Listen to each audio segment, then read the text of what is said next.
Hello. I should check. Does this thing work? It is working. Yay.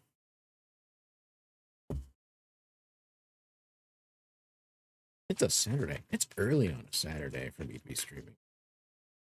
But I got stuff I want to play. And I want to play it. Sorry, I'm shaking my cup of gamer subs here. And I unfortunately found out I had to double check probably the age of some of my things because I think the packet in there is supposed to help protect with humidity. Has failed in one of my gamer sub things. I had to break it apart with a fork.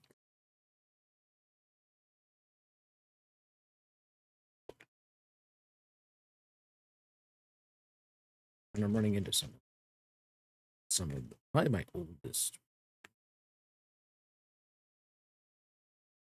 Also could be.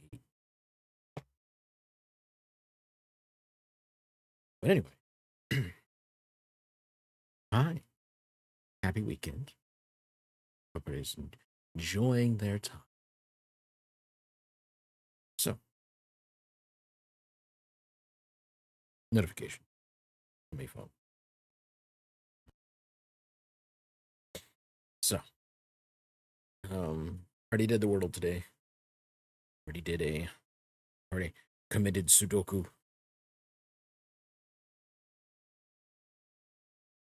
So I've already gotten those done and out of the way. And maybe I'll do one later during the dinner part.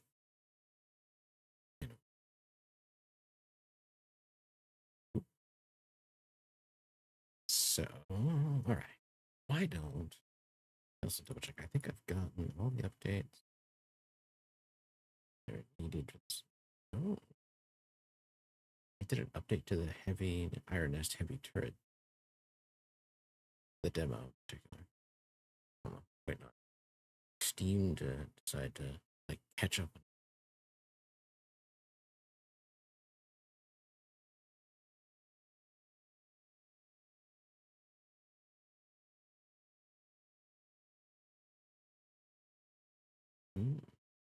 It's oh look, Crimson Desert has like another like massive like wide update. I will get back to this game as soon as they finish adding stuff.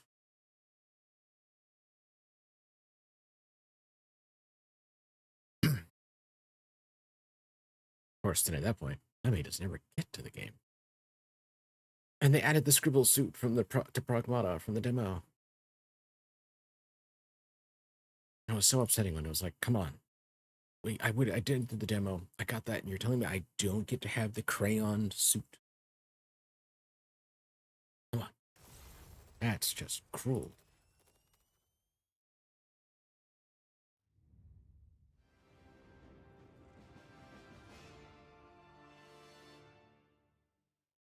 Shortchange hero, so probably would make an interesting theme song for the Warhammer 40K universe.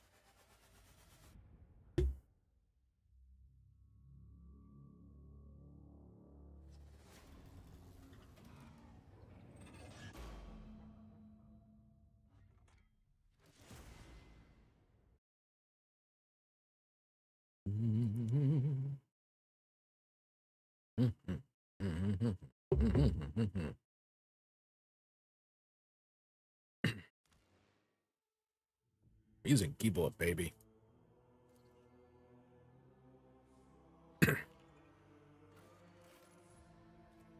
Now to make sure we are loading the correct game. Yes, I had one in there. That was just to get game opening, make sure things working, and get my Twitch account linked with the game so I could receive my Twitch drop. Right. Now, we have completed the part where we have received our navigator. By the way, as we will show in combat, is an officer type, which allows him to give people more turns.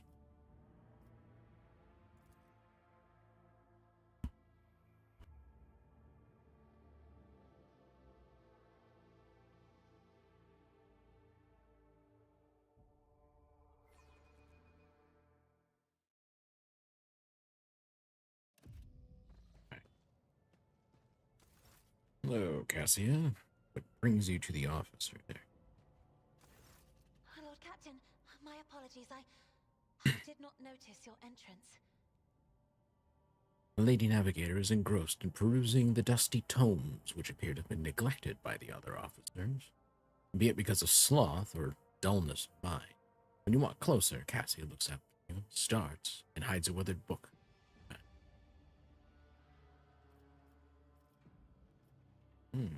Point at the book in her hands. I see you are fond of reading. Oh, this. I found this fascinating read on one of the shelves, and I must say, it has caught my eye. Its every chapter is written in verse. I find it so beautiful and enrapturing. Cassia carefully shows you the book, which turns out to be a collection of works by the Acadian naval commander and poet Alias Quint. Yurak 5 had a vast archive of its own, of course. Although most of the works within had to do with scholarly disciplines of some sort or another. Only in my sparse moments of respite was I allowed to escape into the pages of more embellished works.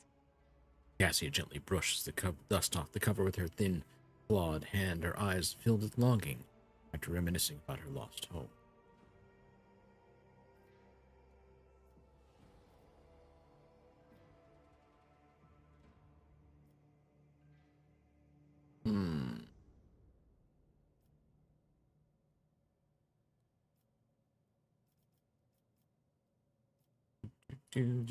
One should not underestimate the navigators of House Orselio, Lord Captain. Like a shawl of pale smoke, a faint malaise hangs upon my shoulders, but it will not be the slightest hindrance to my duty to humanity, and my duty to you. Cassia's response is reserved, pointedly decorous, clearly intended to create a distance between you. No, it is not that at all, Lord Captain. And is my valet, so it does not measure up to your standards. Carrying out his duties by himself. He is well accustomed to my whims and preferences. Success is a perception check. Cassia cringes ever so slightly, justly dormant on her forehead, then awkwardly hides her clawed fingers in the folds of her clothes. The unnatural appearance of navigators often becomes the topic of gossip among lowly servants and officers alike. It is unsurprising that Cassia prefers the company of one who is used to how she looks.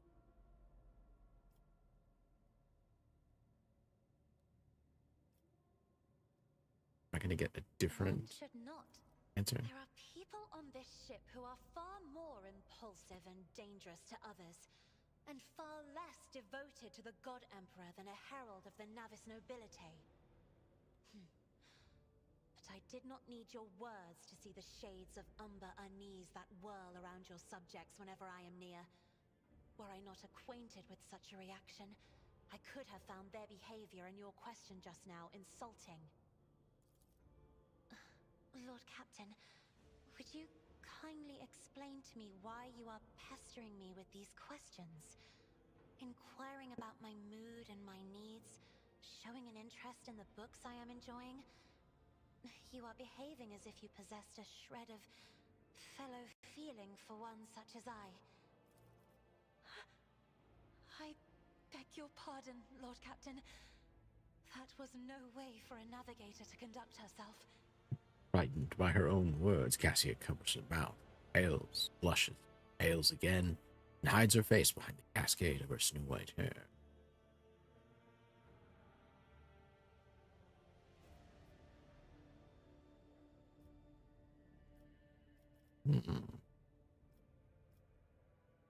Do I romance somebody?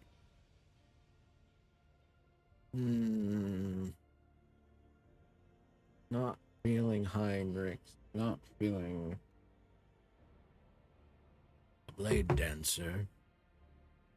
Not doing it, Dira. I don't think you can romance Sister Argenta at this point. Do I feel like romancing anybody?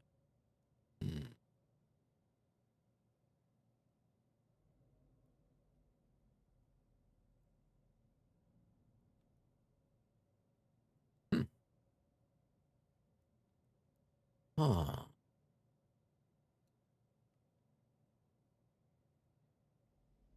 I think... on this run I won't romance anyone. Please forgive me. I cannot even understand myself right now. Your words and attention have reminded me of life on the station, of Theobald and Felek. I do not understand. They were merely the keepers of Urak 5. So, why do memories of those two make me feel a strange heaviness here? Places a hand on her breastplate. At the same time, I find myself overwhelmed with new excitement and anticipation. At last, I have set foot outside my familiar walls and into a world that I have only seen before in the pages of books. Your ship alone is a treasure trove of remarkable artifacts and curiosities. And just imagine the things that await beyond, but... My delight must seem childish to you, surely. In your heart, you must be finding all this quite amusing. Ah.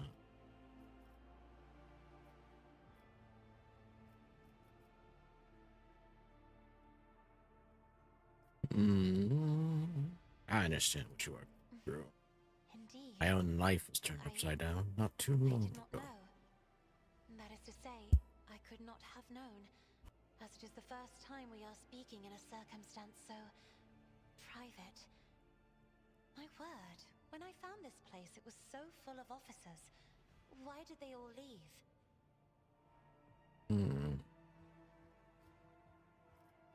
Flatterer.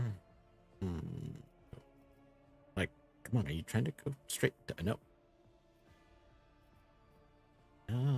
Perhaps my people do not wish to disturb you.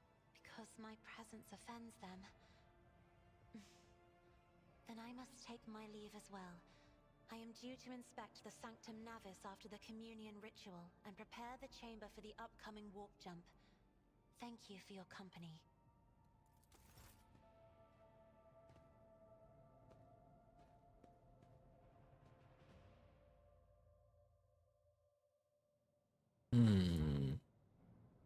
Anything I can loot from my own officer's deck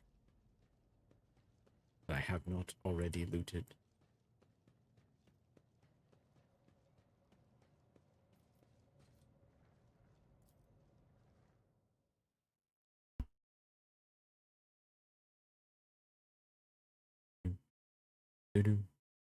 Onward.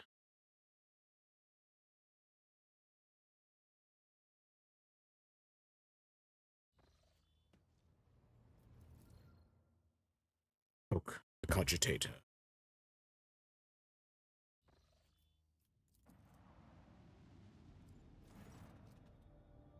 Pandemonium. Lord Captain, sorry to disturb you. Ignis pauses as if soliciting something. It is pandemonium outside the bridge gate. One of the officers seems to be demanding an audience with you in person. I think I hear Master Wersarian's voice. In any case, I'd like to warn you in advance.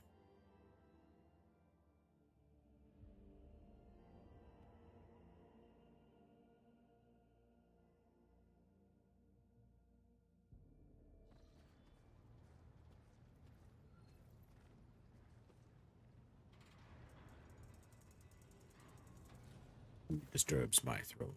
Sorry. The everyday sounds of the bridge are disrupted by voices raised in anger. Abelard's voice, the loudest of all. This is not the conduct of an officer. These are the antics of a highborn brat out on a lark. Explain yourself, Lieutenant. Remember, this is British. The young woman standing before Abelard strives with all her might not to quail under the onslaught of her superior's anger. She falters, but then manages to look him in the eye and say, I apologize, sir, but I must speak to the Lord Captain. Very well, Lieutenant. You may address the Lord Captain, not least because I see you have already seen fit to disturb him. Your unauthorized appearance on the bridge and display of belligerence toward a higher-ranking officer will be logged on your personal file without delay. Lord Captain, Lieutenant Avril Vent requesting permission to speak. So silent, and then ashes rash. On a matter of extreme importance and urgency.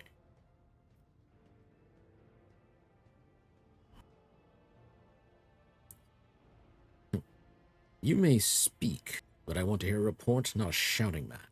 Having two officers bickering in full view of the bridge is unacceptable. Sorry, Lord Captain, I thought that drastic times called for drastic measures, Vent explained calmly. This matter cannot wait.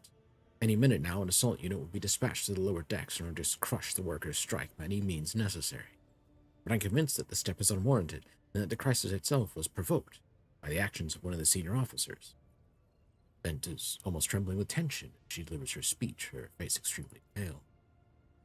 Abelard, in no hurry to intervene, lets out a skeptical huff. He glances at Sarback, who is standing not far from him, but she maintains a stony expression.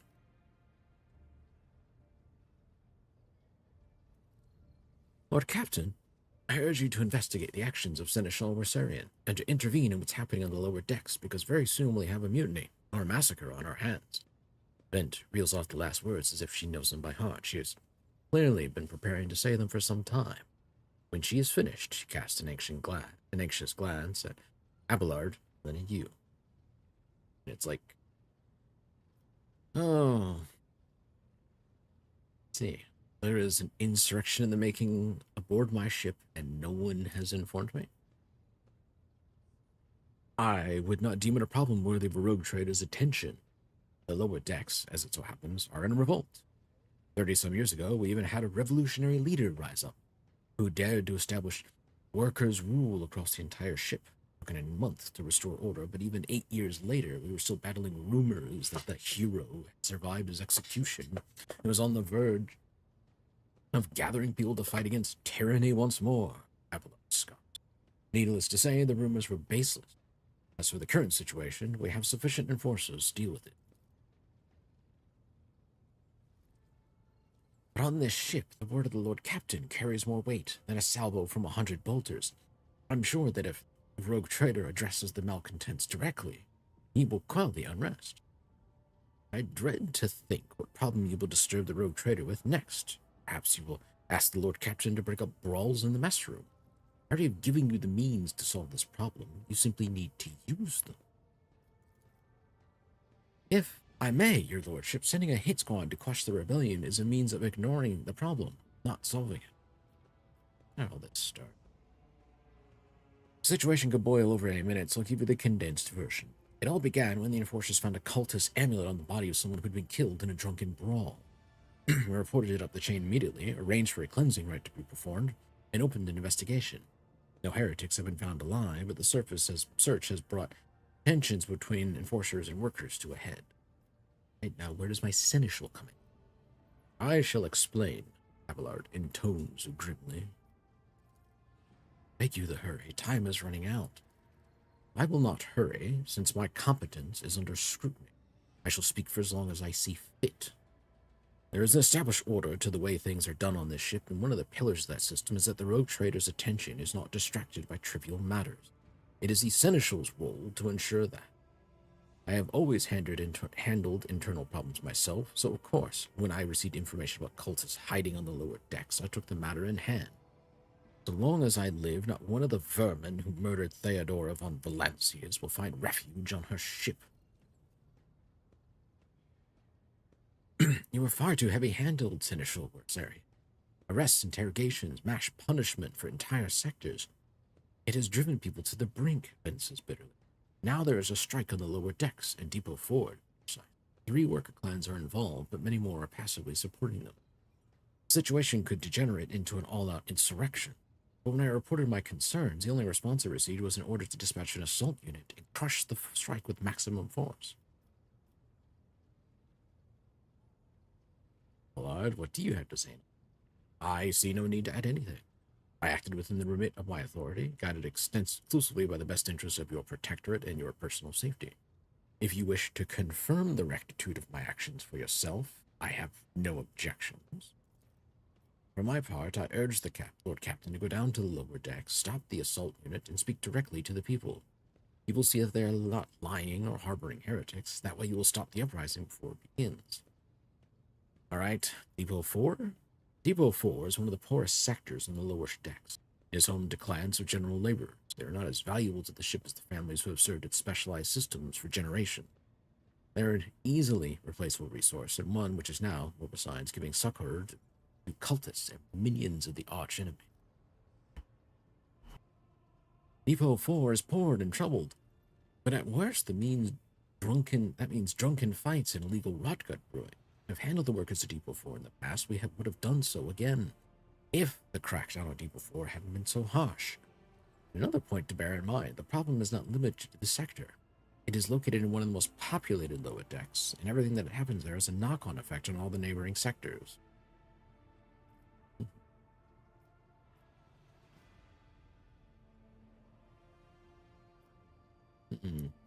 Master-at-Arms, ships and forces report to you, and yet you seem hesitant to provide your own perspective. Lord Captain, unlike Lieutenant Bent, I respect the chain of command and realize that it is not within my right to challenge my superior. Starback bows her head in Abelard's direction. However, a moment later, a serpentine smile appears. That being said, while I entirely share Master Wersian's opinion on what fate Depot 4 deserves, I must note that this insubordination is a direct consequence of practices that he himself has introduced. Mistress Sour, so you decided to follow the lieutenant's example after all. Such behavior doesn't you credit. Towerback, explain yourself.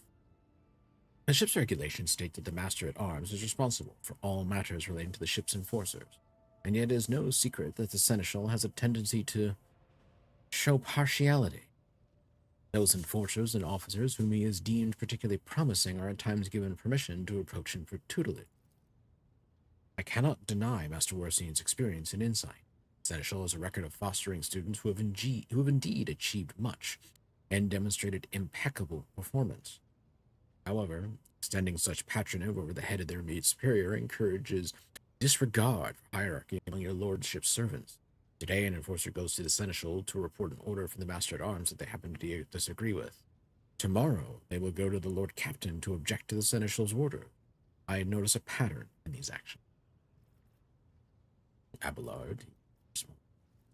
Mistress Sour, you recall an occasion where I would encourage an officer to disobey her superior, or one where I would overrule their order, or show favoritism to those who merited none? None, Seneschal, for there have been no such cases in the entire time I have served aboard this ship. If anyone were to claim otherwise, I would have to pay them for insulting your honor with blood. Your conduct in this regard has always been spotless. Nevertheless, given your eminent position, a simple show of your attention on your part is enough to erode the propriety of junior officers, inflate their sense of self-importance, and undermine discipline. That you distinguish some of them and know them by name is tantamount to walking around the officer's deck handing out gifts to officers who have caught your eye.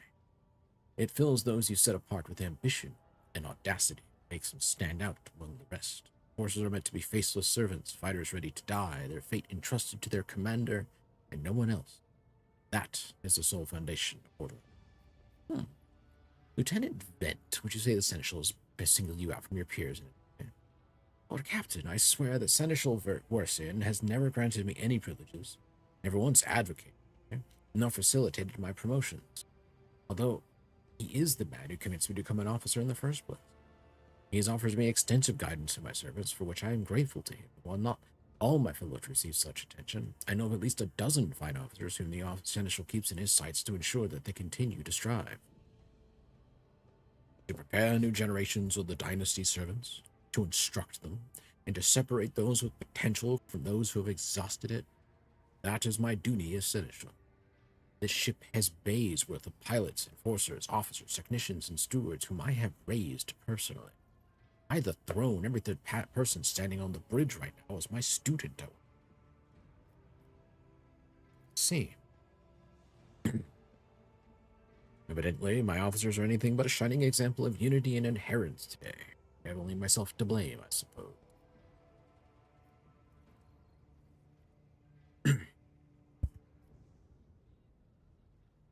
Now, I have barely had time to interact with the Seneschal, so I am certain that the Seneschal was acting within his authority, but I will verify the soundness of his decisions myself.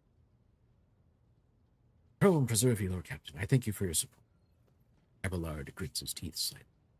An enterprise boarding on the sophomore will please yourself, Lord Captain. However, I categorically insist that I escort you.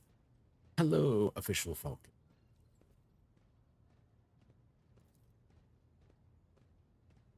Hope you don't mind me being the narrator for this game for the unvoiced part.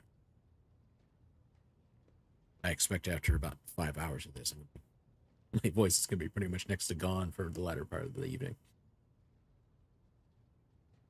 Lord Captain, I regret that the enforcers were unable to handle the situation, which then led to you and the seneschals involved. I consider it my duty to go to Deep Wolf for myself and see to the expedient resolution of this incident.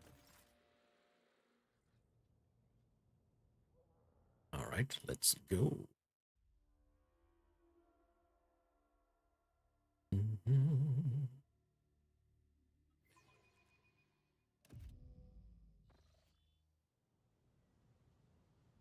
I'll lay claim to the stars.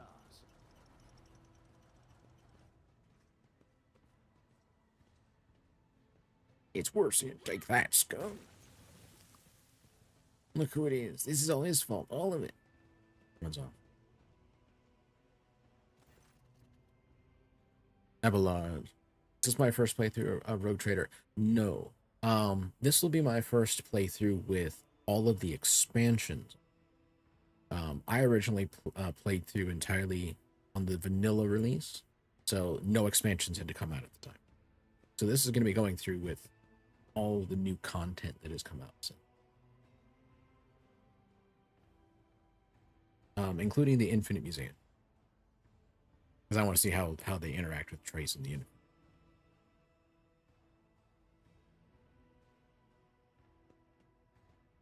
And so this is actually on daring difficulty, because I have a really good idea of how much I want to turn my mic volume up. Give me 1 second. My mic volume is actually already maxed out on, it's not down. I can bring my mic closer. I'm trying not to peak my mic volume because it's already in the yellow range on OBS. I'm trying not to, especially if I clear my throat, I don't want to blow your eardrums out.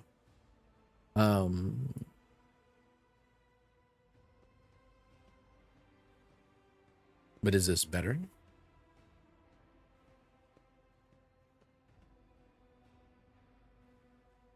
I'll give you a chance. Let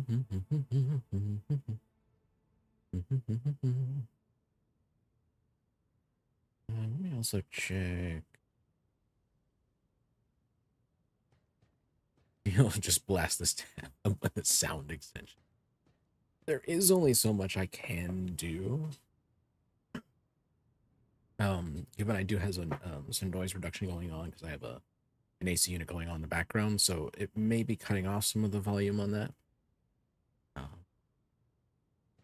Let me... Yeah, and on my sound program, which is the one piping everything around to different places, the mic to stream is already at full. It's not turned down in any way. It might just be my vocal tones and my volume. I'll see if maybe I can't be a bit louder. So, Abelard reflexively wipes the sweat from his brow in a startlingly human gesture, and a telling one, a rare moment where he allows his age and wariness to show through his armor-like veneer of self-assurance. The lower decks are an endless source of endless problems. Sometimes I dearly regret that we cannot replace all the locals with servitors. People dared to respect a senior officer. They would not have had the chance to express such disrespect if we were not here, and if the situation had been dealt with by the relevant officers. Abelard grimaces. It is the junior officer's worst failing, pass problems up the chain of command. I have never been able to abide it. I shall say it again. It was a mistake to come here on Lieutenant Ben's whim, Lord Captain. He gives up for 2 minutes and 17 seconds. All right, we're going to go. All right. I must admit that the lieutenant is by no means the worst material for an officer, Abelard adds peevishly. But in the name of terror, the girl is the same age as my eldest great-granddaughter, and she has the gall to tell me how to manage the lower decks and hunt down cultists. It'll be another 20 years, at least, before she could be trusted to act without oversight. Let's keep moving. We need to get to the bottom of this.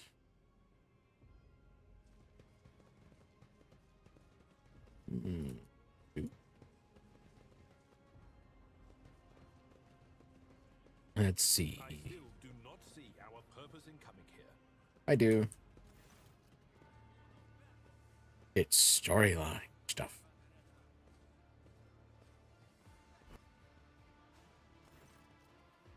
The sound of a heated discussion reverberates throughout the ship's bays. Lieutenant Emprah Vent of the ship's enforcers is barring the path of his superior, Master-at-Arms Jocasta Sauerback, who has arrived clad in armor.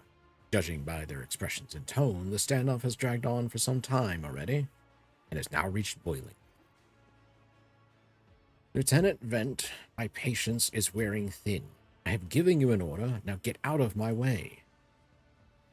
I cannot abide with that order, ma'am. Vent looks shaken, but there is fire in her eye. This is my deck and my sector.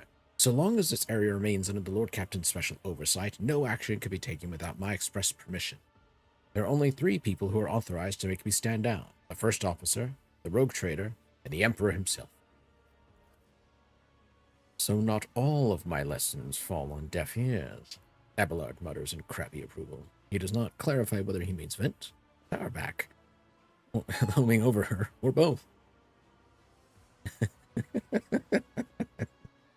Well, thank you for the follow, Official Falcon. Hopefully I will continue to entertain you going on. Your lordship, noticing you. The 2 officers snap to attention and salute, her subordinates following suit a moment later. What is the situation?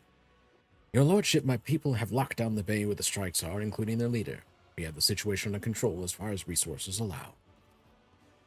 Under control, Lieutenant? I came here to lead an investigative unit, and what do I see? The rabble is on the verge of mutiny. There's nothing to investigate. This simply calls for immediate repressions and firing squads. And you, Vent, are a step away from facing charges yourself. We encountered some locals on the way here. The conduct was outrageous. They even tried to throw things at us. Vent's gaze is full of worry. Brett. The people are getting desperate, clearly. They saw the assault unit and decided they had nothing left to lose. I mean, I apologize, Lord Captain. It is outrageous. I'm sure the people simply didn't recognize you. It wouldn't have occurred otherwise. We will deal with them once the current situation is resolved.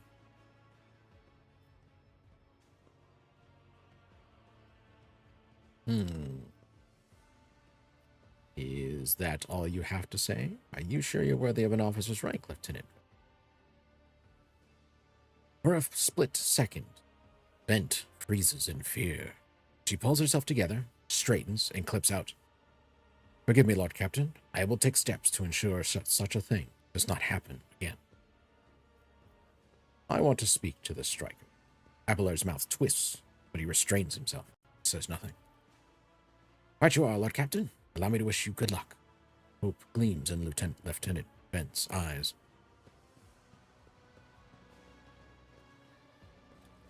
And now, we save.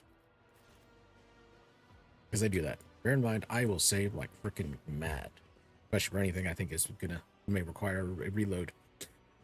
A dozen pair of eyes stare apprehensively at you. The people before you are typical inhabitants of the lower decks. You take in their simple clothing, crude weapons, and faces that display varying levels of mutation, from the barely discernible to the strange to the outright grotesque.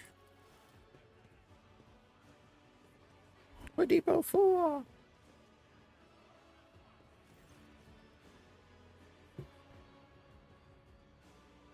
This person apparently is named Rivet. Simple enough, I suppose. A whisper passes through the crowd. You detect a mixture of fear, astonishment, and joy in their reaction. Finally, 3 people break away from the crowd, an elderly woman and 2 men. These must be the leaders. They bow clumsily before you. Lord Captain, you've come down to us. Tell me what is troubling. Why are you striking? Striking? That is news to us, your lordship, says the tall, thin man in workers' garb. All we're doing is asking questions, saying what we think. Shut up, Rivet, snaps the old man, who turns her hostile, dark eyes on you. Here's the deal, your lordship. Your damned enforcers are all over us down here. They say they're looking for cultists. One wrong word, and they're reaching for the batons. They want to punish someone. They turn off the heating to whole bays for a week at a time, so we get sick and freeze. In my clan, 2 little ones died from inflammation in their lungs, all because of those enforcers. The old woman spits on the floor and rubs at the spittle with the toe of her worn-out shoe. Argenta does not interrupt the workers, but you see the sadness well in her eyes when the children's death are mentioned. She quietly whispers a requiem prayer and makes a sign over herself. It's true. Bent was the only enforcer officer who stood up for us. It's clear as day who had a mother from the lower decks and who grew up amidships and has no fellow feeling towards us. The grim man with the scarred face throws up his arms. Your lordship, there's no villains here. We're honest workers, your servants. We've plotted no disorder. We went on strike openly, and now we've got guns pointed at us. All we're doing is asking to be allowed to work in peace without being harassed. Persecution started apropos of nothing, you say. It's apropos. There we go. I was told that one of you was found in possession of a cultist amulet, that there were heretics hiding here. A cultist amulet? What's that? The gewgaw they found on the dead drunkard. As if it was something evil or forbidden we shouldn't know. The enforcers just say they're looking for heretics among us, and anyone obstructing their investigation would be punished. But how could there be heretics here? We know our own people. There've been no new faces around. Definitely not. And if there were, we'd be the first to report them. And as far as this amulet or whatever it is, they took it off a dead body. I know cult is still breathing in our sector, that's for sure. But when that fight broke out, some enterprising folks looted the bodies. The boots they came back with. Nobody's ever tread these decks in boots so fine. So I tell you that, seems to me these cultists have better commanders than us. Oh yeah, those boots really were fine. And there was no harm in taking them, right? As for the amulet, it must have been pocketed by someone who didn't know any better. We don't need an amulet down here. We all worship the Emperor, and when we're working, we bow down before the machine spirits of the large and small transformers in the server motor. The same way my grandfather was taught 100 years ago by a tech priest who came calling. Believe us, your lordship, we are people of faith. Naive children. Weren't you taught from an early age about the dangers of the arch-enemy's creations? Weren't you warned that any unfamiliar object could be one of them? Did I play the Pathfinder games, or is this my first run-in with Owlcat? No, this is not my first run-in. I have played the Pathfinder games before. I played through entirely on Kingmaker, Wrath of the Righteous. And I butted the hell and back Wrath of the Righteous and Kingmaker. I also have played the beta they did for The Expanse. I'm waiting to see if they're going to add more in or make some changes. We'll see how that rolls. And I need to pick up it on the thing with Dark Heresy as well.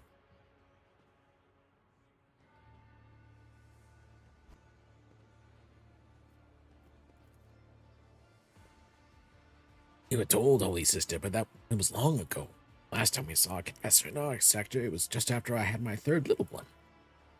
That is regrettable, but you cannot lay the burden of leading a righteous life on the shoulder of the Holy Fathers. Who will you blame when beasts crawl out of those amulets you stole from the heretic? The Holy Father who was not there? Or the scavenger who brought evil down on himself and his neighbors? Abelard, anything to add? I authorize the use of all necessary measures to locate Chaos worshippers hiding in this sector. The specific steps taken by the officers were not reported to me. Abelard frowns, clearly disgruntled at having to explain himself in the workers' presence. Nevertheless, I am certain that their actions were justified. Cultists are no drunken stevedores. They are the enemy and a threat to the ship. Neutralizing them demands decisive action. I'm not even going to ask Sarback on this. I am going to be more dogmatic, so I should kind of expect some of this. You're attacked on the way here. How do you explain that? Here's an explanation for you. People have been pushed to their limit, now they're lashing out. As if we don't know why these top deck units are being sent down here, like the one there, the lieutenant won't let down. Our clans are all inside the bay that's been sealed off, but the lower decks are big. I'm sure there are some people who have had just about enough. We're getting it from all sides. The soldiers have encircled the ones who have risen up. A death squad has just arrived. No wonder people are lashing out. Ooh, an awareness test. Their words seem sincere to you. Their body language and the glances traded between them revealed that the news of the attack has shocked them.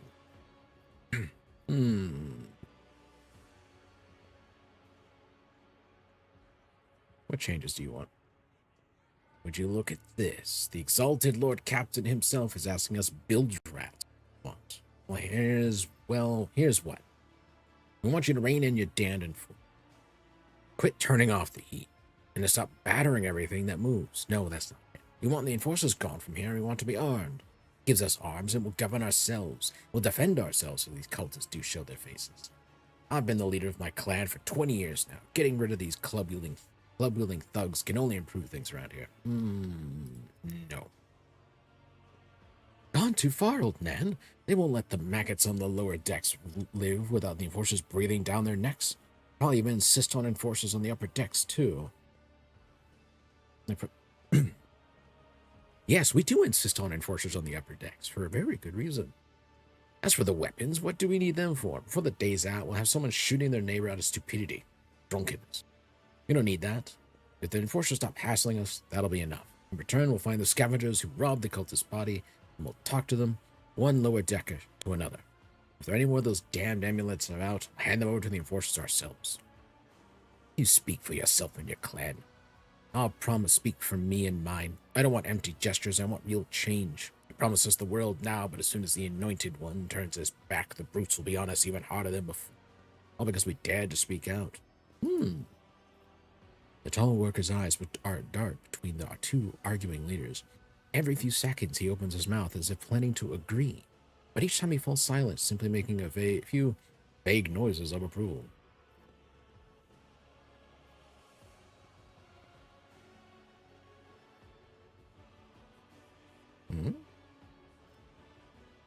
Ew.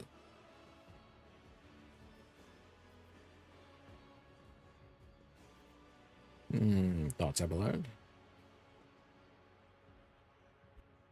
The story about convince us going scavenging for boots and accidentally picking up a heretical amulet doesn't convince me. These people were moments away from rebelling and possibly becoming minions of the archenemy.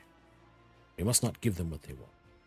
Even if they did acquire something innocently, purely out of their own stupidity, does not mean they're not tainted with corruption. What begins as petty thievery can turn into a far graver problem. I have seen it before. Abelard's face darkens momentarily. In my second war, there was a sergeant in the Imperial Guard Regiment that was stationed nearby. The sergeant took an ordinary pocket knife from the body of a heretic, and his whole unit lost their lives for it. When they finally managed to break into the barracks, they found not a single survivor. Only the pocket knife, which had grown through all the rows of beds like a metal choking vine. So when it comes to scavengers, malcontent strikers, and whatever they'll turn into next, my verdict is simple. Give them no quarter. Do I have the newest DLC in the other ones, or is this base game? No, this is all the DLC that's come out. I have all the DLC that's come out.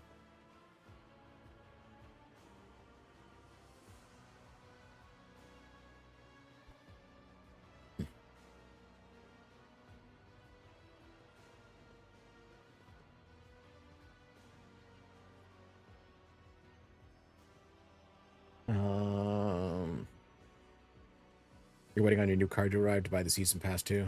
Sag, yeah. I didn't initially pick up the season 2 when they announced it, but once they announced that they were doing the Infinite Museum, I picked up season 2.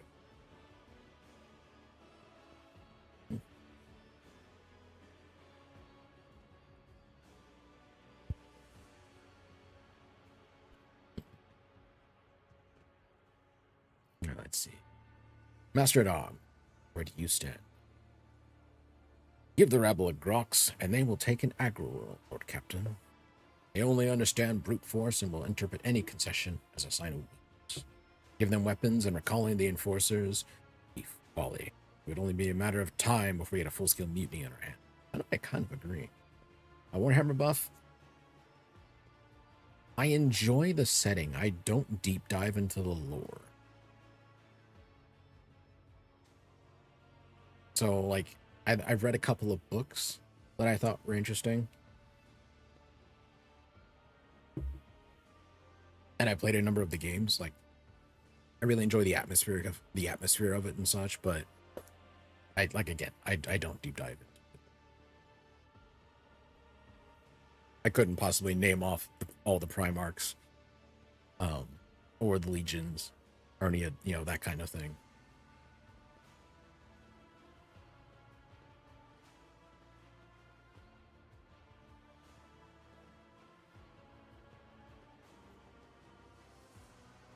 But I have been playing a lot of the Warhammer 40K games for a while.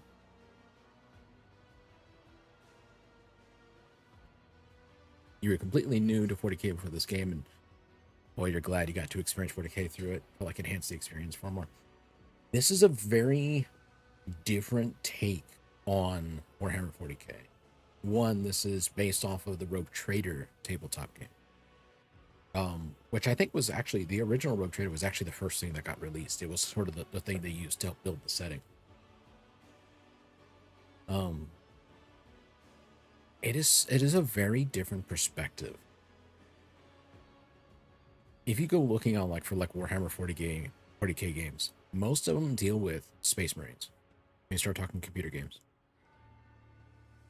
Or the military, they're all like the military aspect of it. This game is experiencing it through, one, the eyes of someone who has a great deal of power, but also interacting with, at times, with the ordinary people behind the scenes. This is a very grim look at what goes on behind the heroics of Space Marines charging across the battlefield.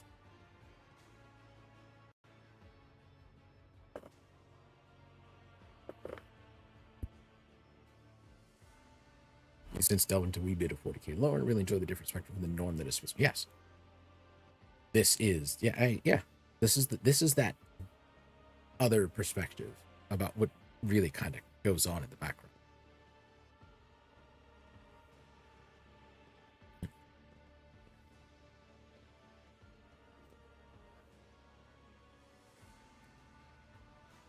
All right. Spreading anarchy in the ship is the first step towards embracing chaos. Putting weapons into untrained hands would be even worse. What's more, the enforcers are needed to maintain oversight and order. Withdraw those demands, we'll consider.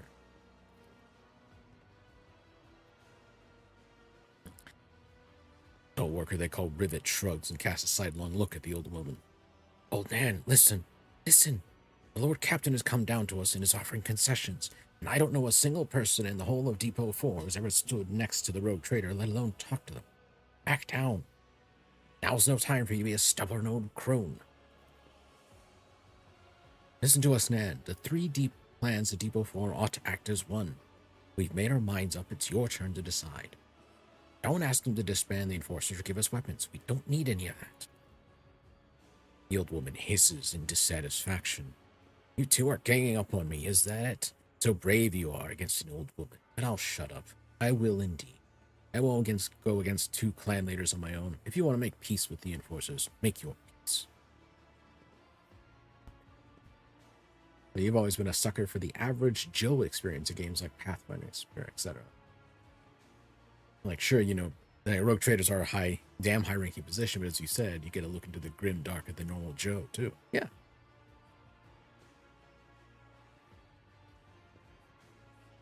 You get to be the one making those decisions that affects all these people. Just even the way they talk of the scum of the lower decks, or this is a clan of people who deal with specialized trades, and these are people who are just general ordinary workers. We can space the ordinary workers once and just replace them. Don't worry about it. I mean, just the way they talk and the way they approach these things. even also the talk about like how like chaos can, how people believe chaos can get a grip on things. And I'm sure the Dark Heresy game that Owlcat's working on will be a great interaction on the Inquisition side of how they track this stuff down.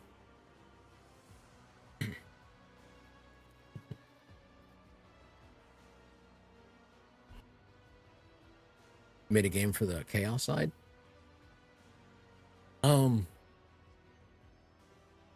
I know there's a number of games where you can play as the chaos factions, but they're not on the like, they're not on the equivalent of an Inquisitor perspective where you are trying to worm your way into a society.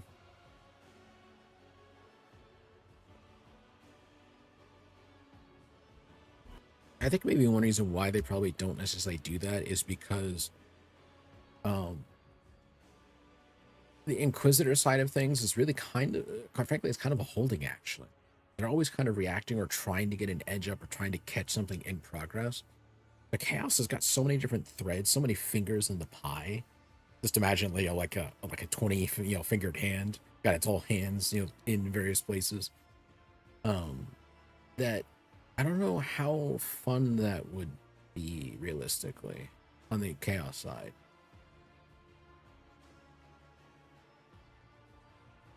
Although there are plenty of the war games ends of things where you play as the Chaos faction, heck, Dawn of War, which probably got the most.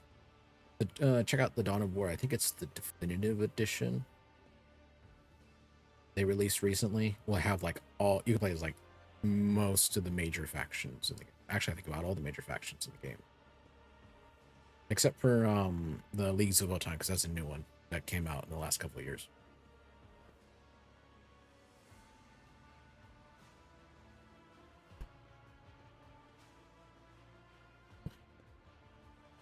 All right, that's great. Just fantastic. Lord Captain, we're all agreed. All right, then it's just you'd love to be seen. You'd love to have seen more of the Coonrad side of things. Might not necessarily play as Coonrad, but something or someone or something working for Tzeentch would be awesome. I wonder how that would translate for a game. Tzeentch, the changer of ways, plotting and such.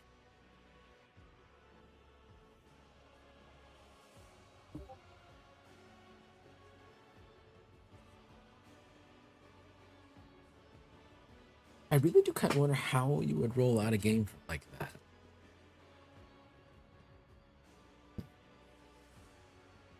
All right.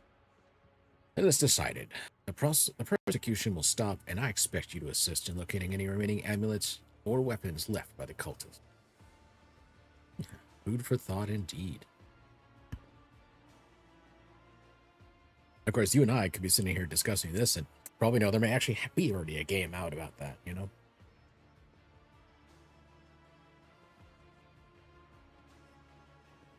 Lordship, thank you. You have not abandoned us lower deckers. You came yourself, sold everything. I will tell my grandchildren about it. Huh. I gave them fuel and provisions. All right. It's fine. Of course, your lordship will do any nasty business faster than forces and will leave no stone unturned.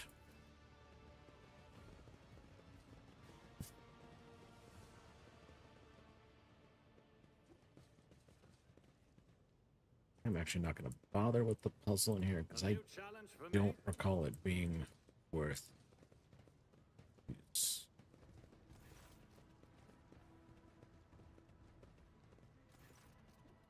Stopping unexpectedly, Abelard imperiously dismisses the unit to stand at a distance and addresses your other companion, saying, I have an urgent matter to discuss with the Lord Captain.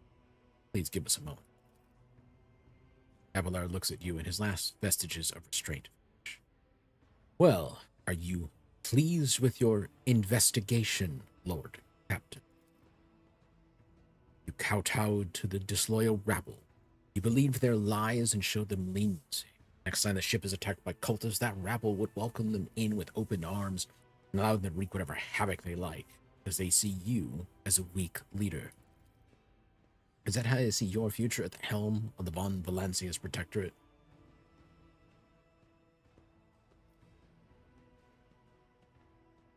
Let me think. No, I like to work with him. That's dismissive. You think the angle of such a game would be something similar to what Kunrad already is or does? Sabotage, spying, and other mischief spreading around the galaxy.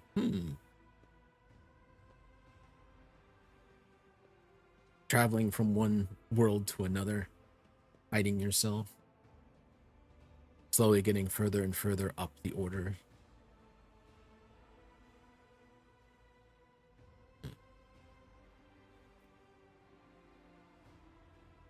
Let's talk about your role in all this instead. You allowed this revolt to happen. Your actions practically guaranteed it would.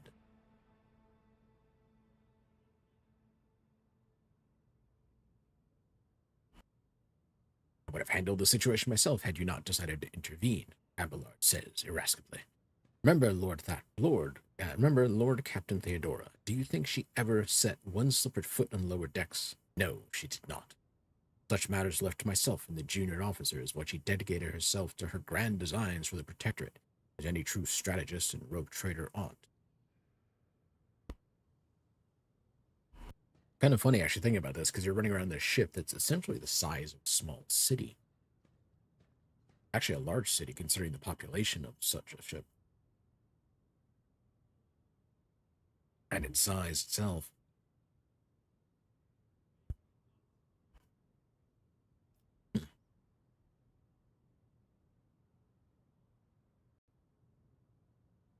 I would be only too willing to trust in my seneschal and not fill my head with such matters, but the situation had spiraled out of your control, Abelard. Abelard's face relaxes slightly. You're right, at least as concerns junior ranking officers making complaints directly to you. And, Abelard stands straight at attention, I lost my temper, Lord Captain, and I believe I ought to explain myself. Abelard speaks slowly, the words not coming easily to him. The prosperity of the Von Valancius Protectorate is not just an empty phrase to me. I left the Imperial Navy for the chance to see it flourish. It was the most momentous decision of my life. I did it, as I saw in the Lord Captain Theodora's deeds, a sign of true greatness. Rogue traders do not simply forge new routes and capture worlds, they create order out of anarchy. That creative impulse was entirely lacking during my time in the military. So I left behind everything I had known, everything my family had known. I come from a long line of officers, and I embarked upon this incredibly reckless venture. Lord Captain Theodora entrusted me with all the concerns she had no time for. She would go off on her flagship for long periods to distant frontiers on scouting voyages, and the advance with the entire Protectorate rested on my shoulders. And then suddenly, everything that had been built over years and years began to quake, rattling like a flimsy hangar on a seismically active world. One of the senior officers betrayed us all. The rogue trader was killed, and who knows what is happening on the planets. I tell you this honestly, without fear of appearing weak. All this has come as a grievous blow to me. I am not panicking or grieving because I cannot allow myself to panic or grieve. I am duty-bound to aid the rogue trader, to aid you, to find your footing as quickly as possible. We've extended this quest by 30 minutes by chatting. So there's a tag on my Twitch end of things. If you look at it, it says easily distracted by shinies. It's there for a reason. Alright, to do that, I must insulate you from problems that in the past have been dealt with by tried and tested measures set out in the ship's regulations. Procedures that were established long ago and have functioned smoothly for decades cannot suddenly be deemed excess to requirements.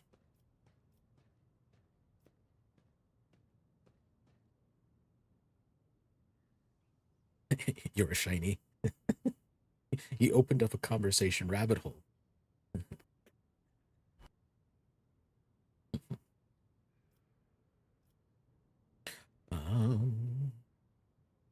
I value what Theodora created, and I trust that this situation is an aberration The ship's otherwise smooth operation.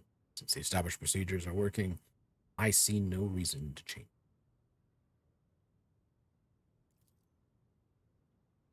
Abelard dips his head in a sign of assent. The shadow of incredible strain, which evidently had been wearing on him for some time, finally lifts from his face. I'm glad you see the value in the foundations laid down by your illustrious predecessor. Why fix what isn't broken? As for me, I shall endeavor not to cause you any further consternation, Lord Captain. And now, please, let us leave the lower decks. If the Rogue Trader desires to stretch his legs, there are far more suitable places.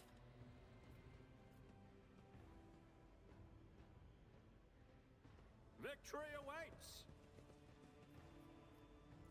You do feel that streaming constantly are fun when someone's talking in chat makes one's life much easier. It does. On my own, another bot bites the dust. I work better when there's people in conversation. To be there.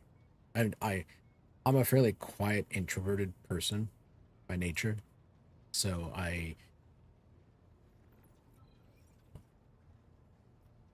as you could probably guess, I don't do a lot of talking on my own. I try to be more reactive, to be more outspoken, to be more expressive, but it takes time for me to make that kind of change.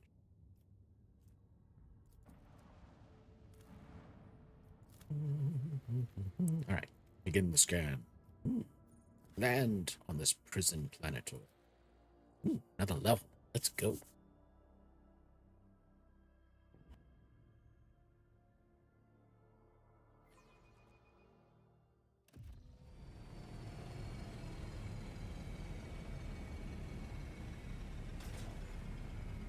Another shuttle here. Let's see. Level up here. Now, we're gonna level up our soldier. I don't know if I'm feeling like I'm making too much. Now, bear in mind, I am running a modded game. And the only thing I've got running is the one that out of combat rolls are just, it rolls a 1 and highlighting hidden objects, but that only works if you actually show up and see anything. I just don't want to save scum my way through conversations or other bits trying to get that kind of thing. In combat, all my rolls are completely normal and subject to the RNGs. The Chaos Gods of RNG. It's just been there, done that. Weird knowing you almost have to force yourself into talk and be entertaining even if no one's there. And the off chance someone joins or does a chat, the last thing you want to do is be silent and just leave. So one of the issues that I've been running into in Twitch is one of the changes they made several months ago is that if someone moves away from the tab, even if they're listening, or they spend a certain amount of time away, like not chatting or interacting with the stream, they stop counting as a viewer. But they could still be there. And they may not even show up in the chat thing. So it's kind of like, how do I know if someone's there or not? It's like I start losing like numbers, like going like, is someone there? Are they not? Yeah. Dead viewers, so to speak, yeah. What I'm trying to make sure is I don't have anything like experience changes going on here. It's just regular 1. There's no multiplayer going on. Okay. Let's just be the game doing its thing. Because as you can recall, you end the Act 1 prologue section at like level like here or something like that in this range. Alright. Oh, I can't level my ballistics anymore. I'm going to start leveling some strength because I'm going to want to do heavy weaponry at some point.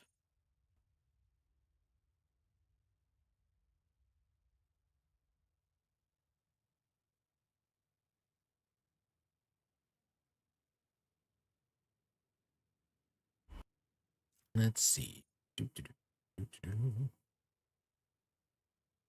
A single target attack. Where's the orange?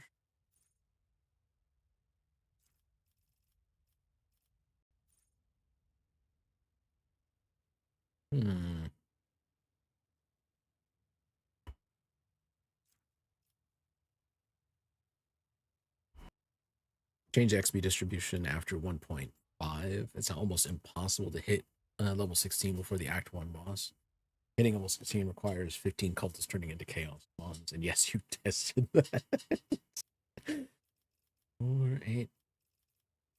Well, I seem to recall that like, you would essentially end this act or start the next one right about this range. So I expect that to be right here. Well, I know they also made some changes because of, well, classes they introduced. Like Lex Imperialis, like some of the stuff they introduced there. Every single time they've introduced a new class, it's kind of broken shit.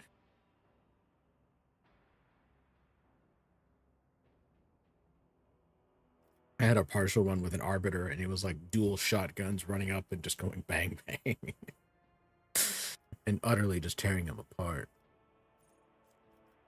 I want...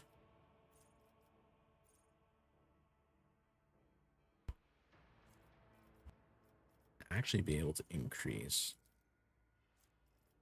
I want to go... And they've added so many different things in here.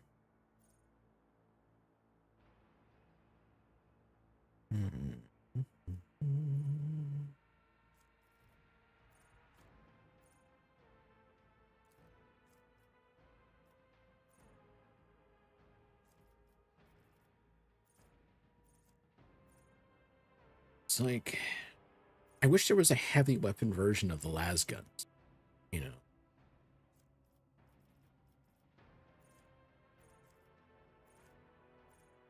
You're like, here, have a las cannon. You're the type of person that want to know everything about the games you play. 50 plus pages of documents. Yes, documents of Pathfinder that includes everything you ever want to know. Well, Pathfinder is, other than the changes that were made for Kingmaker and Wrath of the Righteous to account for the computer roll things. I mean, D20 PFSRD for the old, first edition.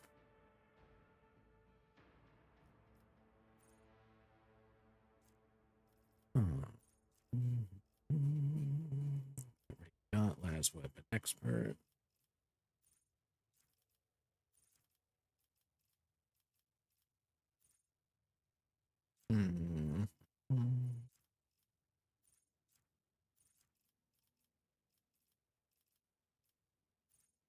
Do fix bans. Just so I have.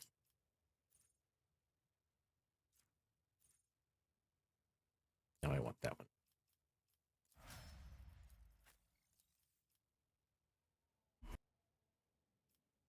He needs skill. Let's see. And the scores are critical. They make an attack. Whichever calls the second weapon against them. Ooh la la.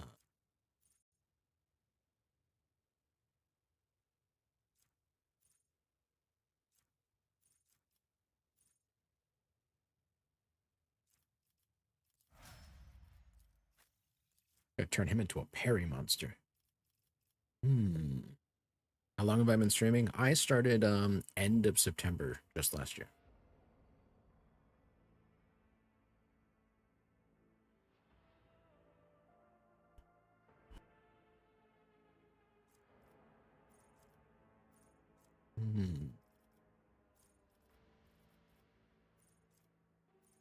Turn her into a psychic monster. Go down. Ooh. Let's do that. Actually go down. You should know more about the warp. Why can't I do more ballistic skill? That sucks. So X the demolition skill.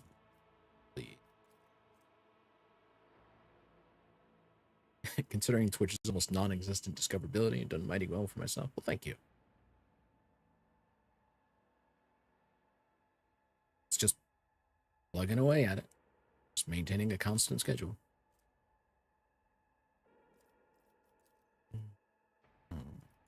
do this. And I definitely will going to give her heavy weapon proficiency. Gonna turn her into a there. Now, oh no, no. I'm turning Cassie into a navigator damage dealer.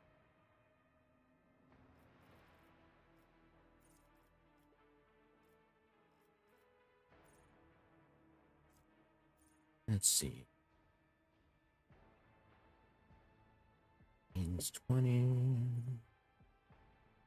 Dodge and hit.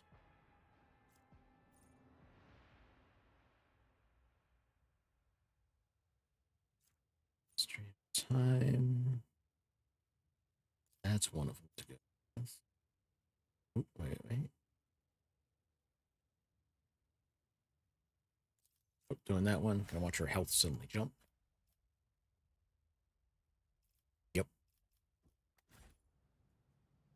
And double check on her equipment.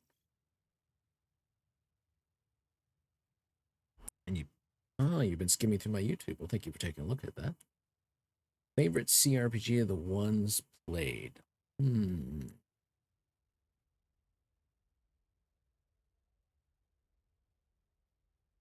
Oh, I played a lot of them over the years.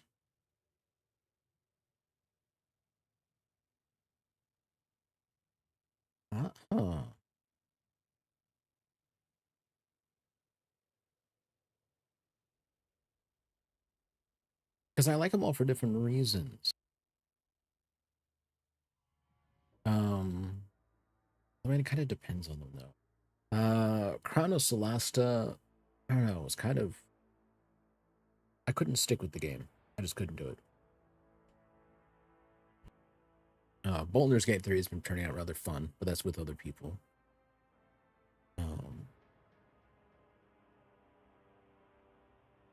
I mean, Rogue Trader is a completely different system. I've rather enjoyed being able to build out in different ways for characters. I mean, I enjoyed Wrath of the Righteous just because I rather enjoy the Pathfinder setting in the system as well.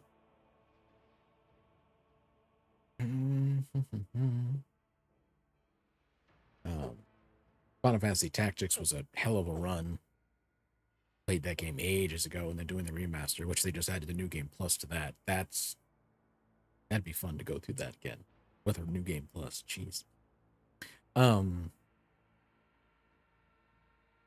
One that I keep coming back to. Let's go with that one.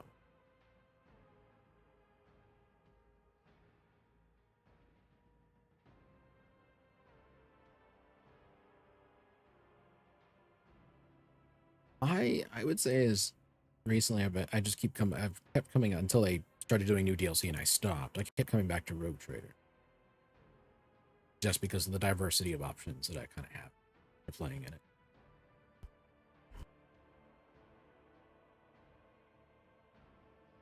And in many ways, the skill check and the skill system is just very clear. You know, D100 get below your, get below the different people. But I've played so many RPG, CRPGs and action RPGs over the years.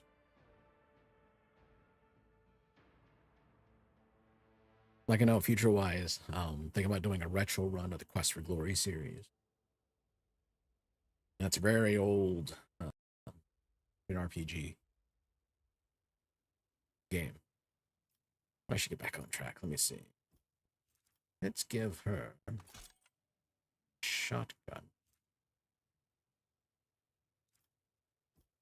Just in case anybody gets too close. Have I tried Underrail? I mean Undertale. Or am I misremembering that?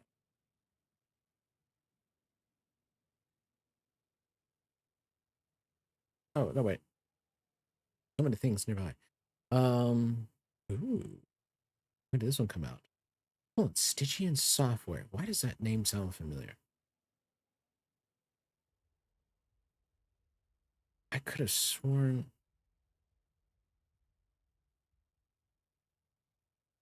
And they released. Oh, there must be like only like one or two people in it making this game. Huh.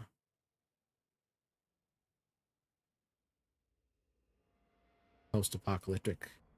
So turn-based. Something akin to like the Fallout series, the original ones, 1 and 2. I'll add to the wish list. Take a look at it later. It's on your to-do list. You think it's underrated? I'll take a look at that one. Let me sort. Because there's a lot of different ones that I've picked up over time. Maybe like a cyberpunk bent. The Ascent was an interesting action RPG style, isometric. If you like the turn-based style ones, you might look at who's the name of the publisher? Take a look on Steam on Spiderweb Software. The publisher does quite a number of games, many of them pretty much all turn-based ones. They've been doing turn-based RPGs for decades.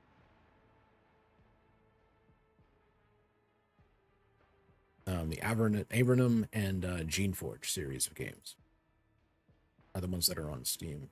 And they do have some more recent one. The more side one was Queen's Wish, which was a new series they opened.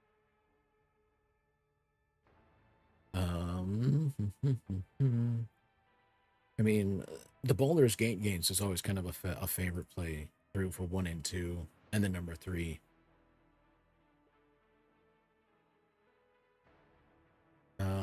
The BattleTech game was a great one for playing BattleTech without the first-person action thing. Meaning a chance to actually play through without getting all your armor ripped off.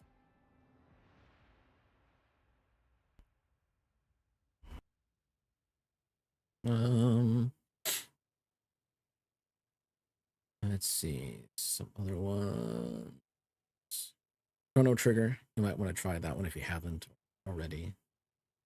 If you like RPGs, that one's a classic.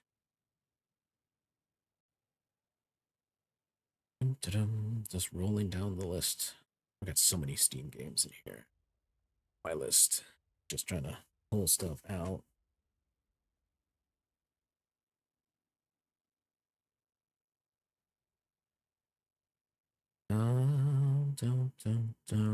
Other ones that I've played. You down.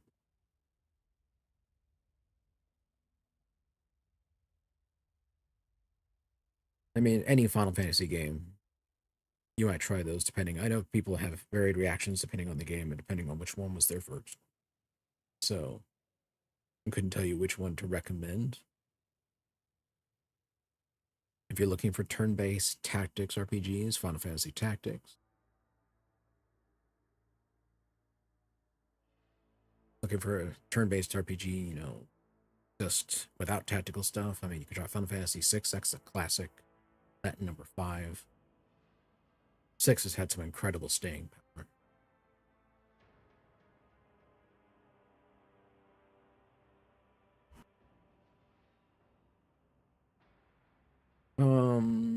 If you want an action RPG in the style of like the Diablo things, you might try Grim Dawn.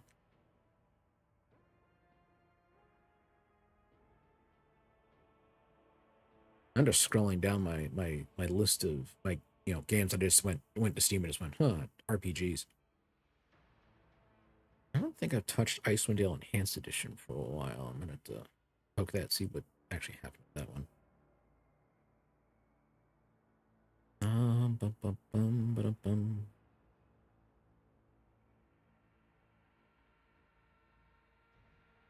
If you want a turn-based survival tactical RPG, you might try The Last Spell. That game is fantastic.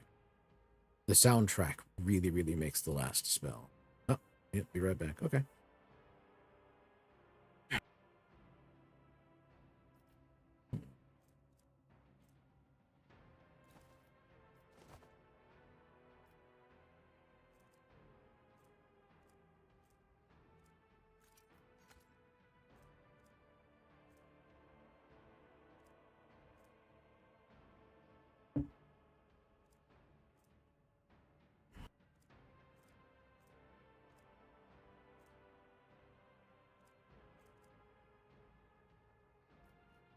All right.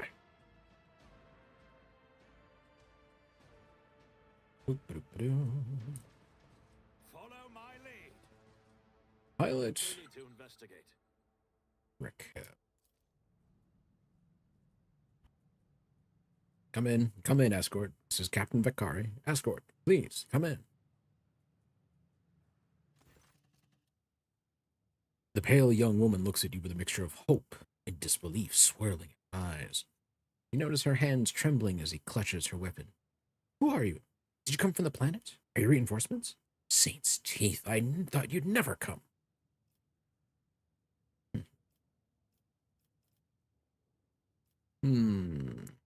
I am Rogue Trader Sabot von Valencius. Now, introduce you. At once, the woman stands at attention. Captain Raquel Vakari, servant of House Winterscale and the pilot of this shuttle. It is an honor to be greeting his lordship von Valencius. Tell me about this planetoid. The only settlement on Rakati Philia is a penal colony. Prisoners work in the mines and the domed quarries. They mine sulfur, serum dust, and sand, which is then melted down. A rather nondescript place, or so it was prior to current events. Back once more. Welcome back. What happened? There's been a prison riot on the planetoid. Sadly, it is being led by the prison warden himself, the Honorable Anathagon Castigella, or Casteglia. He has allied himself with the rabble that he himself was supposed to watch and declared Rakati Philia to be independent of the authority of the system's lawful governor. I came here as a shuttle pilot alongside the Honorable Vane Winterscale, son of Caligos Winterscale, rogue trader, vanquisher of Xenos, forever triumphant over the enemies of humanity. She details, enunciating every word of her overlord's title. Young Lord Winterscale wished to speak to the warden personally so we could put an end to his lawless treason. He and his escort went ahead and... She grows paler. I haven't been able to contact them over Vox for a very long time now. I was late to arrive. Vain, Epilard mutters, stroking his beard. One of his distant younger offspring, yes. That much I know, as much I know about him, which means he hasn't distinguished himself in any meaningful way. That's despite how trash his Twitch discoverability is. He prefers staying and looking for smaller streamers rather than be swallowed up in the void of hundreds or thousands.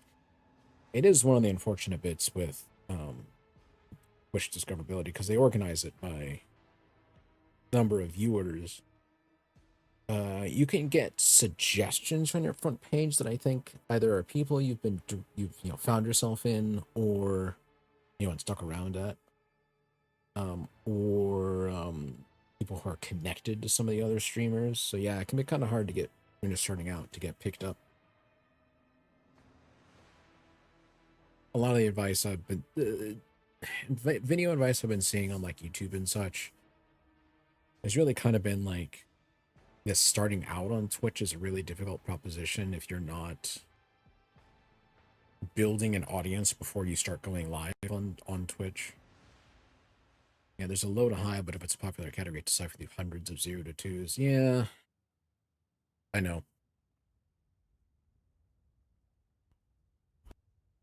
Twitch doesn't exactly give great analytics on like how often somebody sees you or looks at you. On the when they're searching for something. Versus YouTube, which tells me how many times my stuff is given as an impression to somebody, whether or not they click on it, meaning do they see it or do they click on it, that kind of thing. YouTube's a lot better about that kind of it. Which, nah. It'll tell me somebody found me or somebody searched and maybe did I pop up on a tag, but that's kind of about it, really. They are good about telling me how often, how many people are in a game category looking at it or following it. But that kind of feels like it expects me to play the system to go like, if I want to be found, I should go and play this game because it's got so many people watching. But what if I don't want to play that game, you know? All right. Yvain Winterscale has made several diplomatic visits to Urak 5 on behalf of his father, Rogue Trader Caligos Winterscale. The Great Regent would not have granted entry to someone dishonorable, which means whatever happened to this terrible, malodorous place, we must aid this man of noble blood. The warden himself is spearheading the riot? Yes, she bites her lip. Sorry, that got too loud. No one expected this. Master Casteglia is a nobleman from a respected governor house and a vassal to House Winterscale. All of a sudden, he proclaimed that Mercadi Filia was now his personal domain, and that the prisoners were his subjects, and that he would never bow down to anyone again. It's pure heresy. And I take it they started looking forward to a diet of sand and gravel. What kind of madman was trying to revolt on a barren rock? Why would young Winterscale feel the need to parley with the dissidents? She sighs. It's a personal matter. Master Casteglia, the seditious warden, is Lord Yvain's childhood friend. When my lord heard of the riot, the news saddened him greatly, and so he rushed here without delay, in hopes of bringing his old friend to his senses. Doubt. The first Winterscale in my memory, he prefers to talk first rather than shoot and slash. She smiles faintly. Young Lord Winterscale is not his father's shadow. If he's determined to save his friend, he won't back down. Pray to the throne that he is alive and well. He's been gone for such a long time, and I really don't like this place. Cassia frowns in confusion. Theobald executed his wife and only son on the mere suspicion of treason against House Urselio. So why did the noble Yvain rush to someone who had betrayed his house? Do bonds of friendship give one the right to make inexcusable mistakes? Maybe. How powerful are they? And do they have an inquisitor hanging? I'm looking for a man by the name of Heinrich Van Calix. He is here, perhaps? Unless it's one of the prisoners or guards, then it seems unlikely. There are no shuttles in working order other than yours and mine. There's nothing else anyone could have used to reach this place. Is there anything I should be apprised of before I set out? Some of the rebels have holed up in the barracks. I don't know how many, but given this is the only way through where the negotiations are taking place, I would expect heavy resistance. Please take caution, your lordship. Lord Winterscale's guards mind the entrance so the rebels couldn't get to the shuttle. No more questions. May you excuse yourself, pilot? The woman freezes for a moment before asking hesitantly, Your lordship, if I may have a minute of your time, I wouldn't have ever dared to trouble you with a personal matter, but the situation... In any case, have you been to the capital of Rykad Minoris yet? Wanted to ask if you saw a man there, a communications officer by the name of Jasper. And your relationship to this person? We are engaged, your lordship, she declared somewhat bashfully. I have not yet been to Rykad Minoris and know nothing of this officer's fate. That's a shame. May the Emperor keep that fool from harm. Thank you for your time, your lordship. She bows. You can tell by the desperation in her eyes that she is exhausted, frightened, and wishes to be off this planetoid as soon as possible. It's about time. Well, I know our problem here. Doubt me. Somebody left this terrible piece of graffiti up. Somebody's also not keeping things clean. This guardhouse was vacant for a long time, and there's a layer of dust on the surface. The barracks. Really? What are they thinking? Halt! I noticed something. You left the Novice Imperialis to serve the Rogue Trader. Do you ever regret it, Seneschal? No, I do not regret it in the least. You wonder what's in store for me here. Truly mysterious. I would never know. The significance of what I was doing. The remains of a meal one far too lavish for even a hive world, let alone a prison colony. Damn, they got good food here? A long string of names extends beneath the heading Top Quarry Workers of the Cycle. Wait, what? Over there.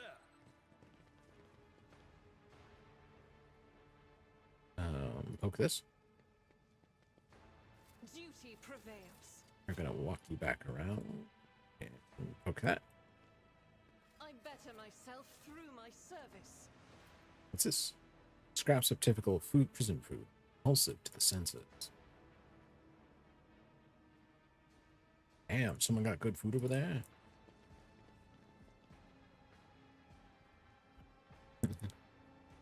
One thing I love about Rogue Trader is how Abelard, a seneschal, rather damn high rank in olden European times, is reduced to Abelard. Tell these morons who I am.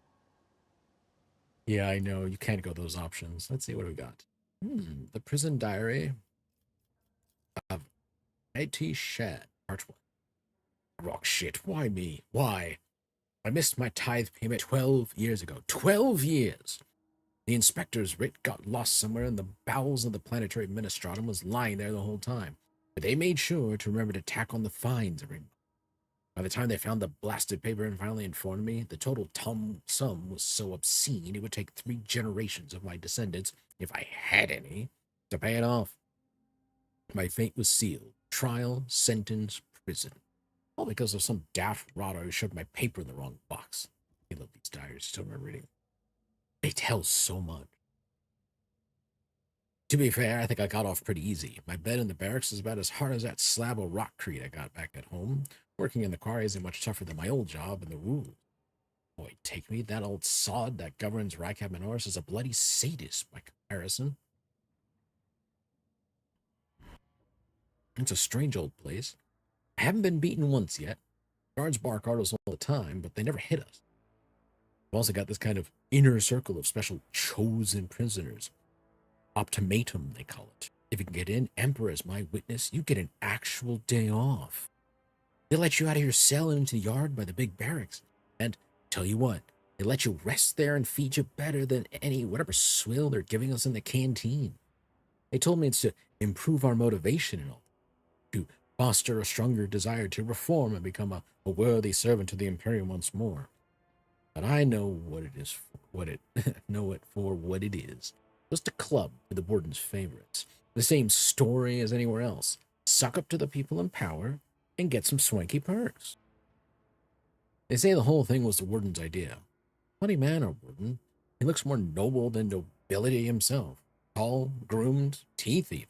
Eyes burning, boots so polished you can see yourself when you move to lick 'em. But that nutter doesn't much want people licking his boots. He walks around looking like he's deep in thought, all right. There's only a couple of guards at his side, and he sometimes, if you can believe it, talks to prisoners. What's your name? He asks them all quietly. Why were you condemned? Do you feel remorse? He never even yells at no one, never orders to have him flogged. Instead, he doles out rewards to the special one. Keeps telling us, like, how we should strive to make society believe in us again. Uh-huh. Whatever you say, Master Warden. Starting tomorrow, I'll be trying to join these optimates of yours. I'll be stuck in here till the day I die, and that means no return to society for me. But with the Emperor's help, I might just join the ranks of the local elite.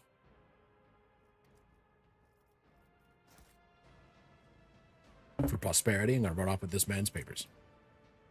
If he was even still alive.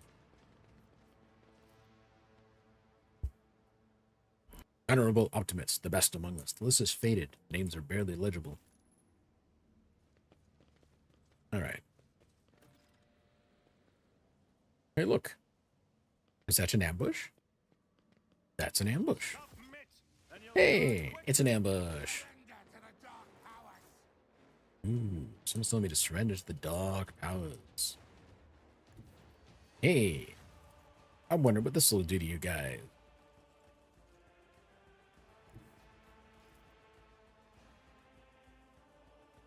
Hey, you. Emperor, give me strength. Do you mind looking this way? I have an eye test for you.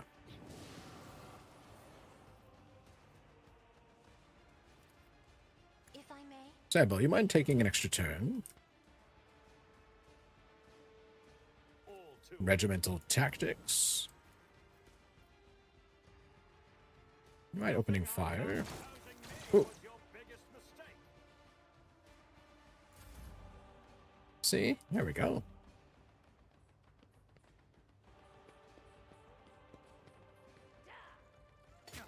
Ow! Sure, your luck was Holy shit, that hurt.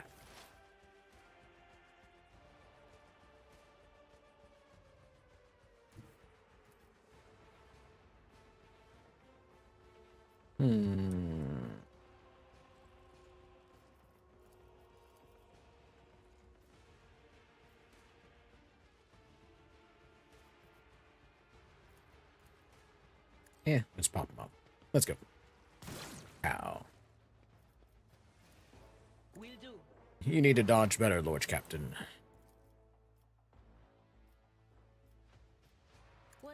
Hey, you. Was that you? Or I think I forgot that. Thank you.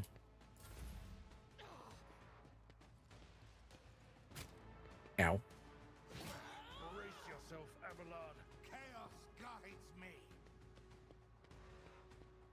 They're getting very, very stabby in here. Come on. Hurry up. I'm a good old day to die, you know? Won't fell me. Out of my way.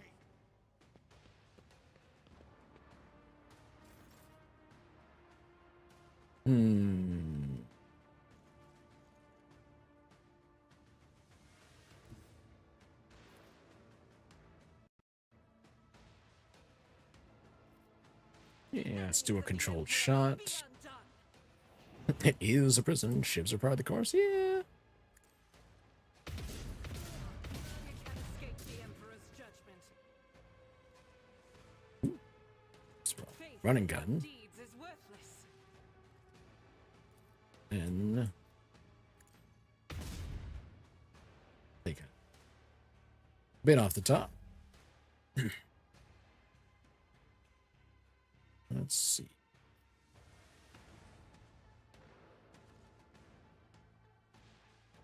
If I do this, can I reach you from there?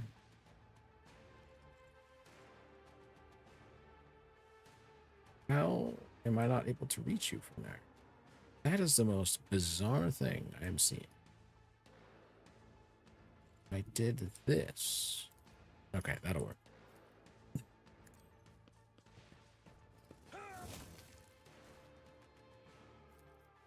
Come here, you. Oh my god, you parried. What's up with that? Is imminent.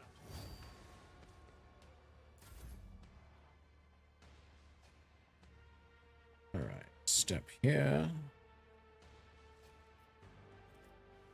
And then...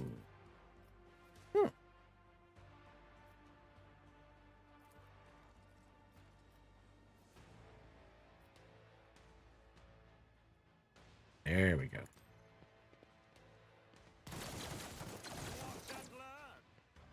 and learn. Ooh, that's right, I got the bonus to that. Not a problem for me. Oh. Suits my I completely mistimed that. strike. I serve the ruinous powers. Oh, well then you're going to die for the ruinous powers.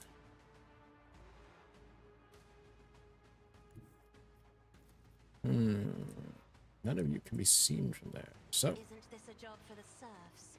well it was, but I showed up.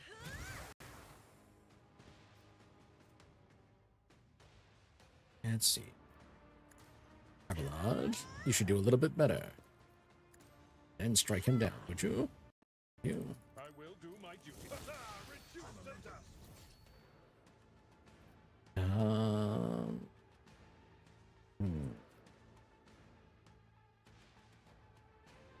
Indeed. Roll with that.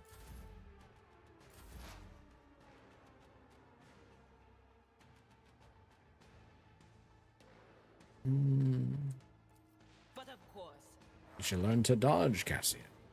cover me.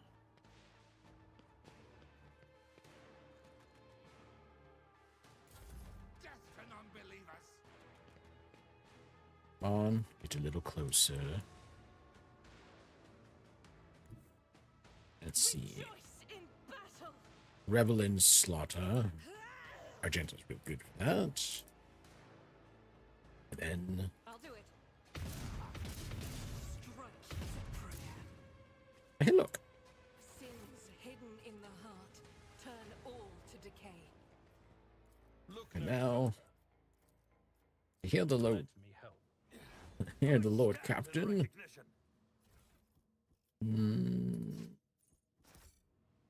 Let's go see what we got. Ooh, serrated. Never bother using that chain. Go.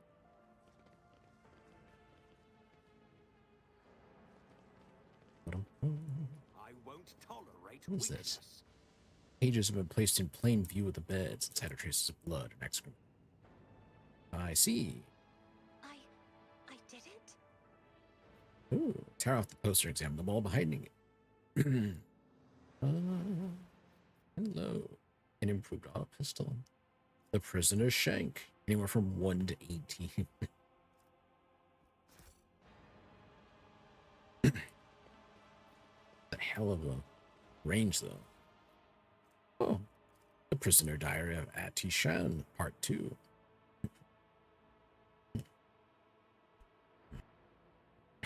I swear, the Emperor hasn't forsaken me. Guess who just came down the shuttle gangway among the fresh batch of prisoners? Cleansing Throne Damned William. Former administrative clerk. No, the clerk. The very same scum who lost the writ about the missing payment. He's the reason I'm in this hole. Don't know what they threw him in for, but I've never felt better in my life. He's not just behind the same bars as me. He's fresh meat. And I'm a venerable optimist, respected by everyone in the colony. The board just came out with a new improvement. From now on, anyone who underperforms, misbehaves, or causes trouble in any way is to be punished by the community. Specifically by the local best and brightest. Yours truly, the Optimist. The last two sods who failed to meet the quota were stripped naked, whipped, and thrown into cages in the big barracks. That's where they have to eat, sleep, and shit now with everyone watching. I thought to myself then, that isn't right. They've taken these punishments too far. But now, just you wait, you piece of grok shit. I'll get you for something. Those cages are calling your name.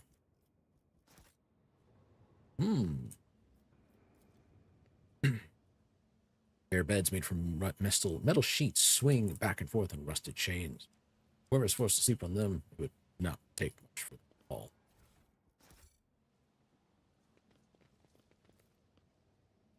These beds here are bolted to the floor. Some have thin, torn bed sheets, even tattered pillows. Ooh. Luxury. Wonder what you got. Stub revolver, flak chest plate, horse grenade. I like the horse grenade. Sometimes, I wonder to what extent our perception of the Empyrean differs. Ooh, I'm glad that I never have to look at it. No offense, Cass, but I'll do just fine without an eyeball in the middle of my forehead. None shall stand in my way. Oh, that's not good. Hey, Warren Lorf, what is this? The premonition runs The true. symbol before you bears a familiar scent, that of the dark forces of chaos. Familiar? How are you picking up the scent of that in the midst of all this? Damn, you have a hell of a nose.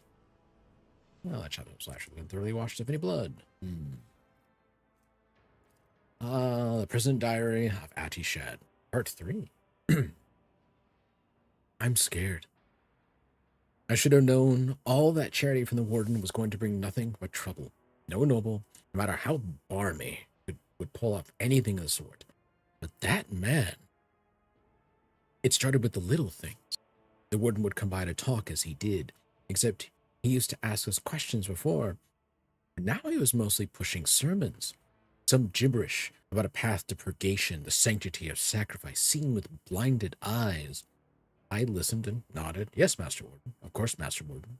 He could say whatever rubbish he wanted, as long as the tasty optimate meals kept coming. I thought everyone else was doing the same, nodding just to please the big man. His only fault was trusting things weren't terrible in 40K. Shakes my head on this side. Too gullible. Should have known better.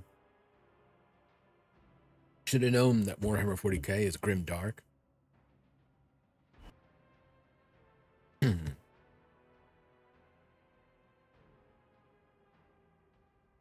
I was wrong. After that, people in the barracks started yapping on about purgation and blindness too. Apparently, us Optimates were no longer just the Warden's favorites. We were, Emperor forgive me, prophets of some kind who were meant to save the rest of this sorry lot. Or awaken them. Or make them see. Some rubbish along those lines. People who were now supposed to make sacrifices. People were now supposed to make sacrifices to Optimates. Yesterday, the sap who slept in the bed under me in my first year here cut off his own damn ear and crawled on his knees towards me. He handed me the ear and begged him not to forsake him when the fateful hour came. What in the throne am I supposed to do with an ear? Why is every single one staring at me all the time? The Warden said the time was nigh, that fate had truly great things in store from the Optimates. I went to look how my good friend Clinton was doing. He hasn't spoken for 3 months ever since I had all his top teeth ripped out. He spoke today. He looked straight at me and said, "Dead man." I kept hitting it until it hurt me. Now my fist and feet are all bruised. Half the barracks stood there and watched and prayed. I'm scared. Victory awaits. Body parts. What is this? Ah, the prison guard key. What's this? You know, some text I am just going to leave off. Judging by the number of horrid morsels, dozens of victims were slain here. Although it is a horror game, so prepare for horror. Hello, gentlemen. My brethren, the dawn is nigh. The Optimates will guide us into a new existence. Cutscene. Yes, yes, dear brethren. Have a taste of my steel. Oh, how I've longed for this, my dear brethren.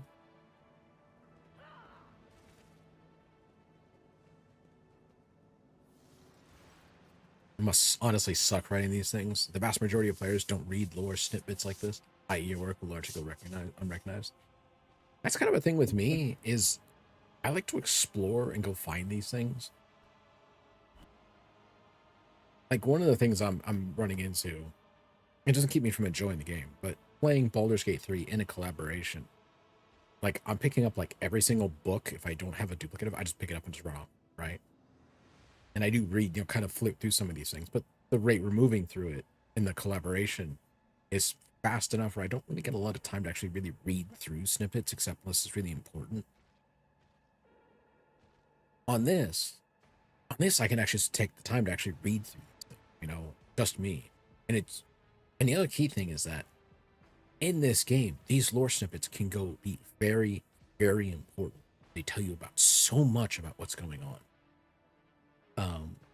Even someone like these lore drops, like on the station Urak 5, right?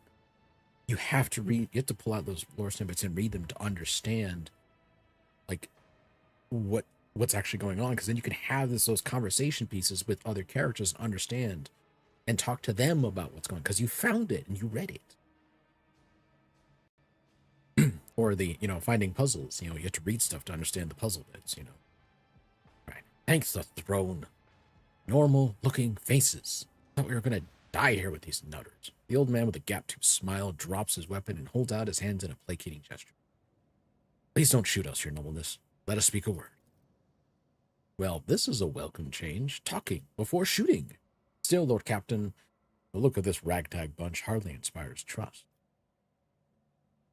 Give me a reason not to execute you on the spot. Here's the deal. We're quiet, honest, quiet inmate. We didn't want to riot. But, well, sitting it out wasn't really an option either. Warden's lapdog made short work of those who refused to join in the festivities. So we had to, play along. But that's all it was, play. It never meant no offense to Governor Medina, nor to the lawful authority of House Winterscale. Give us a chance, eh? We just want to wait until everything blows over. We can go back to ourselves and quietly do the rest of our time. If I had an Inquisitor along for this one, he'd probably be like, you just played along, huh? And just go for executing them anyways, because playing along once means they'll play along again, and they may find themselves chaos. You do think that rewarding the lower players through either in-game rewards, like extra dialogue options, or a hidden cache or goodies should be commonplace. Not for every piece of lore, though, but for a few of the more obscure ones found in optional locations. That's what I really like about this game, is that exploring and taking the time to get all the things can reward you greatly. It's not just about, okay, I'm going to grab this, skip the reading, go do this, skip the reading, go do this, skip the reading. Like, this game is really, really long just on the basis of how much there is to do that you can then take and use to make your game better or to work better through the main storyline. A repentant, honest heretic. How novel. Judging by Abelard's tone, the seneschal is utterly unimpressed with the old man's ingratiating monologue. The low-born speech is modeled with colors that conceal his true, darker hues. This old man has a long history of lies, and he's using his wiles on us as well. But I see no foul corruption or ill intent in his words. Tell me about the warden of the right. Why soil your tongues talking about that heretic, if you insist? Here's how it is. The warden of this here prison, the Honorable Master Castiglia, was a crackpot from the start. The previous warden ran things the proper way. Prayer, 1 meal a day, work, punch in the chompers from the gods, work again. But the new one, do you know what his first decree was? He introduced lunches and dinners. By the 9 devils, that's 3 meals a day. The man was obviously stark raving mad. That's kind of funny. You and I look at this going, I had breakfast, right? I had a bowl of cereal. I had lunch of a sandwich. I'm going to have dinner later. And this guy's going, 3 meals a day? Are you insane? And also shame in your eyes that more people don't play Owlcat games or other games where voice acting isn't omnipresent. You get having a preference for having your media voice acted, but there's so much good writing, story, etc. that goes largely ignored just because it requires you to read. That's actually probably one of the things I'm going to have difficulty with this, is all the writing that there is and narrating. That's the reason why I'm going until about 6 or so today for Rogue Trader, and then I'm gonna, break for dinner just to throw something up, and I'll be chatting. And then going on to Death Stranding, where I don't have to do a lot of talking. Because it's going to wear my voice out. But there's so much writing in here because it's not voiced. You do have the option of writing a lot. The ability to write long conversations like this without having to pay somebody to come in and read all of it. Things only kind of went downhill from the guards quit it with the teeth punching. The warden forbade them. Instead, the overseers started counting which prisoners were digging up more things in the quarry, or swinging their pickaxes harder or whatnot. And then, would you believe it, they put together a list of best workers. And then, and if someone on that list also showed good behavior, that's when they get promoted to an optimist. That's the upper crust among us, jailbirds. The quickest way to inflate your budget is voice acting? Yes. Not unless you run a bunch of cheap VTubers, I'm sorry. A bunch of us scrabbling going, look, I'll be the narrator. Just let me do it. Just 10 subs, please. 10 subs, I'll be a narrator.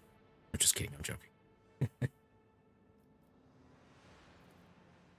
Well, that's how it was at first. Then the warden decided it's the optimists, not the guards, who should be in charge of punishments. And then it wasn't the overseers' jobs to watch the prisoners work. It was the optimists. Well, let me tell you. That's when the goody two-shoes really started to shine. The guards weren't even in the same league as our dear fellows, the Optimates. In the old days, we had maybe 10 or 5 or 10 stiffs kicking in a week, and now, now, well, now we were lucky if it was only 50. And that wasn't the end of it. Warden Casteglia moved out of his chambers to live right in the quarry under the dome. And I think something in his new home really scrambled his brain. He started spouting the wildest things like, the Optimists are saints who will behold the truth. And he started taking them to the quarry. Not all of them returned. The ones who did, you wouldn't recognize them. More beast than man. They were butchering people left and right, even guards and overseers. The warden himself had armed them. And that's the whole sob story.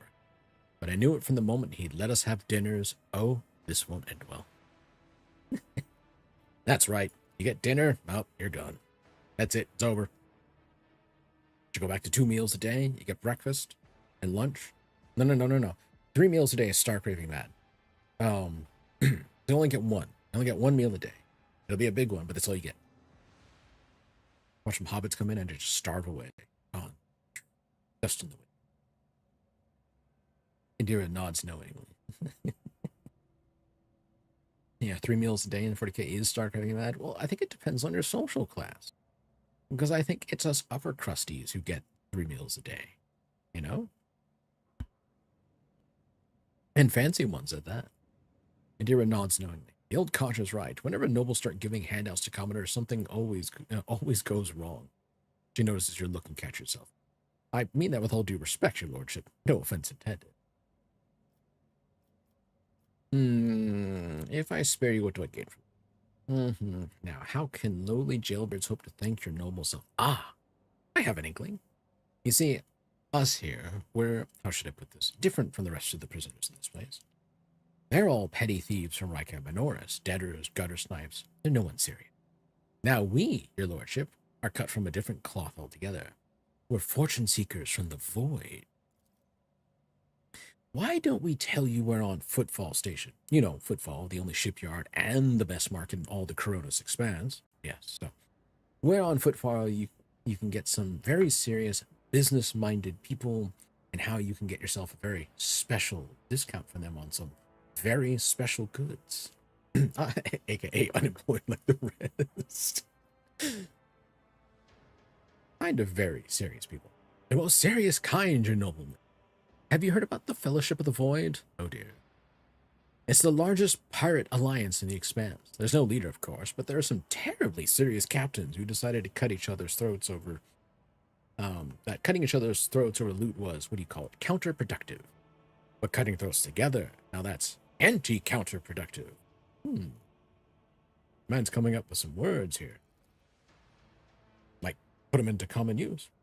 And, well, their joint efforts leave them with an excess of spoils, so they need to dispose of it somehow. And I, your nobleness, just happen to know someone who handles such kinds of dealings on behalf of those very serious people.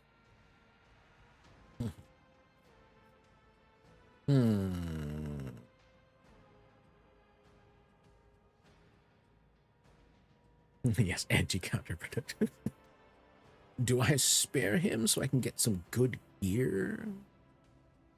Make it cheaper to get some good gear? That's a good question.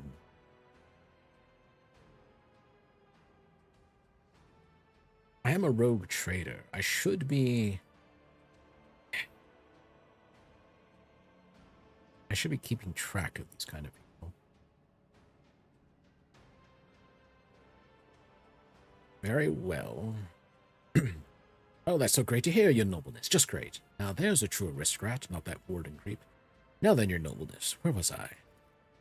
If you're ever on Footfall Station, there's this district there, the Shadow Quarter. Called that because it's located behind the statue of our holiest emperor. I've known people who called it something else, also on account of it being behind the statue. Don't repeat their mistakes, I tell you. Reverend Hieronymus wasted no time finding and burning them all. It's rather healthy discount, a staggering -5 to everything for the faction discounts. Right, the profit points, -5. I never actually took time to actually look at that, how much that was. That's a hell of a discount.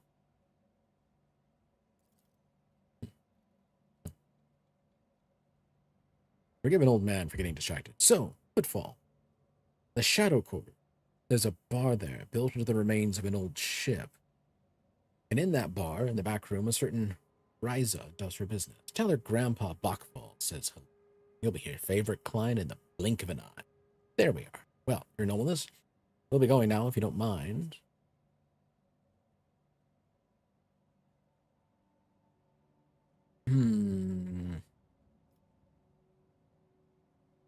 I really should keep my word. All right, fine. I shall not leave you to die here at the hands of the Warden's henchmen, plus it's more sacrifices for the frickin' Chaos Gods. Fuck that. Go. Tell my pilot it is the Lord Captain's order that you be sent to my ship. You will join my ship's crew, where I can keep a very close eye on you. You have my personal pardon as a rogue trader. Just this once. Thanks. We're most grateful, your nobleness. The old man glances at you somewhat skeptically, but then smiles and leaves.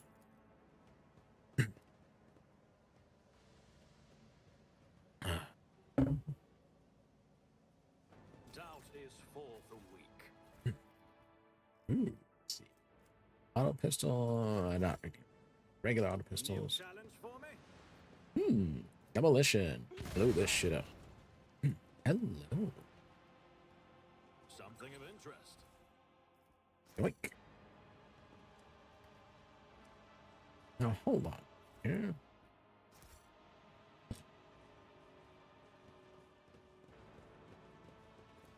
You. Done. Somebody care to explain to me why there's a diviner's staff hanging out in somebody's desk on a prison planetoid?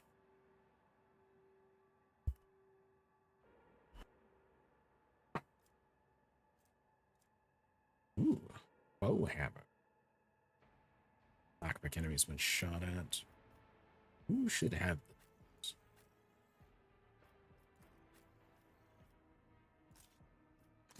I think you should have it.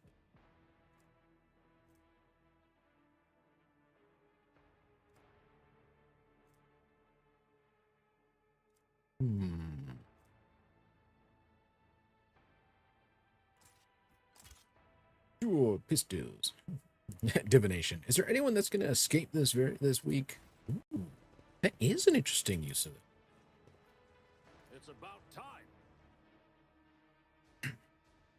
However, I kind of get the feeling, oh dear, that considering what happened on this planetoid, maybe psychic use on the regular is not a bright idea on this one.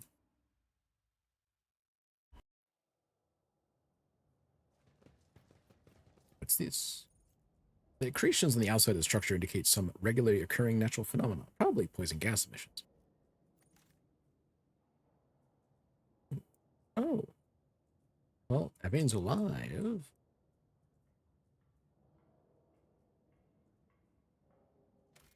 I'm going to save.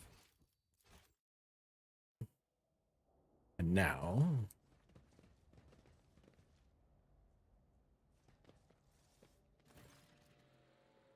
I told you, Evie, they are hiding so much from us.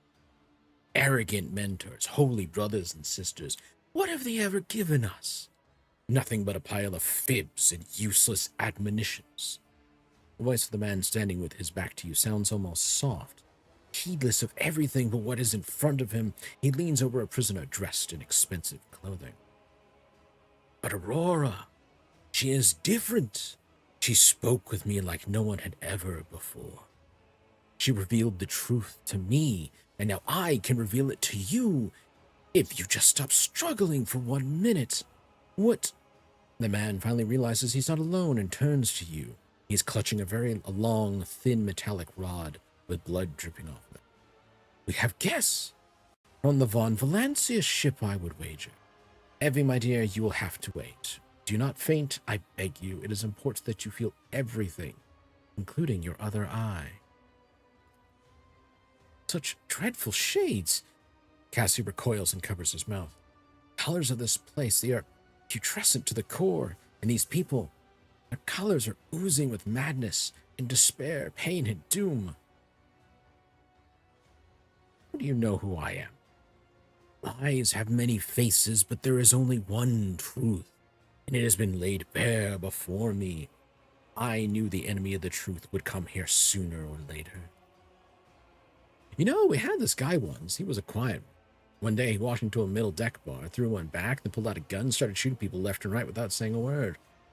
Then he shoved the barrel in his mouth and blew his brains out. Our warden here has exactly the same look in his eyes right now. Who's on that table? My seriously apologies. Where are my manners? Please, allow me to introduce Evane Winterscale, younger son of Caligos Winterscale, in the flesh. You know, he was so close to witnessing the truth right before you interrupted our little chat. How dare you, contemptible peasant! For every drop of noble blood you spill, you will pay 100-fold more. Cassie turns to you for support with an expression that is in equal parts indignant and frightened. Abelard shakes his head somberly. That poor fool. I knew nothing good would come of his naive attempt at negotiating with heretics. However, Evane appears to still be alive. Make haste, we might yet save him. Having a scion of House Winterscale in your debt would certainly prove beneficial. What madness in this prison have you wrought? Do you truly want to know? He becomes more animated and runs a hand through his matted hair. You know it has been some time since he last trimmed his nails. This was my garden, where I tried to grow the seedlings of a beautiful future. That was before I realized that there is no future, not in the sense ordinary people understand. We are too attached to this life, to the limitations of our weak bodies, to the short-sightedness of our eyes that can scarcely see. It is so insignificant. The true future lies beyond real space. Well, there's a fucking hint who he's dealing with if this rest of this shit going on wasn't. And the only way to reach it is through a cleansing sacrifice. Do you understand? Gotta love Cassia. One moment she blushes when you tell her you appreciate her. The other she says the peasants on the void ship is so loud and that we should rip out their tongues. Such great contrast in this game. You running up at the highest levels to the point where you're a rogue trader. You have the ability to command governorships, to essentially run an entire area, to have a territory dictated to you by an age-old document from 10,000 years ago with the Emperor's signature on it. Just the Emperor's signature alone on a warrant of trade means no one can gainsay you. No one can take away your rogue tradership from you or your descendants. Nothing. Nothing short of an inquisitor showing up and saying you've fallen to chaos. Here's the damning proof and executing you. And even then, they would still have to hand your rogue tradership over to the next in line, provided that they were devoted to the Emperor. That's the power of this document. And you're on the top of it. And you're with these, and you're above even the nobility. And the nobility is like, oh my God, you like me. Wait, no, that peasant looked at me wrong. Execute him, please. Or even just going, that guy right there, yeah, servitorize him. You know? That entire bunch of people in that deck, I can get replacements. Turn them all into servitors.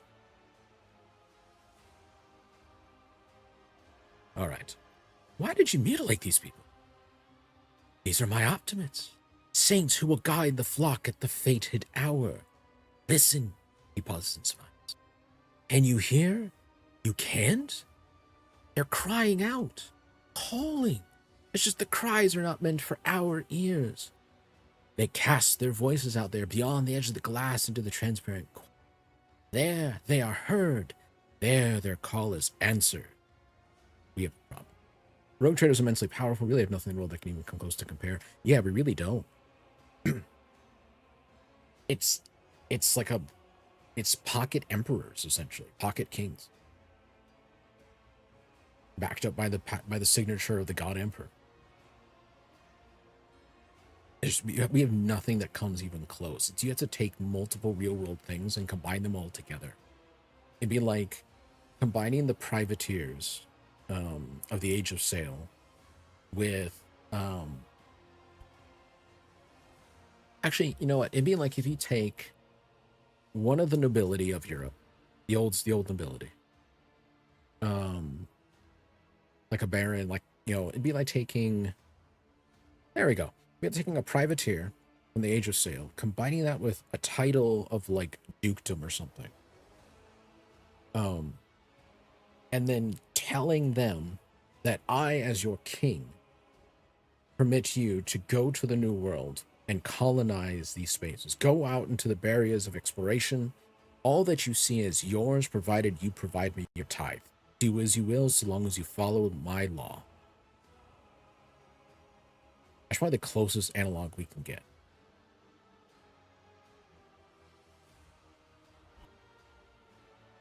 And then the king steps back. He is impossible to reach. The next people you can talk to is on the council, and the council will say, he provides his tithes. Get out.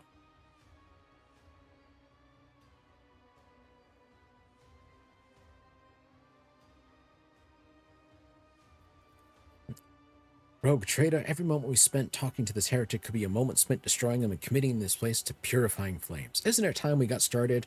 Argenta, I really love you in moments like this.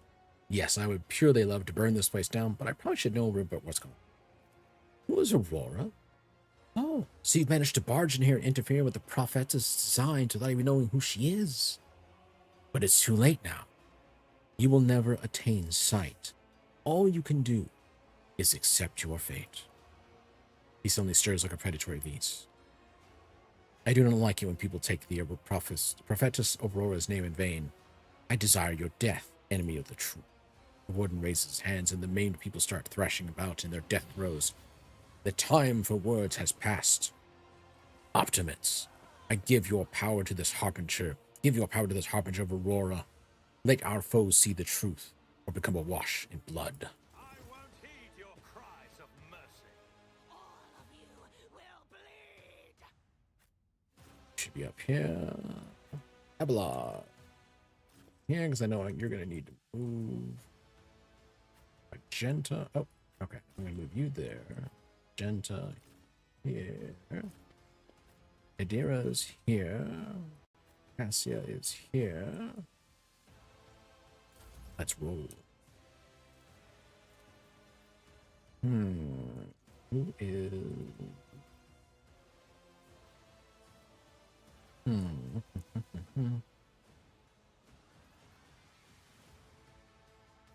not accustomed to being ordered around. This is Lord Captain. You should take a turn.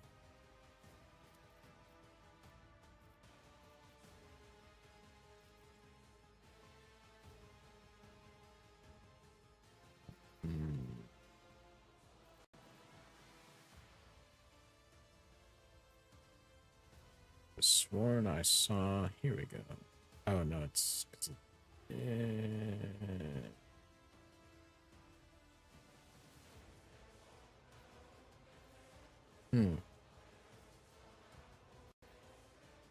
Oh, it's because there's stuff in the way? Is that why?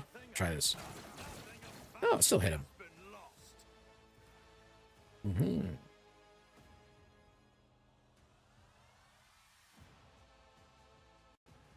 Already done. Regimental tactics. Oh. You. Me? Sizzle for me. Try to die with grace, at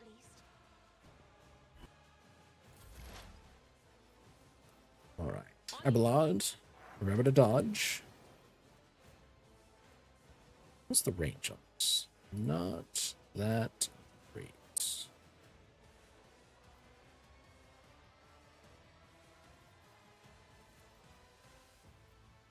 Human range? No, you're too far.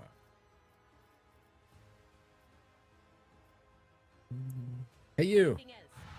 What an unfortunate turn of fate. Oh, I just couldn't take the screams.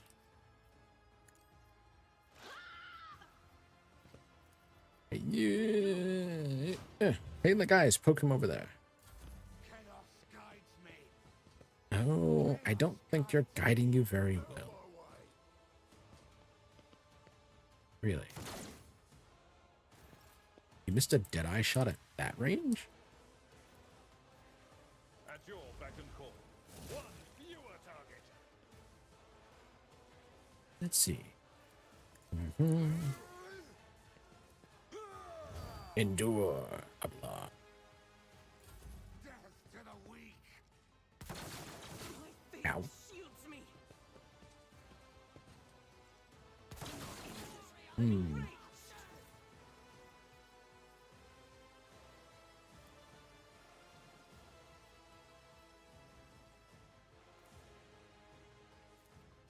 Let's do As this. the Emperor commands, I act. Oop. All right. Doubt is for the weak.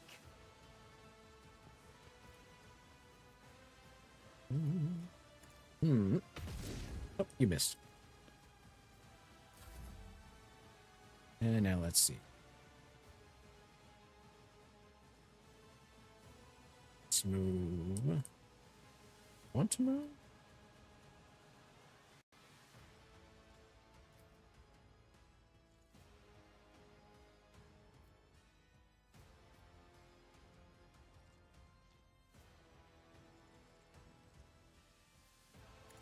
Opposing me was your biggest mistake. Now let's take a time to move there.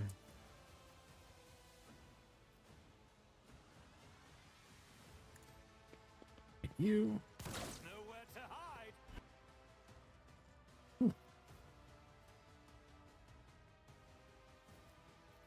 Let's see.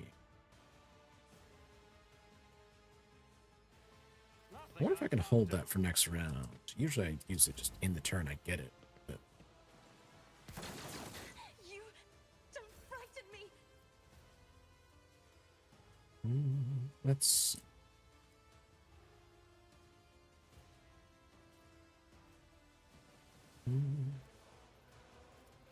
If I may. Sister Argenta, I recommend healing yourself. Holy task. And then you, sir, follow me. And look into my eyes. There we go. And then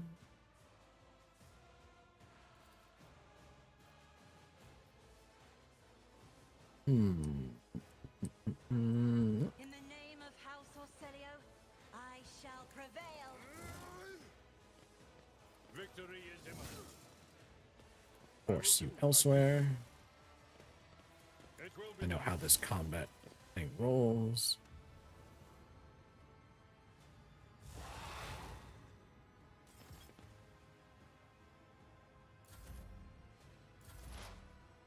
Okay.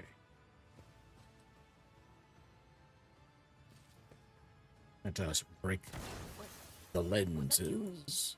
Or You should learn to dodge, Cassia.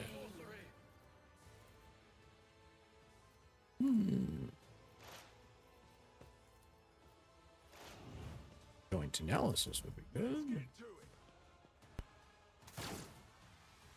Ow.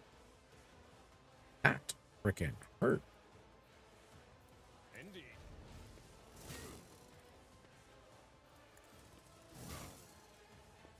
It will be done. Brace for I will do my impact. duty. This. Out of my way. We'll take all of you with me. My ears are ringing.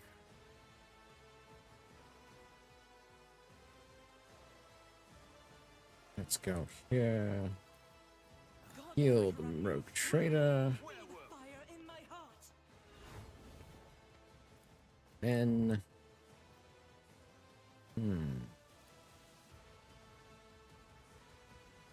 Alright.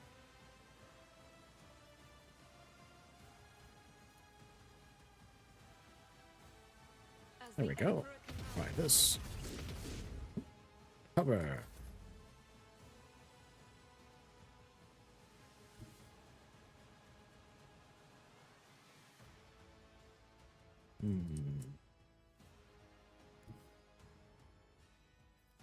Forge ahead. Yeah. This. Concentrated fire. Keep that.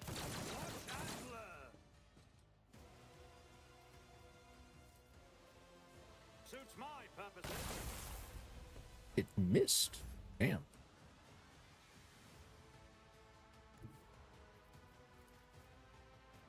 Step aside. Let's get that guy handled. Nature is coming. Another Doink. fellow painted black. I'm not accustomed to being ordered around. All too easy. There we go. That's all cleaned up.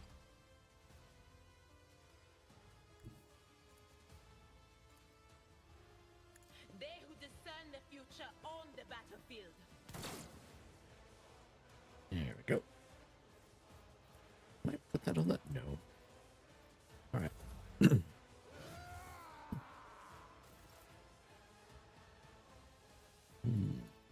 It will be done. Clear my sworn enemy.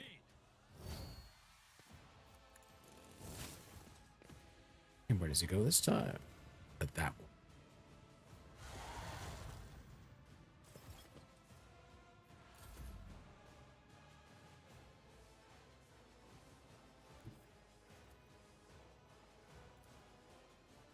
Gotta bring that thing down so we can stop resurrecting. I'll do it. Do it again. Without deeds, it's worthless. You're so good the first round, first fire.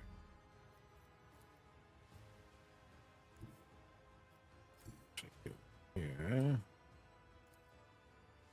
Not a problem for me.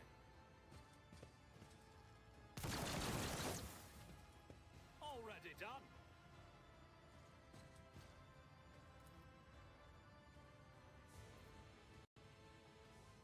Nothing I can't do.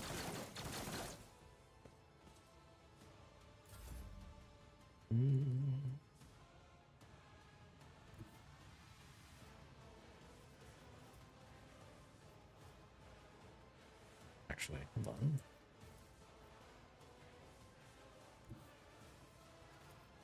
Give Adira another turn. Bring it down, Adira. Bring it down. Of course, it doesn't do anything. Oh, almost done. Hey, you, look.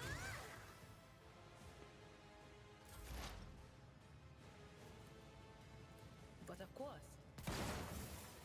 There we go. on it. Yeah, I think you're gonna need to learn to dodge. Oh, wait, it's not coming after me. Okay.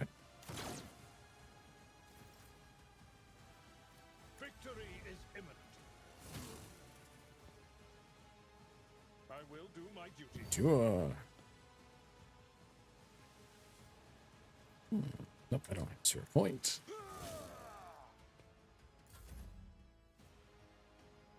Reload.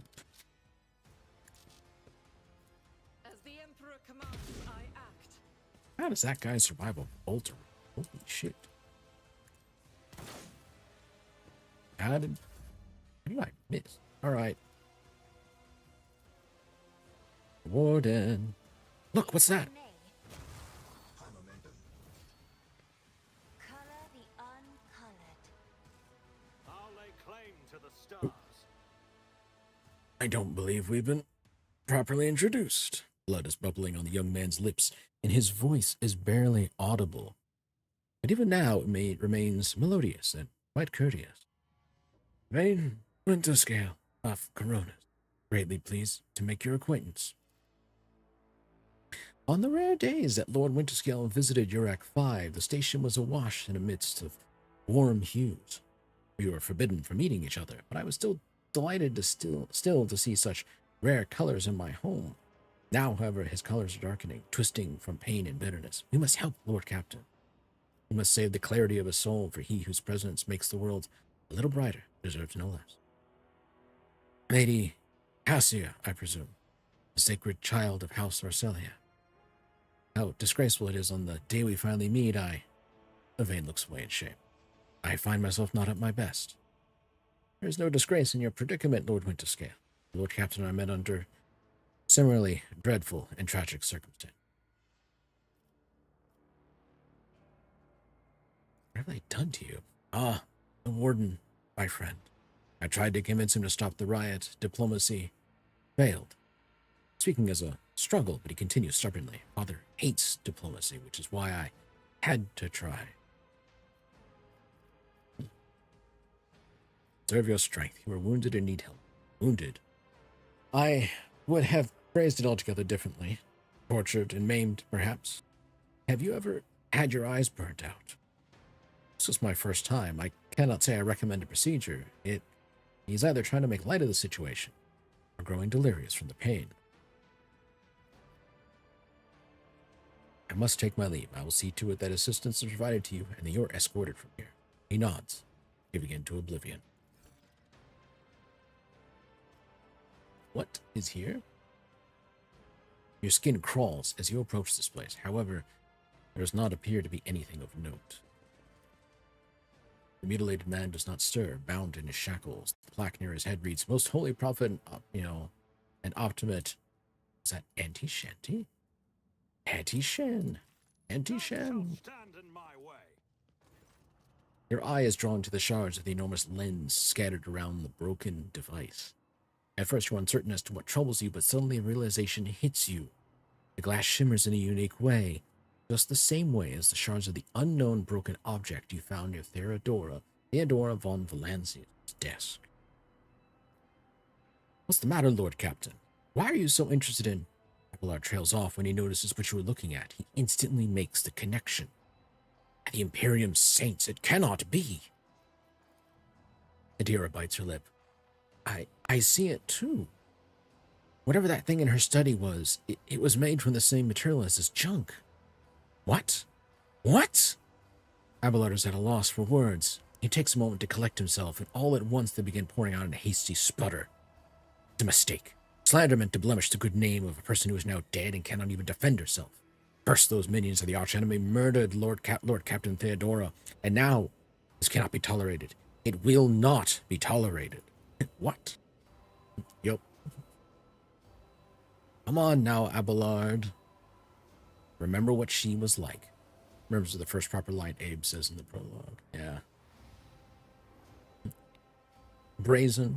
He says, Adira's smile betrays her grief, but at the same time, it is strangely knowing. Brazen. Assertive. It was like her entire life was a race against fate until fate caught up with her in the end. She would have gone headfirst into a black hole if she thought it would put her even one step ahead of everyone else out in the expanse. If we could just find finding out what she was keeping in her desk and why she went to get it during the attack. Sister Argento's beautiful face is full of truth. How bitter it is to know that you were born from bad blood, but do not let this knowledge drag you into darkness. The sister's words ring with a genuine, sincere hope that you will be blessed with a worthier fate. She does not appear to be shocked by the news of Theodora's possible heresy. Life must be so easy for you sanctimonious preachers. A dubious trinket, and you no longer see a person. You see bad blood, an annoying hindrance. There's enough venom in Adira's voice to poison an entire regiment. Argenta recoils, but the next moment her dark eyes ignite with fury. How dare you not admonish me? We are speaking of abating the arch enemy, a person who has tainted themselves, thus can never justify their actions. Sure, why go through all the trouble of trying to make sense of anything when you can just label them a heretic and call it a day? Except, dear friend, I seem to remember that you didn't mind Theodora so much while you were aboard the ship. You didn't leave her side for even a moment. She rescued you, aided you, and your adoration wilted the moment you heard an accusation sullying her memory. You weren't surprised or upset. You just gave up on her and moved on.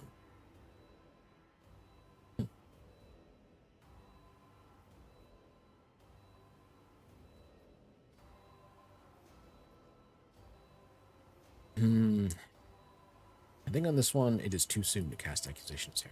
Sabot, do not be naive. Theodora kept an unsanctioned witch by her side like a pet. Do you really believe she would think twice about crossing the line in other ways?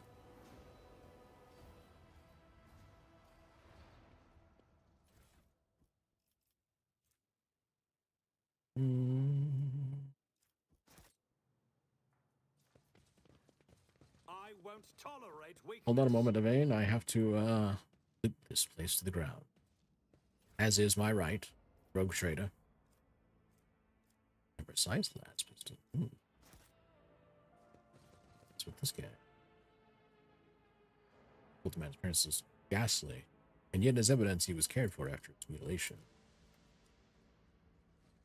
Gimme.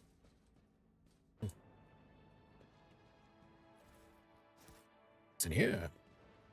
Ah, more goods to peddle off with somebody.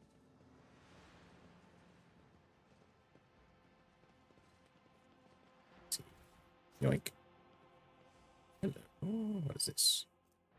Stub revolver. Yoink. Yoink. Victory awaits. Yoink. Gimme. Glass making furnace used to melt the extract standard glass. Excellence matters. Poison gas, huh? I rise to the occasion. Alright. Now let's level up. Now, what shall be my next thing?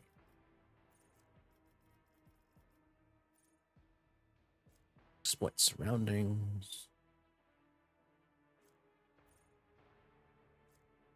Rack and ruin. Rapid flow. Unpredictable. A 6% critical hit chance. Doubled against enemies from which the soldier covered. That seems very, very... Okay, so a quick thing with this character. Comes from a Forge world. I put an augmentation on that gives him bonus crit chance for intelligence. Actually, I need to double check. What is his crit chance? Yes, I know.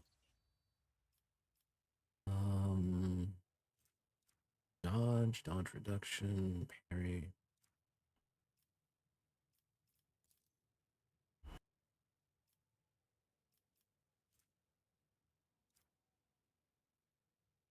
Is it going to tell me what my critical hit chance is? Yes, I know what my base chance is. Not particularly assistant.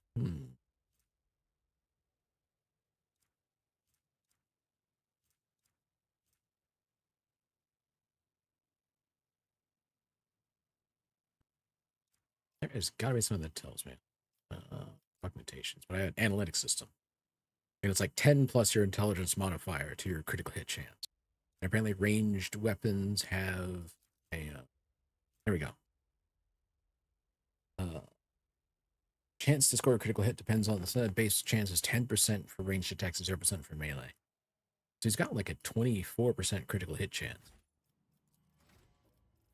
And if I go unpredictable, that turns it into a 30% chance. I think I gotta run with.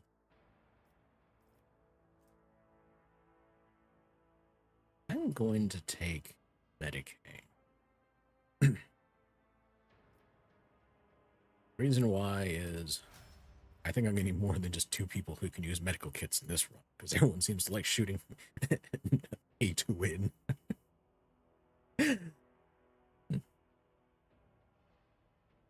Oh yeah. Well, the thing is, the new DLC they added adds in the augmentation system. So before, that was just a characteristic you had. Now it's an actual augment that can actually be changed or have more added in. There's part of the thing here is I had to find a genitor extremis to be able to use the augmentation table, because it's got to be fixed. But now augments come with a particular debuff, which is right up here, Farum Sanctum. For each stack of this effect, the creature suffers plus 15% more shock damage. So for every augmentation you have, you will suffer more shock damage. I think some Medicaid would be good.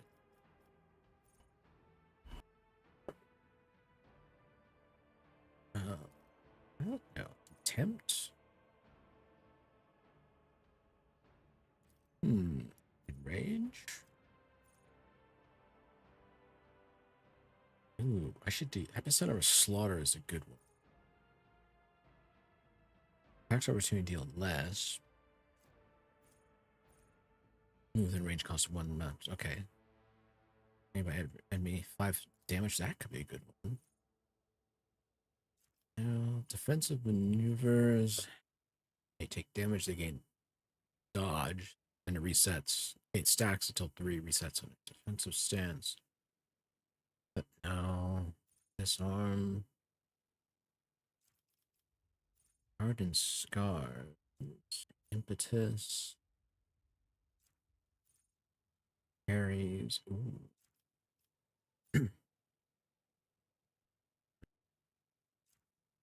Living shield. That's not inwards. Ooh. Yeah, I'm gonna want that. Gives him far more mobility on the battlefield.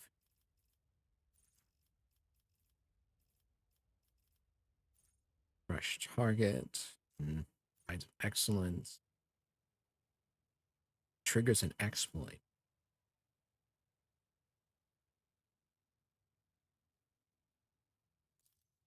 I have the free exploit trigger. So that's just free damage. Free bonuses there. Let's see.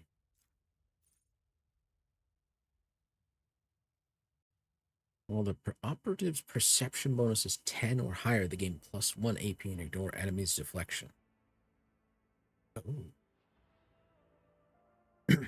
Cheat doesn't have that perception yet. That's going to be a while, so that'll be a take that talent later if I want to continue using it. If the target of an analyzed enemy has 2 or more exploits, the target's 2 more exploits. Taking the time to actually read through these because I'm like trying to think about because I'm actually building her for being usable rather than just going all in on unsanctioned, unpsycher stuff. Let's see. Even out of the line of sight at start of turn, that could be useful. Passive learning.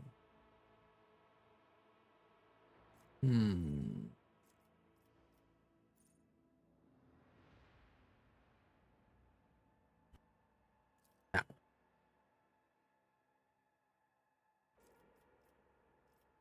one. Okay, let's see. Hold on. Edge of Fate.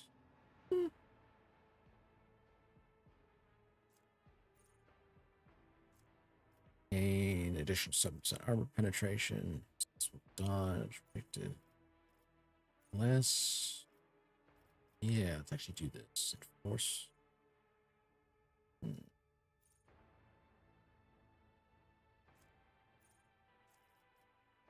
I got stabilizing factor, so it'd be less of a problem to use stuff.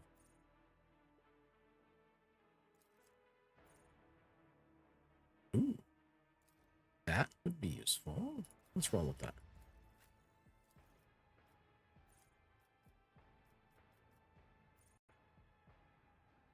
Oh. But I'm gonna be turning into a. There we go. We're turning into a gun-toting, destroy everything. Remember? There we go. So we want to raise her demolition as much as possible. Cassia. I am going to turn Cassia into.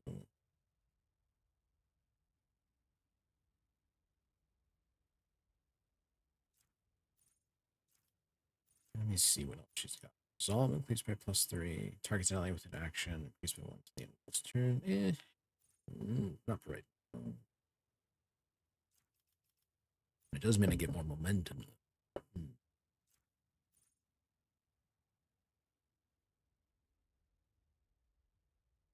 Okay. As a response, iron discipline.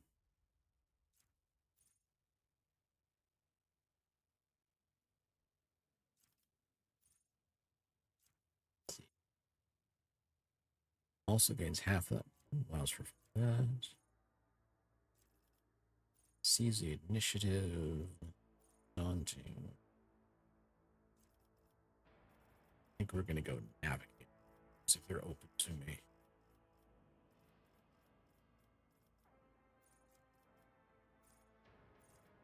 But I've got navigator passive. of armor is reduced by failure, degradation increases by okay.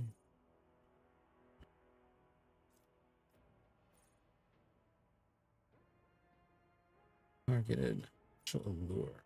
This would help with the officer bit because her stats rely on fellowship. Blinking stare. Quantity. Addition damage from every 5 character. That's if I'm going on a damage build out. Force on travel. Strange ability. Nope, that one.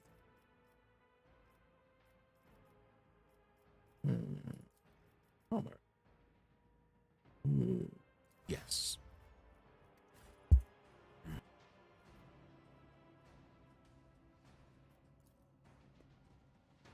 Go.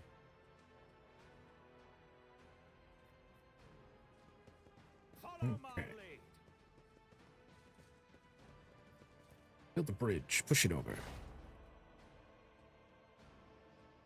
Okay. Up. And... You look so pensive, your lordship. The rebellion has been crushed.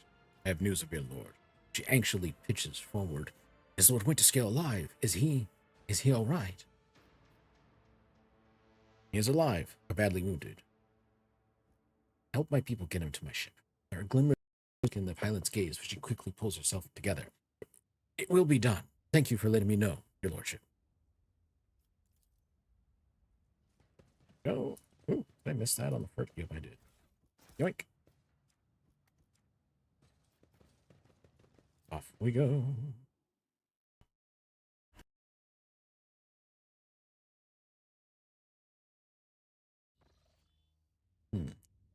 Vox Master Victus. Permission to report, Lord Captain. Over the past few days, I've received several messages from different decks complaining about anomalous behavior in the ship's cogitators and servitors. The machine spirits are restless and rebellious, and no tech litany or ritual pacification can rid them of this obstinacy. The tech priests can deal with the vessel's systems, but the servitors, they make errors in their tasks, disobey orders, change the assigned rituals, sometimes downright freeze as if in a trance. A click comes through the Vox channel, followed by a weary sigh. Lord Captain, occurrences such as these are caused by errors in cogitator calculations, or have some other sensible explanation. I beseech you not to take after those who whisper about the ship being cursed or possessed. Adira joins the channel and chimes in playfully. Oh, don't start, old man. All these peculiar happenings have long since turned into local legends. A door slams shut, a lumen starts flickering. People have grown used to all that, so our resident ghost has decided to up the ante. I'm telling you, things are only going to get worse from here. The technomats inspected the servitors and concluded they pose no danger. According to the servants of the Omnissiah, such behavior is caused either by the echoes of minds not completely eliminated. That's a terrifying thought to read about with servitors. Or by manifestations of the servants' will, machine spirits' will. Nevertheless, the faulty servitors make the crew's task considerably more difficult, and High Factotum Janrus Danrock would like to discuss how he should deal with the defective property. Waiting your audience on the bridge. Right. Which, I got look at this. Hold on. Developments, components, hosts. I should be the supreme commander. Such a fantastic, RTS game. Master Cannoneer. Oh, Argenta. The Shield Master. Master of Maneuvers. Expose you for now. Warp Channeler. Master Etherics. Shield Master. Nope. I don't have enough. Oh well. But off we go to the bridge. Let's see. Cleared notifications on phone.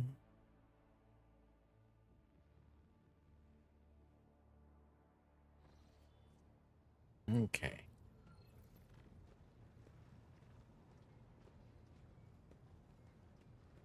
High factotum generous. The corpulent man in lavish clothes bows before you, not without difficulty. A servo skull whirs over his shoulder while the fingers of his augmented hand drum against the sheaf of papers he is holding, and he regards you with attentive interest through the lens of his magnifying implant. Greetings, your lordship. Janrus Damrock, at your service.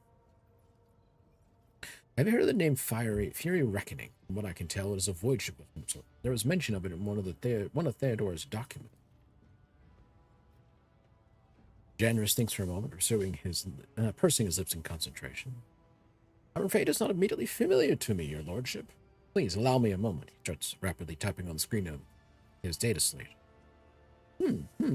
I say, House von Valancius did indeed sign a contract with the owners of a vessel with the designation Fiery Reckoning. There are transactions, records of the ship picking up cargo from Kiava Gamma. Well, this is odd. The data log ends there. Apparently the ship had some interactions with one of the workshops on your industrial world. I beg your pardon, your lordship, but that is the extent of the assistance I can provide you in regard to this particular matter.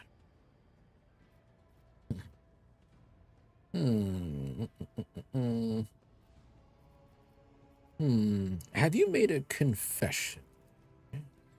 Your lordship, you are truly masterful at springing unexpected questions on a man. However, I must admit, I don't quite understand this one. The orphans on the ship have already been provided with the bare essentials, have they not? The factotum fidgets nervously with the rings on his fingers until he musters the courage to reply. I will not pry into how your lordship found out about my confession. I suppose it raises some questions.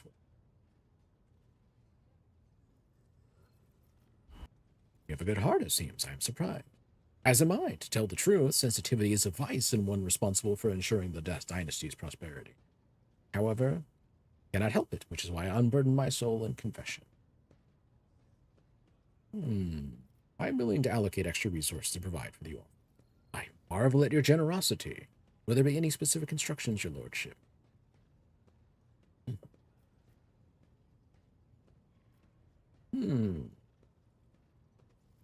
I guess I would do the equivalent of a scholar progenitor.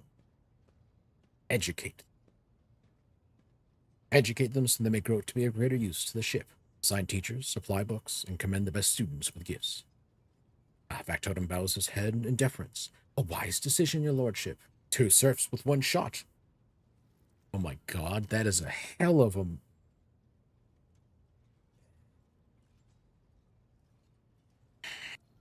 You look at somebody and you go, what the hell is the origin of that statement? That is to say, it is good to know the children will both learn and be rewarded for their diligence. Vigdis informed me about a problem with the servitors. What happened? You see, your lordship, the ship's servitors have been malfunctioning of late. They violate protocols, interrupt their task, observe crew members for long periods of time, and move erratically with no meaning or purpose. Janrus Danrock nervously pulls on his luxurious front frock coat as if it were uncomfortably tight. Had it been a routine technical fault, I would have decided the fate of these servitors myself, but I deemed it necessary to notify you. I do not wish to hide such irregularities from the Lord Captain. If you wish to observe the servitors' unusual behavior before you decide their fate, this can be arranged. The majority of the defective units have been delivered to one of the storage compartments, pending your decision. I wish to take a look at these servitors before deciding their fate. As you wish, your lordship. These story moments are so great. Third party, sector, data unavailable. Region, data unavailable. Location, Von Valancian flagship, lower decks. Material, report of a tech phenomenon that was observed during the Lord Captain's visit to Bay AKN 108. Words of high factotum, Janrus Den.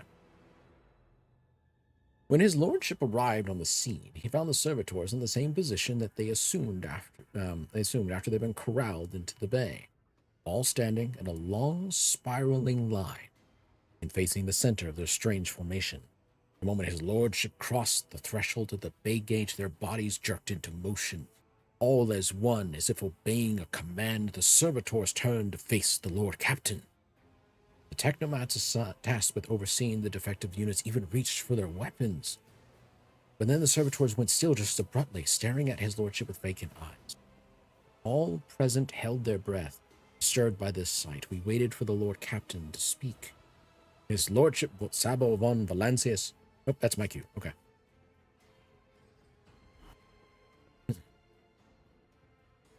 Demanded a report on the defective unit's status. The Technomat's long-winded and detailed report can be summarized in a single key point. Despite the servitors' abnormal behavior, they are still quite capable of carrying out tasks, and therefore the circumstances did not call for their termination. I will take several steps towards the servitors. Immediately, the servitors, each and every one of them, stepped towards the Lord Captain in perfect unison. They mimicked his movements with a frightening precision. The rogue trader halted in place, and after a moment's thought, waved his hand. And the servitors, just as synchronously, repeated that gesture as well. When the Lord Captain turned quizzically to the Technoman, so did the servitors, as if mocking him. Wherever the Lord Captain be it an incline of the head, a wave of the hand, or a stick to the side, the defective units repeated it without a moment's delay or hesitation, like grotesque marionettes controlled by an unseen puppeteer. We observed this mime unfold in distressed bafflement for nearly a minute until the servitors finally came to a stop. Not sensing any threat from them, the rogue trader approached with confidence. The Lord Captain examined the servitors. As high factotum, it was I who had prompted that entire inspection, and thus it was my duty to follow the Lord Captain. As we stepped closer, we noticed a fascinating irregularity. The servitors' pupils, normally still, were shaking wildly. Their bulging veins were pulsating under their copper collars inscribed with their past offenses. It was as if these mindless half-machines were locked in a perpetual state of extreme tension. A visibly shaken Technoman behind us proposed that the human souls had awakened within the servitors' bodies after a long slumber deep within their lobotomized brain. Formerly bereft of intelligence, they had attained awareness, feeling, and understanding. After a pause, the Technomat added that the servitors used to function properly, and that no one had been able to explain the change in their behavior. His gaze still trained on the motionless but animate half-machines and half-people. Lord Captain, we're not doing heretical, stepped away from the servitor. These are servitors. Disassemble one. I wish to investigate its component. A group of technomats hurried to act upon the Lord Captain's command. Servitor's mechanical parts separated with clicks, hisses, snaps, and hisses. The sutures upon its wrinkled, pale flesh and its augments were laid disgustingly bare. We watched the technomats do their work and could see every centimeter of the servitor's stiff muscles abounding with valves and cavities pierced by countless cords and tubes. The disassembling analysis complete, the technomats concurred. The unit was in working order. Nothing in the dissected body that lay before us could provide any insight into the reason behind the defects. I should make note of one more thing. At that moment, all of us present discovered that not just the eyes, but the hands and heads of some of the servitors were now shaking too. It was as if the mechanized servants were overcome with some primordial horror. I shall announce my decision. His lordship looked at me with unwavering resolve, and it was that confidence that wrenched me out of the nightmare stupor that had me tensely observing the scene unfolding before me. The Lord Captain gave the order.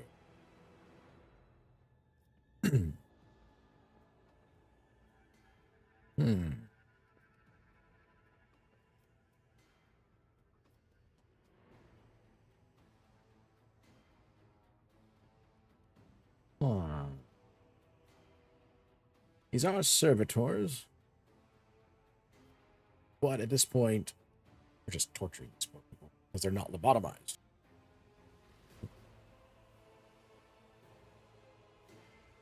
That's a horrible thing to say for this. Holy shit.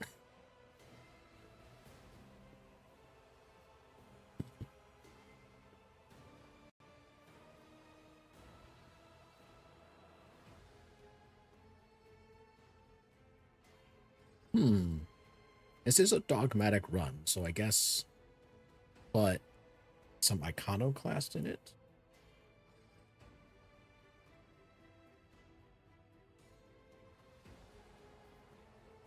We can always get more servitor. Hmm.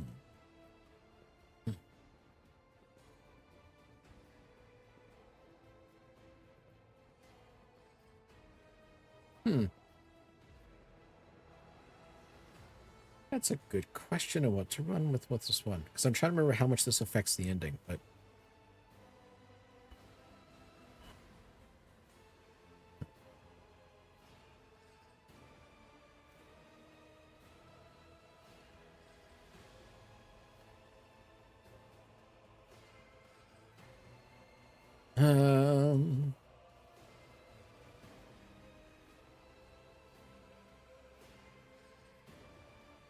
dang it, I always seem to go with Conquest.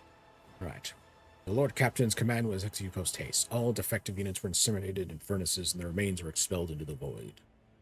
Crew was provided with replacement servitors, and soon forgot all about the destroyed unit's peculiarity. Yet this incident haunts my memories to this day.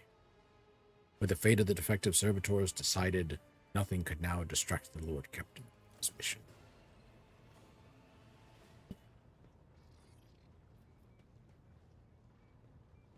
Sister Argent, where are you? Probably should deal with this particular matter before... Rogue Trader. Sister Argenta looks tired. There are dark circles under her eyes. Her hair is somewhat disheveled, and she moves like she's on a little edge. Little on edge. Rogue Trader. You have a personal request. I indeed have a request, Rogue Trader. The accursed servants of chaos who assaulted this ship took the lives of your loyal crew members, and they orphaned many children, including the progeny of the brave officers who defended their posts until the bitter end. I don't know what customary practices there are for cases like this in Von Valancia's territory, but in the world I'm familiar with, the children of such brave souls could expect to receive some special consideration. Perhaps the Rogue Trader could meet with the orphans?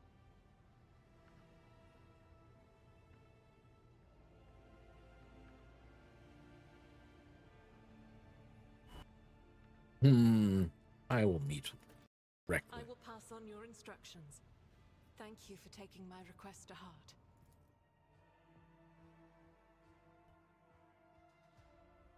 Okay. Boink.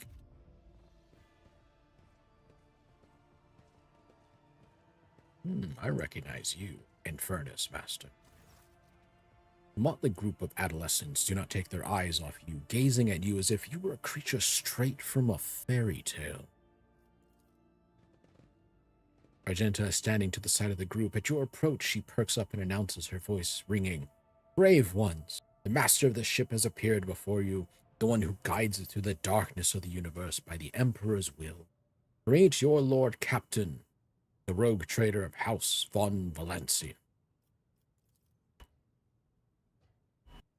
You notice Infernus Master Heinrich Montag, standing a few paces away from the orphans. He watches you with approval and bows respectively when you meet his gaze. Infernus Master, do you serve as a teacher in your spare time? Not at all, your lordship. I was just looking out for them. It's the Infernus way to help people in trouble, help folks in trouble. It's our job, after all. So we chip in rations here and there and make sure no one gives them a hard time. We take the older ones into the clan's care if they want. Many in the guild are not our family by blood, but by circumstance.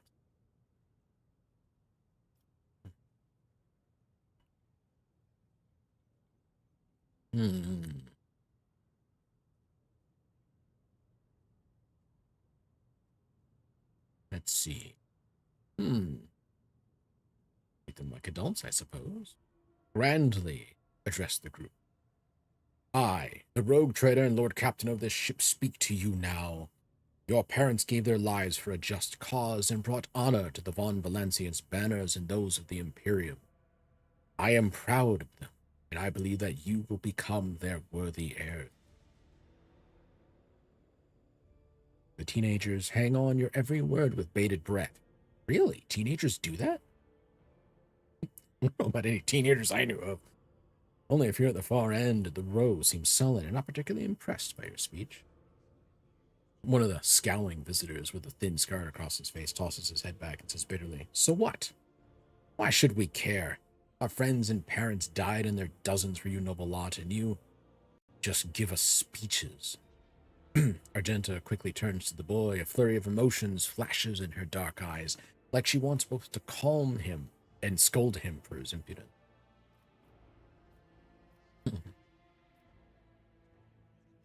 Hmm.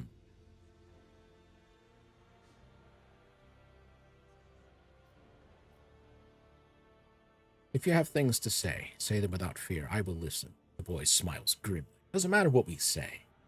It won't bring our parents back. And it won't change our fates either. We'll keep slaving away on this ship until we drop and die like our folks. Worse.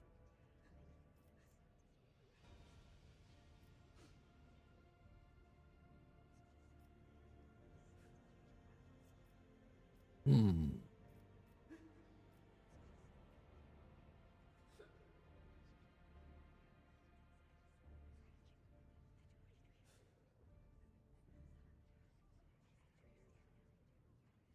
Hmm.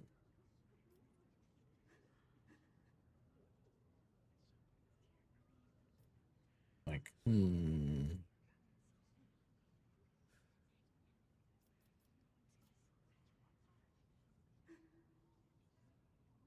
I understand. Guess we're going to go with this route. I understand your grief and dismay. Your parents died. It is not an easy thing to go through, but they gave their lives for the good of the whole ship, for the Imperium. Do not speak of their honorable fate with anger and disdain. Argenta, you heard the rogue trader. His words carry the wisdom of the Imperium. It is hard to say whether or not your words have left an impression on the boy, but he nods slowly, and he catches himself and gives you an awkward bow. Argenta rubs her head pensively. She smiles and offers a few more words of encouragement, and leaves the bay.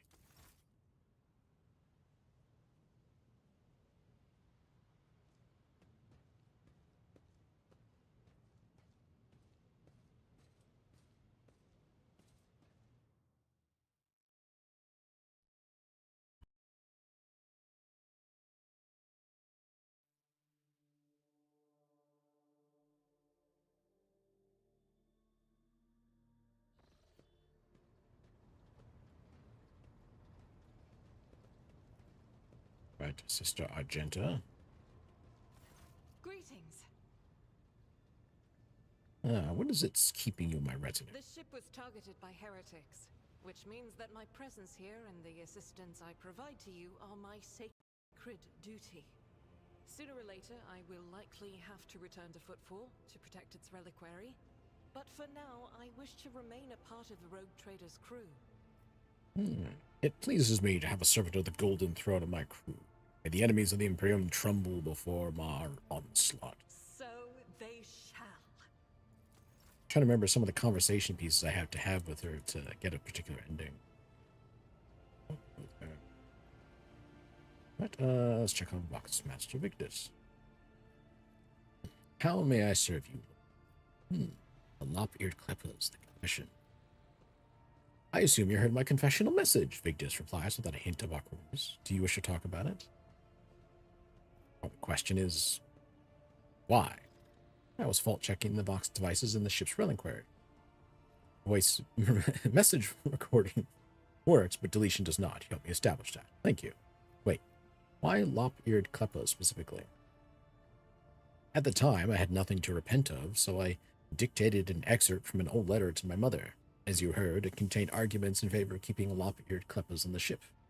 I can still recite it from memory.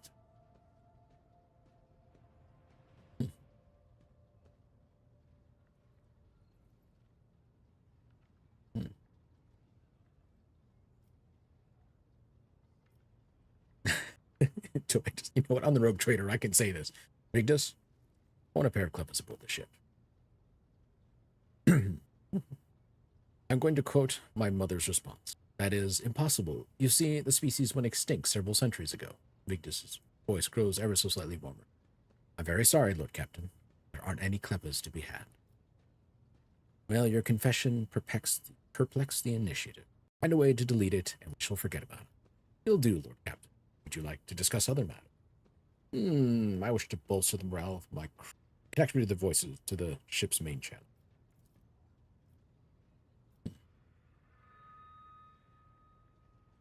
We address the crew with a rousing speech and hear a voice roll through the ship, leaving even the normally quiet corners of the vessel. The broadcast ends, you hear distant shouts of approval. Must be shaking this whole thing like a stadium. Voice. Appearance is unique. You're a void born, are you not?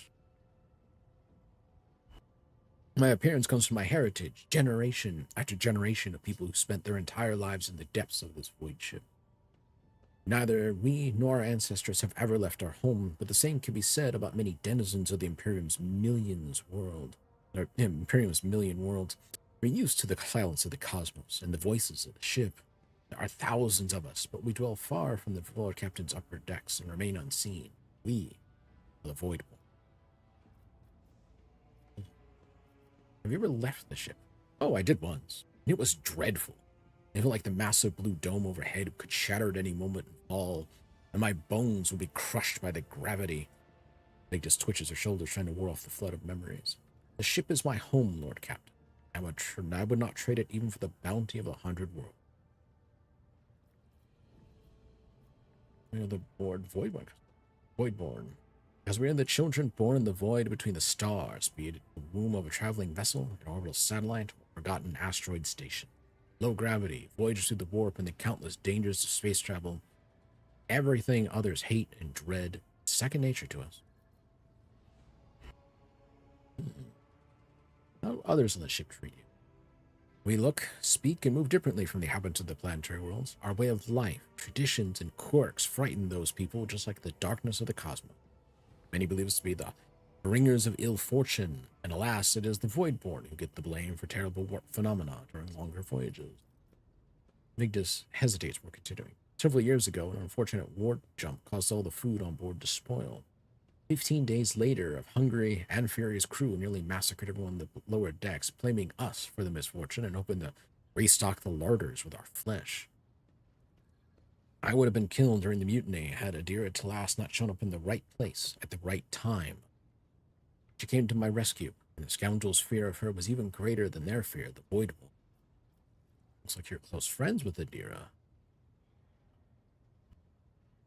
Webs of tiny wrinkles appear at the corners of Vigdis's eyes, the only hint that the Foxmaster is smiling. The Voidborn seldom make friends, especially among the captain's entourage, but you see, many consider Adira to be different.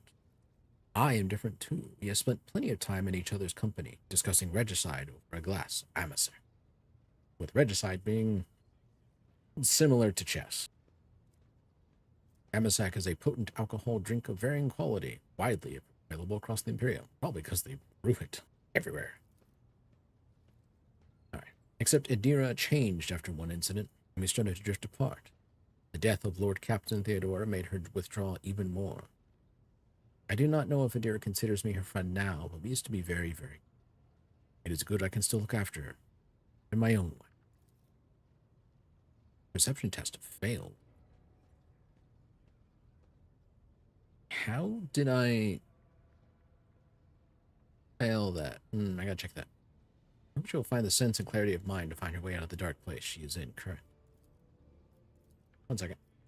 I'm supposed to have that selected so that... Oh, it must not be a check that's covered by it, or it's one that you're guaranteed to fail at this time.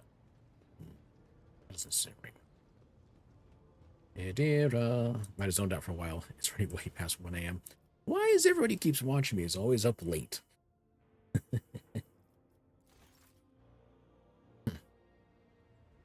Maybe want to see about getting some sleep, official Falcon.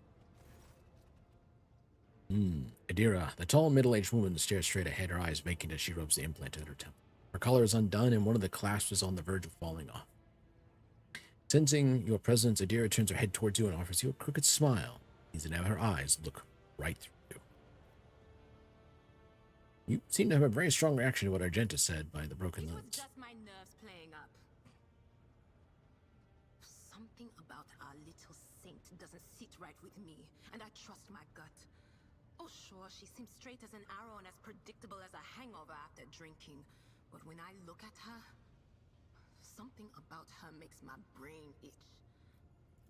After that conversation, I tried to listen to what was being said about her. Beyond the door, what I heard was strange. Blood in her past, twilight in her present, and something like a star leading her. But where is it leading her? I saw several roads, and all of them frightened me. Do you think I should keep an eye on her? It certainly wouldn't hurt. I'll keep a watch on her too. If only I knew what it meant. Maybe it means danger for her. Or maybe danger coming from her.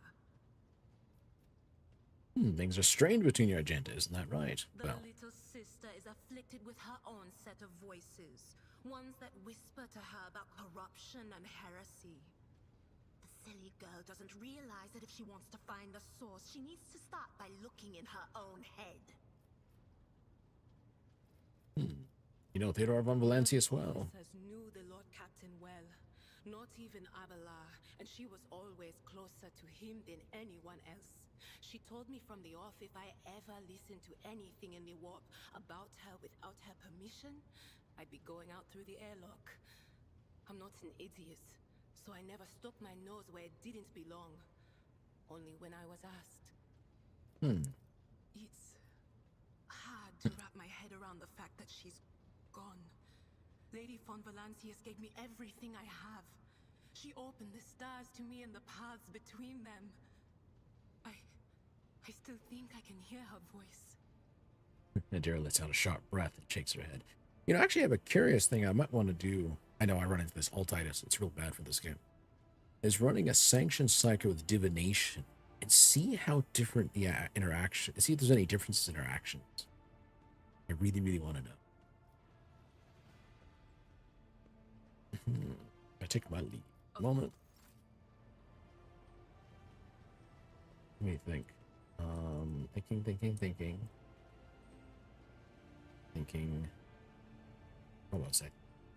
I had the thought and then I got up and lost it. Oh, wait, I talked to people, talked to him, talked to her, got that.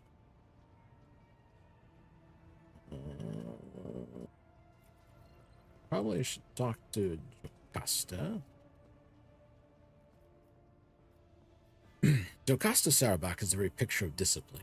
Her uniform is exquisitely pressed, her armor is polished, and her posture is imposing and rigid. The only flaw in her immaculate appearance is the heavy enforcer's ball, which is worn and battered from frequent use. She salutes you with a practiced motion. Greetings, Lord Captain. You're wearing Imperial Navy armor. How did you come by it? I inherited it from the previous master.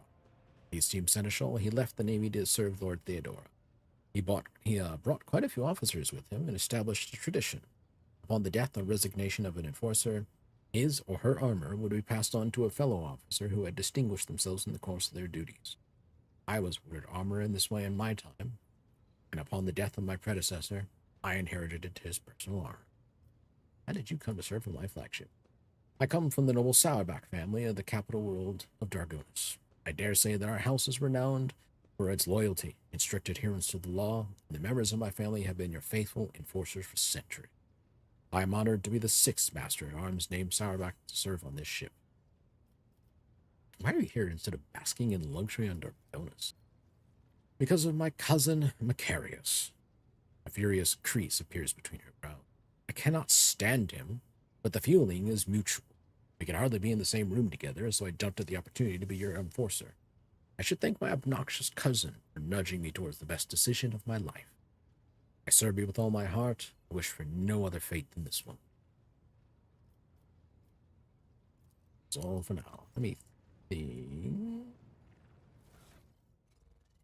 Double check equipment.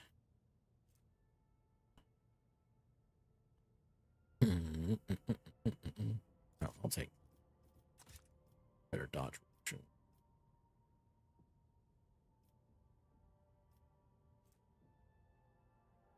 Ooh.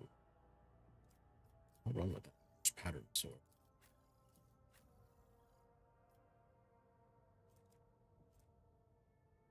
Don't think there was much. Putting this cape on him. Uses Endure to use one of the following effects. That'll take burning, toxic, and bleeding off whenever you use the door, which is going to be constant. Place that. I need to get more medkits. I should probably carry some grenades.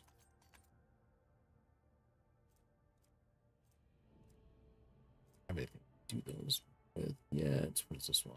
Oh, it's an equipping shield. So if I get, what's his name? The Deptus Arbites. Arbitus.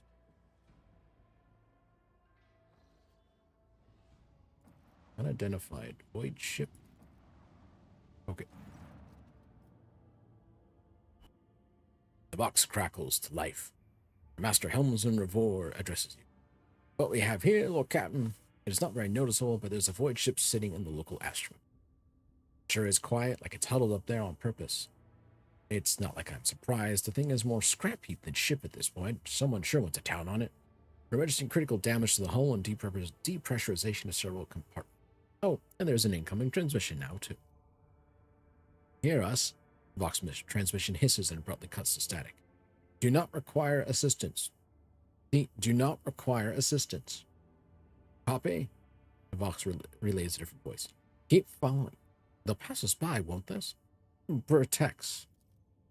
Lord Captain, I'm told our augurs cannot determine the allegiance of the vessel. To be brief, there's an unidentified and badly damaged vessel within an asteroid field near the Rakati Philia colony that is refusing help. Which, not to put too fine a point on it, has not yet been offered to them. Revor, can we establish communication? Let the vessel identify itself. Yes, Lord Captain. Connection is established. Unknown vessel, we are receiving you. Identify yourselves. I repeat, identify yourself.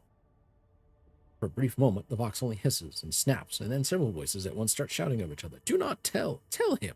We're done for! This is Thunderfang. We are... One of the voice falters. Uncertainly is replaced by another. A merchant vessel. Do you copy? We are a private jet vessel. A merchant vessel. Of course they are. Damn my stupid head. Where did I hear this name before? Thunderfang. For damage report on the unknown vessel. Telemetry shows multiple hull breaches, most likely caused by the guns of a combat ship. Several compartments are leaking air. The bridge has been almost completely obliterated. 2 of the engines are critically damaged. Someone gave them a thrashing so solid they barely managed to limp away. Thunderfang, your vessel is bad damaged. What happened to you? The vessel box responds by bursting into a cacophony of sounds, words, and emotions. Someone chuckles bitterly. Another one swears with some foul expletives, and yet another hisses, fiercely demanding that the others shut up. You manage to make out little from all this. He was just flying, minding our own business, straight out of the blue and opened fire. Miracle we could get away. Emprah protected. And then more fire. Who? Void only knows. Roasted our tail, bombed everything. Our folks are left without help. We never got to them. Thunderfang, why can we not identify you? You can make out hoarse and furious whispering even over the crackling of the static. Why? I don't know. What if? Certainly not. The whispering dies, and a clear, youthful voice cuts through the static. Our vessel is badly damaged. Mage is preventing the correct identification. I assure you, merchant vessel. Thunderfang does not require aid. Thunderfang, not playing games, and explain again what's your business here, and this time I highly recommend the truth. Happy now? What have you done, idiot? It's too late now. Box channel is again filled with the angry whispering of several voices. The whispers of static are drowned out by a clear and slightly frightened voice. You copy. We are from the Fellow of the Void. We did not come here to loot, on a different business, to help our own out of jail. Do not hurt. Release. We already had our chronos cleaned. How about striking a deal? Hold us full of goods. In case you're unaware, Lord Captain, the Fellowship of Void is a disorderly assembly of several dozen pirate factions at the Corona's expense. They consider themselves above regular heretics solely because they sometimes have vox conversations with those whom they are about to bore. Were up to me, I would make them eat a salvo from the macro cannons to shake the scum loose from the decks. Certainly deserve it. The honeyed voice of the high factotum interrupts the translation with a polite cough. I would wait on destroying the vessel if I were you, although the moral aspects of their livelihood do cause some awkward questions. The Fellowship of the Void remains a major supplier of goods to the local market. Perhaps you will find dealing with them acceptable, especially in a situation where performing a warp jump is impossible. Thunderfang, prepare for commercial exchange, by gunpoint if necessary. Ah, gunboat diplomacy. Ooh. Is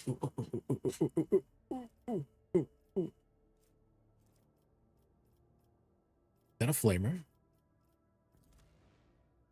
Yoink.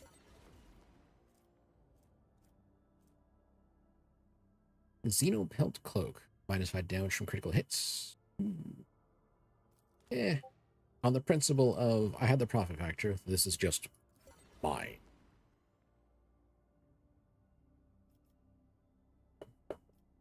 Oh, just buy all available? Excellent.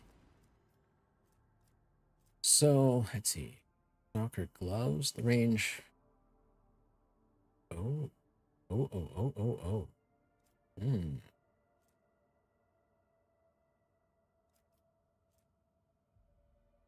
That's an auto gun. Ball chain sword.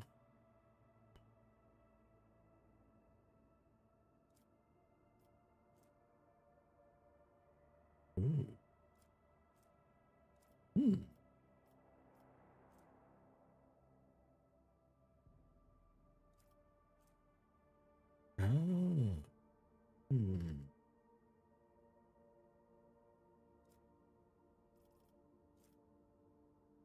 How about some trading? Tradable? Player selection. How about... I'm going to get rid of these on you. Xeno artifacts, I don't have any. Jewelry will come next. Ship components, I can run with that. Hold on. Wait. Here we go. Pause. Player selection. Get rid of this. Get rid of this. Oh, we can do that. Fuel's not worth much. How about some armor kits? There we go. Now I can reach out and go buy everything. There we go.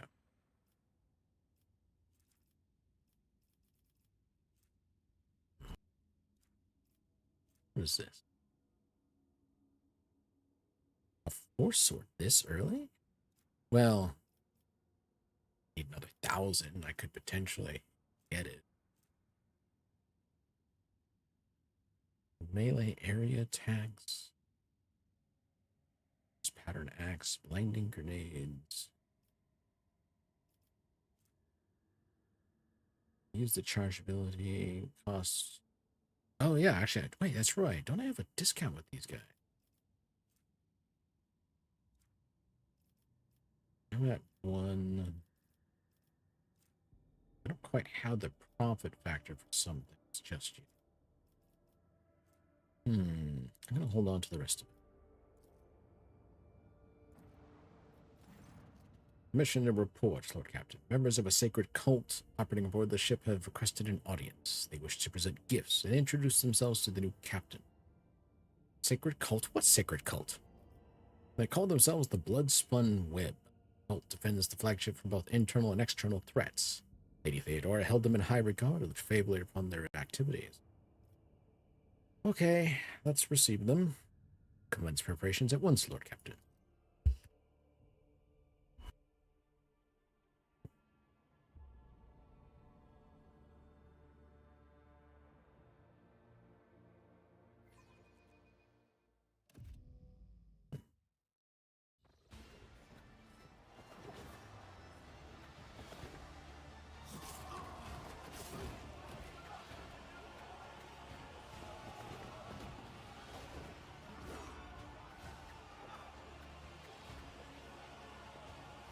Just casually slaughtering people in a parade.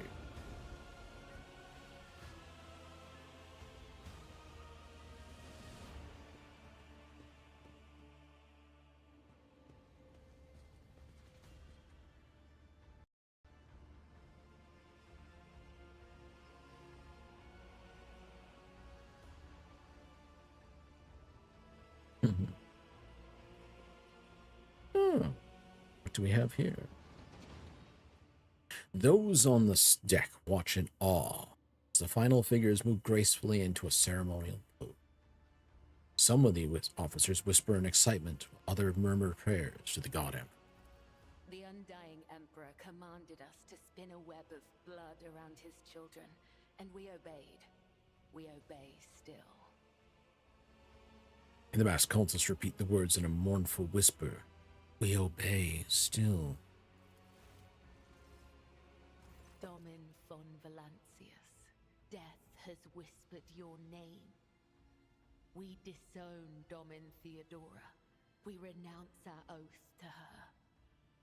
A woman's slender finger has been fitted with a metallic claw. She points it in your direction and gazes at you from behind her bone mask with the cold, grim eyes of an assassin. Renounces her oath. She pulls out a sinister curved blade, and similar weapons appear suddenly in the hands of her motionless companions. And now we give the gift of our blood to you. It is It's a blood cult. death. Death has whispered your name. The followers of the tenets of the web swear fealty to their new overlord and offer proof of their devotion. Their blades sing through the air, and rivulets of crimson flow into the deck. The young woman bows her head reverently as she hands you a heavy parcel. The others bow their heads as well. They seem unconcerned by the blood that trickles down their fingers. We give you a blade, the silent verdict. The Undying One has chosen you to wield this instrument of death. We give you one of our own, Kibella. She will be your shield and shadow. And we give you the blood of these traitors. The tenets of the web will purify their souls. Lore Imperium test succeeded.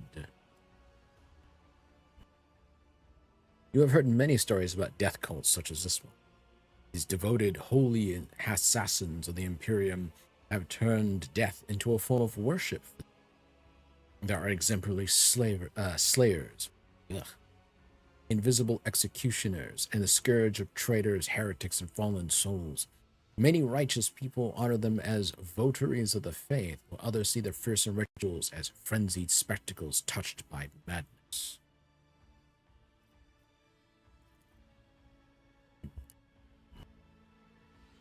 The cultists are all voidborn. Their lithe, sinewy bodies are clad in light armor, which allows them to move with an acrobatic's nimble grace and strike with an assassin's swift surety. The red and black vestments are adorned with sharp spikes and ritual jewelry. Where time and training have worn their garments threadbare, you can make out patterns of bleeding lacerations. Except the captives. The prisoners cower beneath the weight of your gaze. Blood drips down the tear-stained faces of the captured officers, technomats, and workers. A word has been carved into each of their foreheads with meticulous precision. Traitor, heretic, apostate, renegade. The cuts have been digitally and regularly reopened to prevent healing. These renegades committed treachery against their domin. Their lips once praised the name of Kunrad Voigtveer, but it is your name they will whisper as they cross over to the other side. Interesting. So a death cult watches over my crew. They who honor the Emperor through killing, who devote their every deed to serving him. Sacred executioner. The Domin has discerned our essence. This is a great honor for the blood-spun web. We have woven the bays of this ship together with the threads of our faith for many years. We keep the greatest relic, his tarot, through which he sends us his blessed revelations. We obey the whispers of the Undying One. This is our service to him. This is our service to you. So the tarot they're referring to is, as noted here, the Emperor's Tarot, a deck of psychoactive cards bearing sacred and meaningful images. Tarot cards are used for divination and predicting the future. They are believed to be able to capture images sent by the Emperor himself. In the hands of a skilled psyker, the Emperor's Tarot can be a truly potent divination tool. Your heart is filled with awe as you gaze at the Countess. You recognize this feeling you have experienced before when you walked through the scorching flame and survived. Eyes of your grim guests burn bright with sacrificial fervor. They serve the God Emperor with wholehearted faith and devotion. So what exactly does a cult like the Bloodspun Web do? The tenets of the web teach us to read the threads of the future and understand the hearts of others. When a soul is filled with the poison of corruption, we know its time has come. We bring liberation. 3 strikes, 3 rebukes, 1 blade. This is how we serve the Undying One. This is how we serve you and your flagship. But there are others, the virtuous martyrs who contravene his design without realizing it. Those who have come too close to faltering or committing an apostasy, but have not erred yet. We present such souls to the Undying One.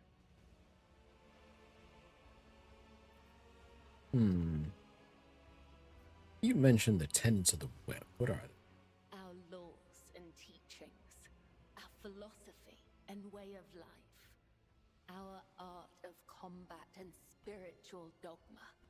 The tenets are the blood-spun web itself. Okay. Humanity owes its existence to the Undying Emperor's sacrifice. It is he who protects us from a darkness of terrors. Hence, each of us has a duty to serve him, and a duty to die for him. To act otherwise is to waste the life that has been given to us by the Undying One, to become a thief. We help others understand this. We help them to live and die righteously.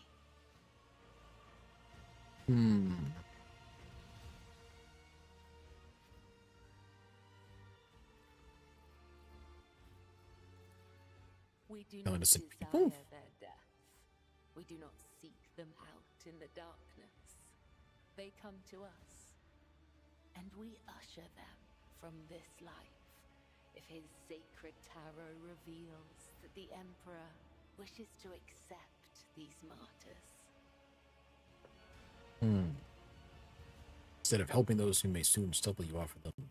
Death? We follow his design. We claim those marked by his omens. We submit to his will.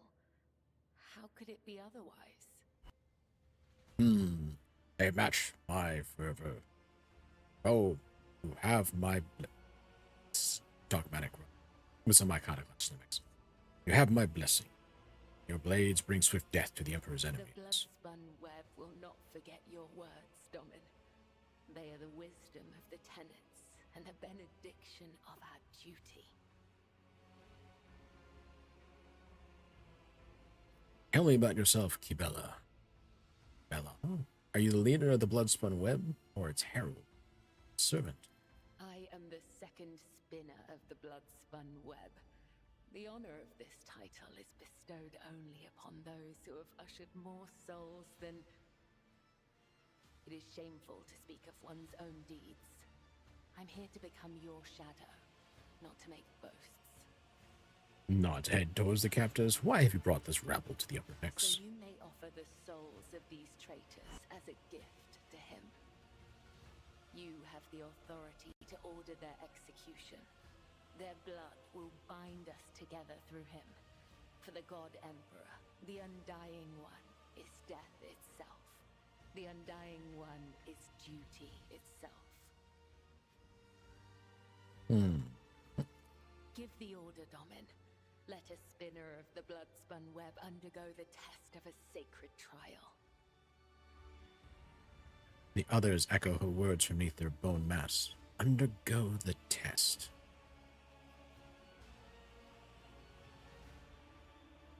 Sure. A dagger that has not sliced through sinew is nothing more than a toy. Let the final dance begin. End of the dialogue. We're done talking. It is time for slaying.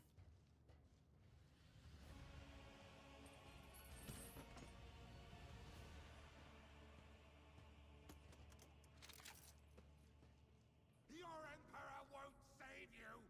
Oh, well, that wasn't a... Embrace. Come to chaos. Seriously? Let's see. Death from above. I shall not kill. Brings me no pleasure. Makes 3 melee attacks against random enemies, including allies. Just 50% of the damage. The melee burst attack does not count towards the attack in turn. Let me use the sword equipped. 2 attacks. 2 swords are equipped. The Blade Dancer makes 2 attacks. 1. What's this one? Excellent. Next. Single blood melee splashes death. 5 cell cone behind the target. Assassin and allies in the blood. So every enemy gains the blood stained. Lasts for 2 rounds. All cells in this turn are coated in blood for 2 rounds. Whenever a creature interacts with such a cell, moves there, or stands there, a +1 stack of the according effect. Okay, additionally, for every 10 wounds that I don't lose the entire combat, each creature gains. Okay. Affected by. Alright. Blood Blessed gains 2% more damage for each stack. Blood Stained suffers 2%. Oh. Oh. The shadow come. The other side awaits.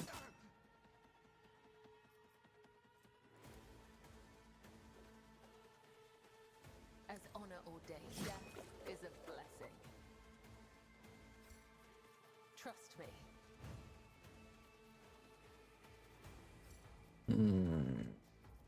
Yes. I serve the ruinous powers. You missed. Death to non-believers. You missed again. I will leave footprints of You scarlet. missed. I shall not fail.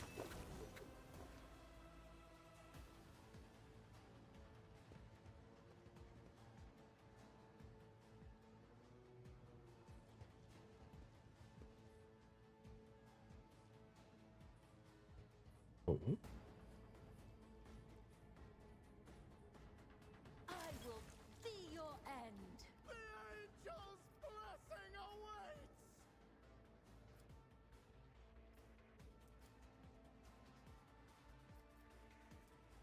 The shadows will see it done.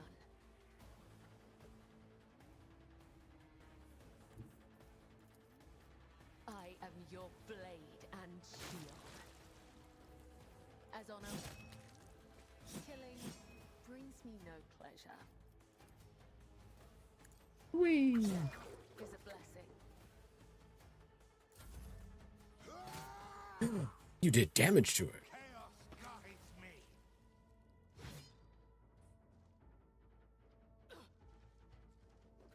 Only death, yours or Oh. mine. You missed. Hold on. Okay, 3 melee attacks. 1, 2, 3. Brings me no pleasure. As honor And then ordained, leaps the other to side end it. awaits.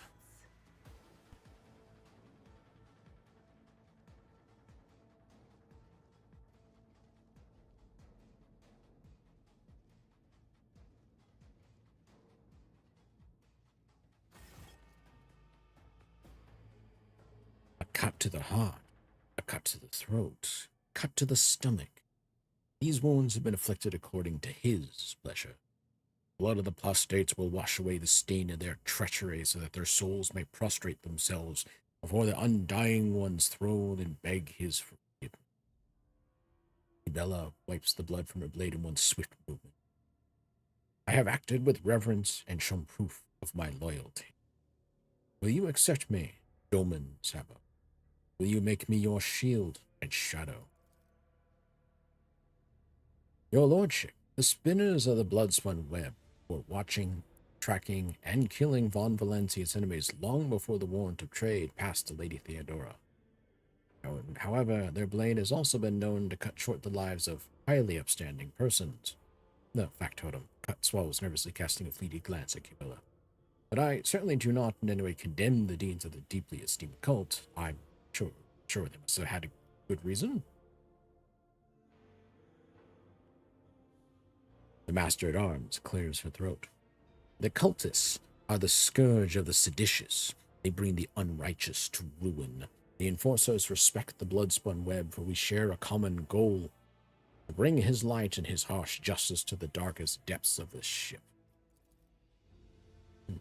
Scourge of the seditious or not, people are afraid of him for a reason. A couple of watches ago, these spinners took a train driver to pieces for some kind of ritual. I don't know what old Malik did to earn that privilege, though. And who's going to feed his family now? Heinrich takes a drag on his low stick, exhaling the thick smoke through his clenched teeth. But that's a lower decker. Matters is that the blood-spun web serves you faithfully, Lord Captain. Confessor Adalbert. My predecessor's predecessor once delivered a sermon, how the spinners saved this vessel from the servants of the arch-enemy. Bloodspun web paid the price in blood, a river of scarlet that flooded the decks from bridge to bilge. They became the blood of the flagship, the pulse in its vein and the beat of its heart. Their great sacrifice earned them the favor of House von Valencia. Confessor, tell me about the spinner's great sacrifice. The vessel was beset by famine and pestilence during a long warp jump. The flagship wandered uncharted paths in the Mediterranean for 20 cycles straight. Servants of the archenemy used the despairing hearts of the crew to infiltrate the ship, and death followed. The hungry became the hunted, the famished became a feast. The exhausted crew was too weak and emaciated to resist the invaders. Then the spinners emerged from the depths. They stood alone against hundreds of foes, yet they did not falter. They did not sleep or rest as their blade-tipped dance brought death. Though many spinners fell, blood-spun web held strong until the flagship left the turmoil.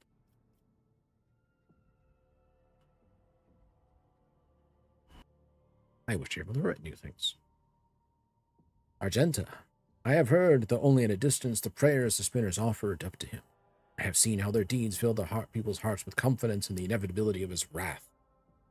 The bloodspun web's loyalty to the Emperor is without question, as is their willingness to lay down their lives in their fight against the archenemy. Abelard. Though Lady Theodora never granted the cult an audience or brought a spinner into retinue, she respected the bloodspun web and approved of its mission. Cassia. It is strange. Their shadowy forms are swathed in darkness, yet a radiant light burns within them like a scarlet flame. I think it is a good sign. It is rare to see anyone filled with such light, even among servants of the faith. You shall be my shadow.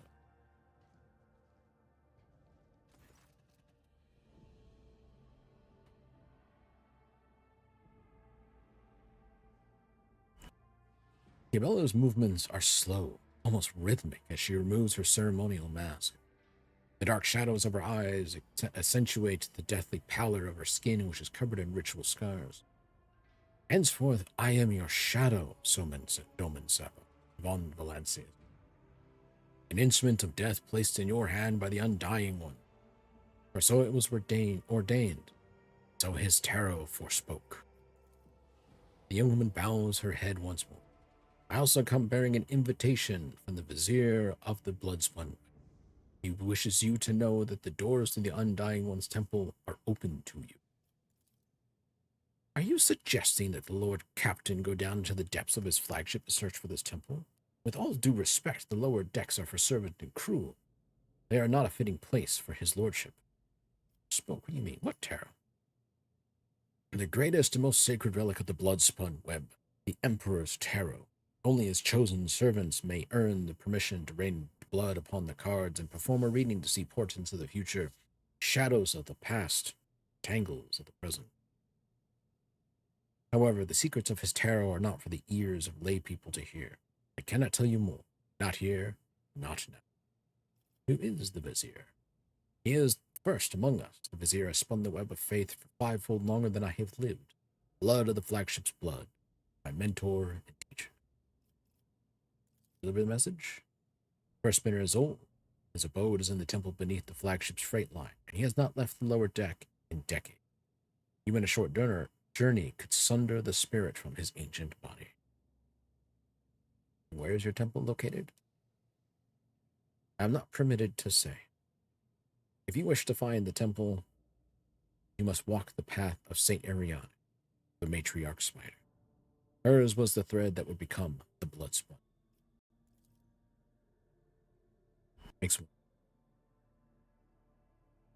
Sorry, I muted that. I was wondering if they were an elder in disguise. Her path began deep within the flagship in the dark tunnels of the freight line, and that is where yours must begin as well. This journey will bring you closer to the thread of the web, closer to the undying one, closer to understanding death. Storyline stuff, we're doing it. I will walk in the footsteps of the matriarch's way. Your journey will begin in the darkest of the deep tunnel. Vizier awaits you. Alto Street in the shadows, and Cabela sheaves a ceremonial dagger. Your blade awaits direction, Dolman said. You will speak again when the time is right.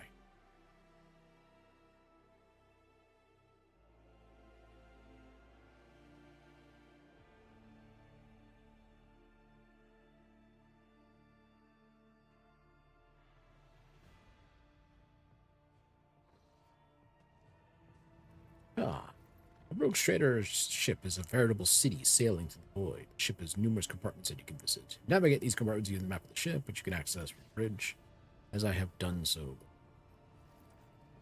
So let's do a couple of things. Go to you. What do you have? Wrath of St. Drusius.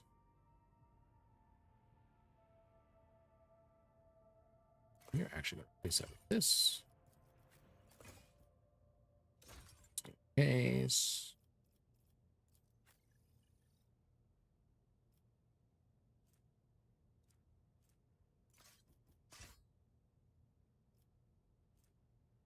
Spinner's blade. Oh, it's a death call weapon. I could have sworn this. It's a two-hander. Inventor. Sister Argenta. Flamer. And I got one pretty damn early. Hell of a thing to get. I gotta get rid of it. Don't particularly care for the Ratobian Laska.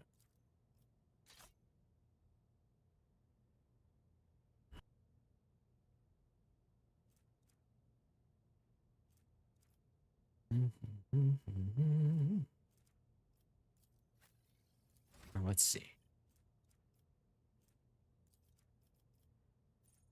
Be smart. Intelligence, fellowship.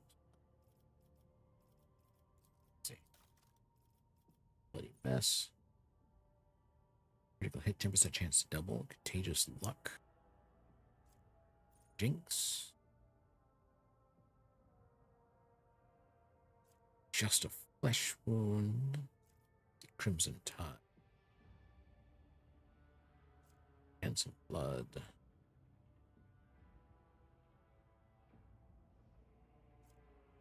Some thorn.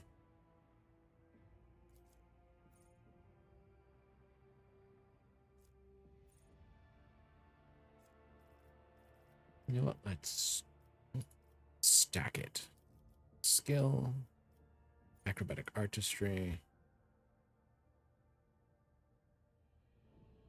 Oath of Vengeance.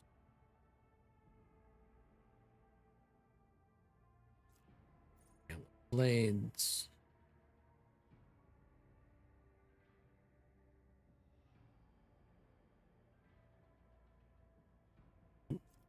Blood Oath.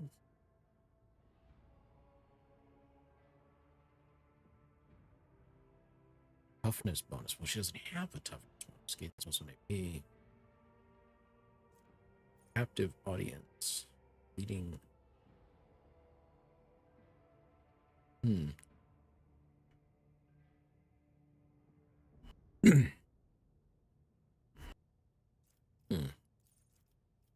Now,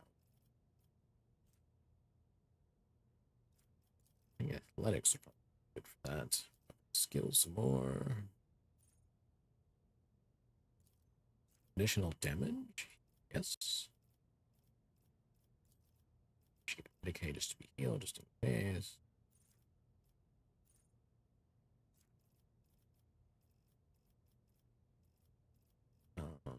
Chain. Combat Master. No superior. He's going to constantly be like that. But want superiority bonuses against her. Let me think.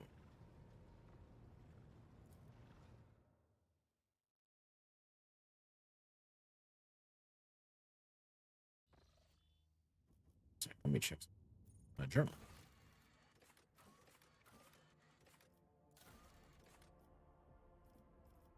That's not solvable until for Mundus.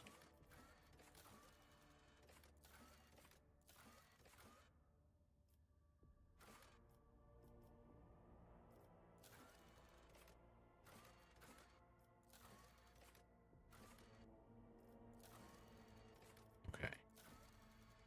10.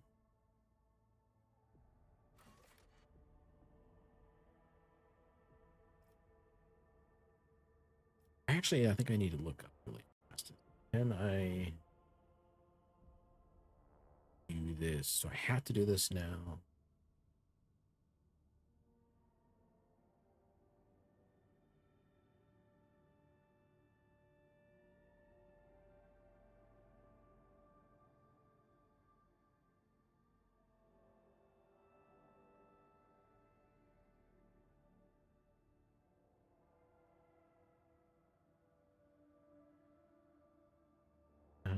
Take a fast. Let's find out. Oh, Trader.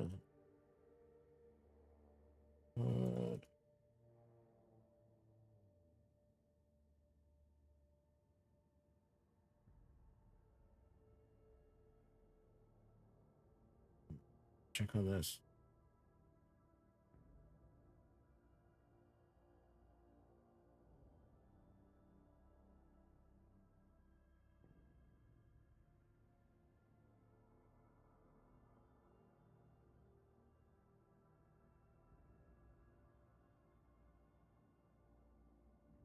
Okay. Let's see.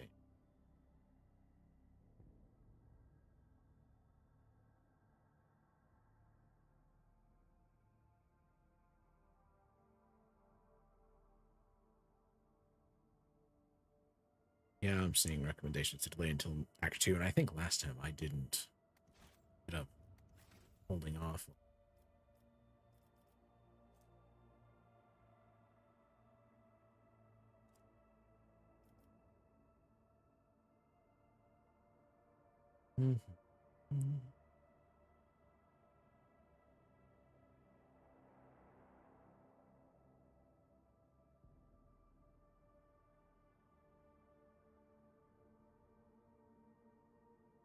Yeah. Apparently, I don't have to have a certain amount of dogmatic or a certain thing with it. So I'm actually going to hold off until the next act.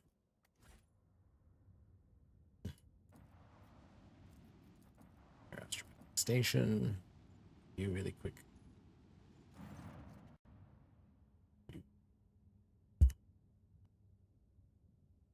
The astropathic station is dead ahead of the witch. It is motion. There is lifeless silence across its Vox frequencies. Its lights are out. Even those who have no warp sensitivity can feel the presence of death. It is here, lurking in the shadow.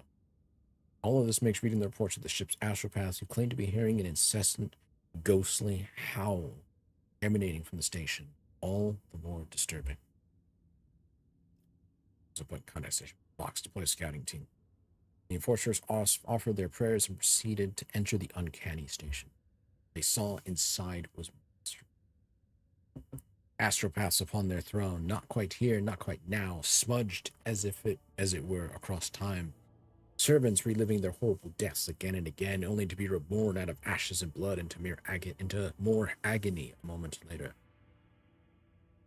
The warmth manifested itself here, twisting the very nature of existence. The main hall was covered in a crust of psychic ice. A green-robed, blind old man sat motionless upon a tall throne. He was quite literally embedded in the ice, yet he was still alive, screaming. Send Zachary Weiss to the station with a guard of bodyguards. Coterie of bodyguards. Choir Master Weiss boarded the station in person and proceeded to the choir's hall. He stood silently for hours in front of a man frozen in ice and held a telepathic conversation. Then Master Weiss offered a prayer to the God Emperor, and the unfortunate man passed away. Upon returning to the ship, Weiss reverently presented the Lord Captain with the grim trophy, the late choir master's amulet taken from his frozen body after his death. Worn by a second gains immunity to the horrors of the warp effect.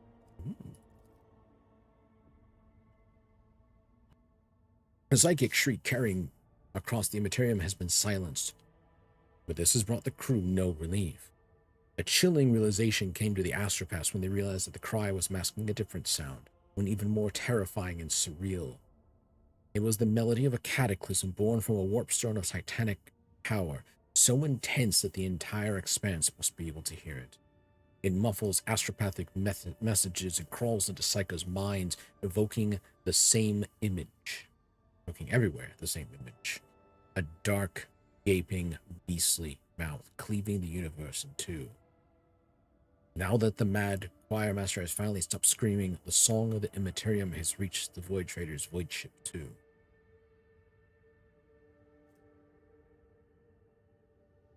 The I think it's Cicatrix or Cicatrix? I think it's the Cicatrix Maledictum, a huge warp storm stretching across the galaxy, a result of a catastrophic rift in real space.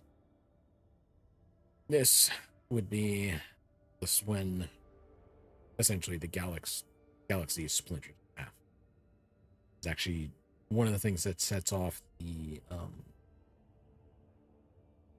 one of the main events that sets off the most, I think it was edition 10.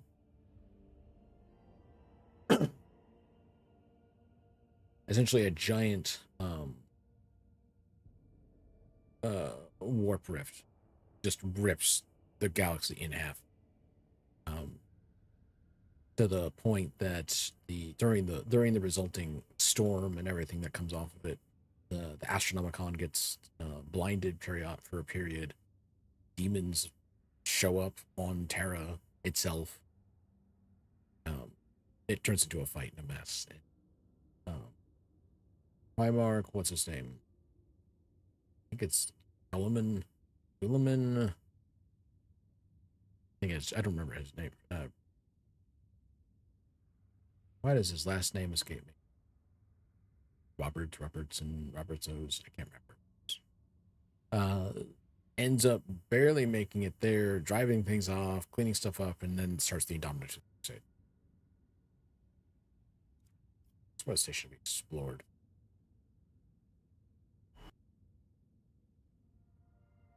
A brief and chilling chronicle of the station's doom was found in the scribe's records. A warp disturbance of monstrous proportions wiped out half of the choir at once, turning the astrobots into living portals through which torrents of the Immaterium's energies poured out. Those who lasted longer bellowed and howled about a black rift that had split the universe into before and after, and a darkness that would devour the Astronomicon's lights. Burn everything. Void torpedoes shatter the fragile station. One can only hope that the unfortunate souls captured by the warp have perished along with their home, as I was not leaving them alive to serve.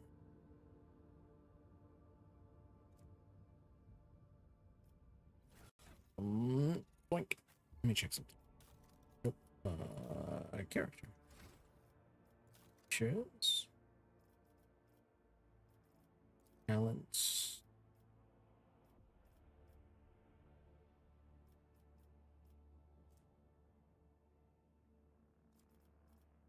Unsanctioned psyker. Here we go.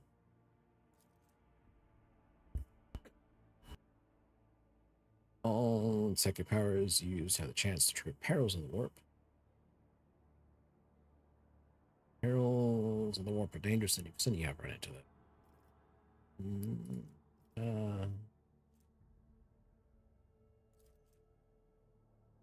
Horrors of the warp.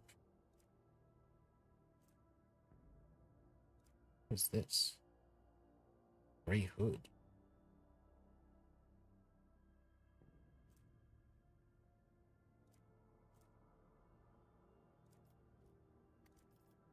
Ooh.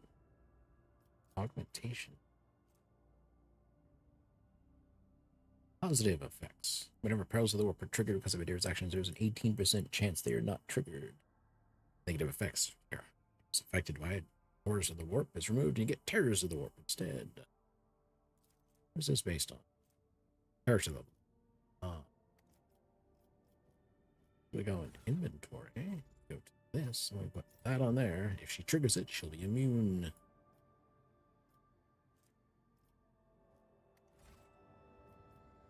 Onwards.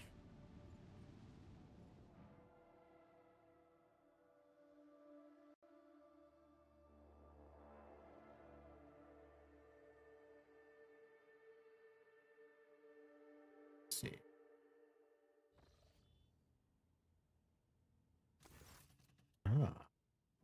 As your ship makes its way through the star system, a strange fatigue falls over you. Your eyelids grow heavy, and the quill you've been using to drop yet another order falls from your hand.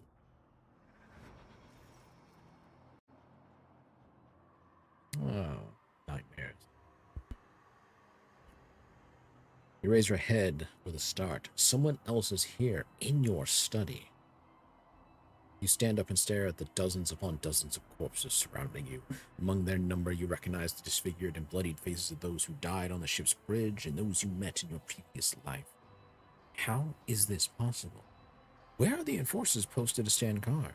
It matters not. You are alone against a horde of heretics risen from the darkness to take your life. As if of its own accord, the shard lying on the edge of the desk, the sole remnant of Comrade Voigtbeer's weapon, slips into your hand. The metal is searingly cold. The dead sway from side to side, closing in about you in a nightmarishly slow advance. Step.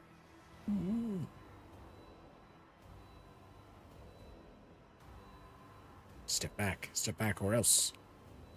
The dead only draw closer and closer, and your fingers involuntarily tighten around the shard, its sharp edge cutting into your palm.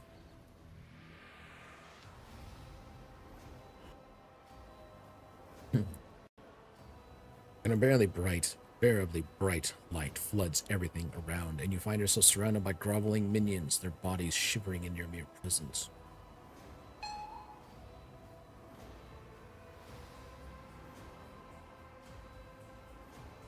So I had an official Falcon HD in here, and now I have a just Falcon HD.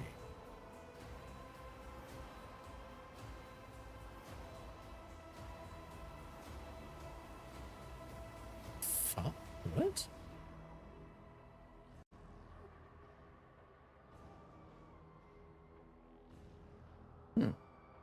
Well, thank you for the follow, Just Falcon.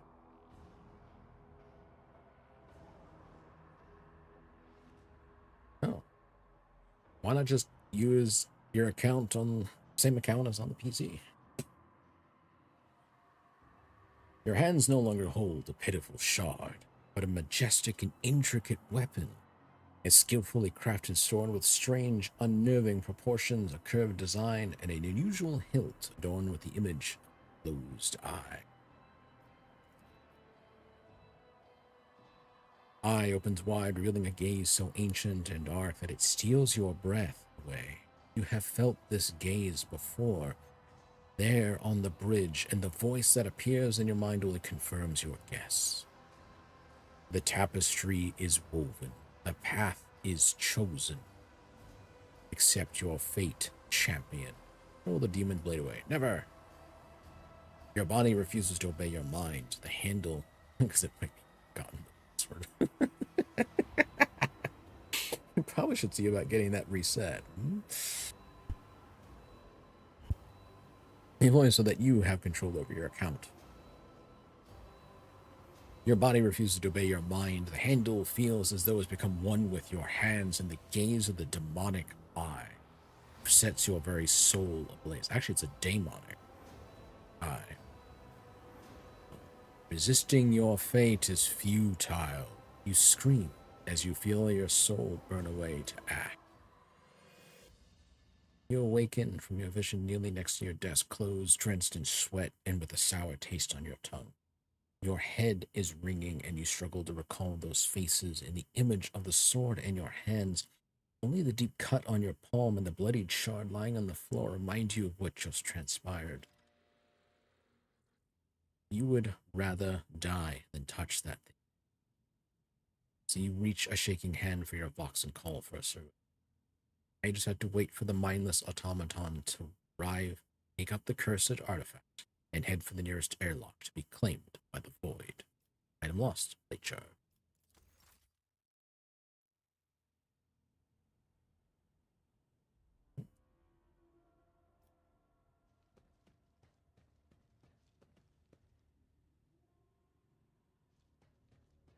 I have no trophies yet.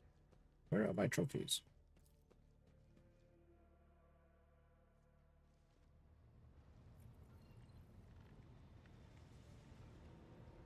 Come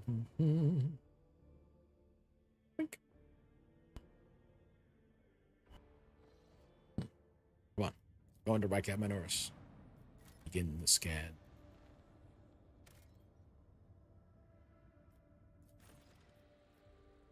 We go.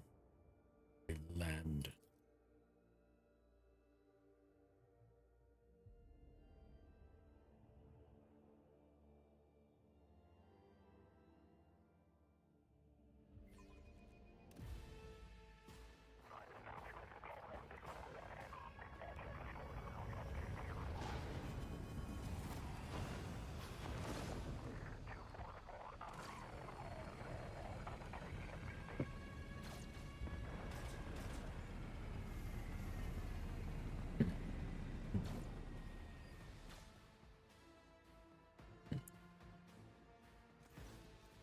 The starport greets you with the din of ordnance and the smell of explosives tickling your nostrils.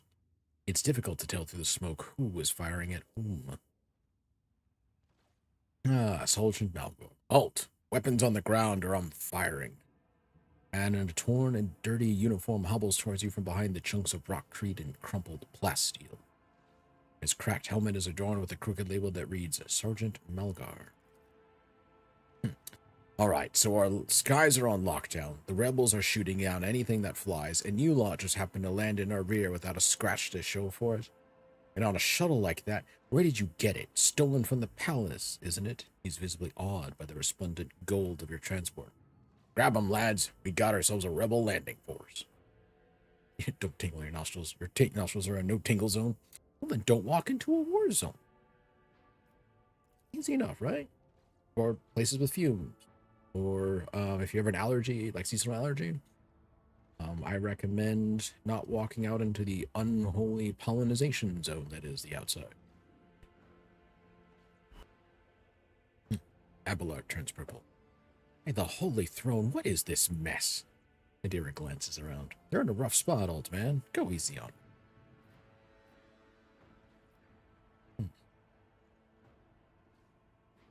them. You must be mistaken. I am the rogue trader of House von Valencians. It's not necessarily a war zone, but I do have a shooting range in your backyard almost. Okay. So then maybe you shouldn't be going, what's the term? Oh.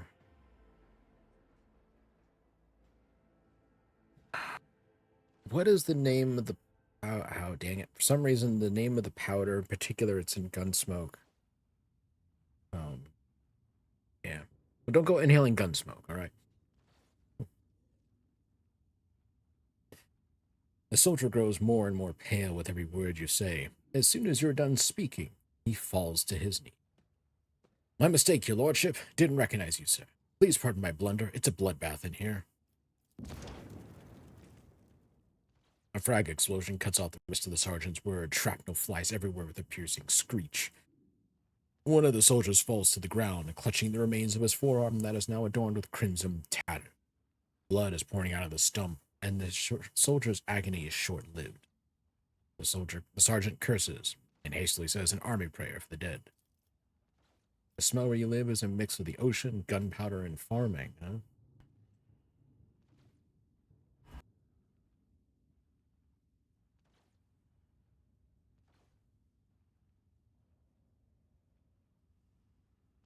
With a rasping cough, the sergeant turns back to you. Pardon me, sir. Sergeant Lass Malgar reporting. Bleh. My unit is holding the switchboard on the governor's order. How may I serve? Some dirty dog nearly shot down my shuttle. Affirmative, your lordship, sir. It's all those damn rebels. Those maggots somehow got themselves on an anti-aircraft battery, and it's causing our shuttles no cause of trouble. That thing really packs a punch. You're lucky they missed you. I've seen them fry 2 shuttles carrying reinforcements. Not a soul survived. What's going on here? Unrest, sir. Armed rebellions in both the capital and the provinces. First the lower level sparked, then it went up the spires. They hit the box hubs, the arsenals, bag train stations. Look at all the progress you made while I didn't distract you. You almost feel bad. It's fine. It's nice to have someone to talk to, you know? And a lot of my progress was actually kind of, side stuff, you know? We didn't miss much storyline. Huh. Then Felix tore off his mask, precisely because he knew about the trouble on Rykab Minoris. He knew that none of our allies would come to our aid. Cassio lets out a sorrowful sigh. You may continue your report, peasant. My unit was here when it all went to the Groxes. The tech priest linked to satellites reporting sightings of strange void ships in the system. They were orbiting the star until one of them set course for landing on Rykab Majoris. The governor took precautionary measures and ordered to increase security at key facilities. Everyone knows that whenever something's not right, you better double the warden details. The alarm was raised, and we were sent to secure the starport. The only reason we were able to hold it. They're crushing us, the scumbag. No, I'm late to arrive on Rykab Minoris. Whatever. I'll fix it in a jiffy. Look, the right people stayed alive. I could care less about the rest of this planet.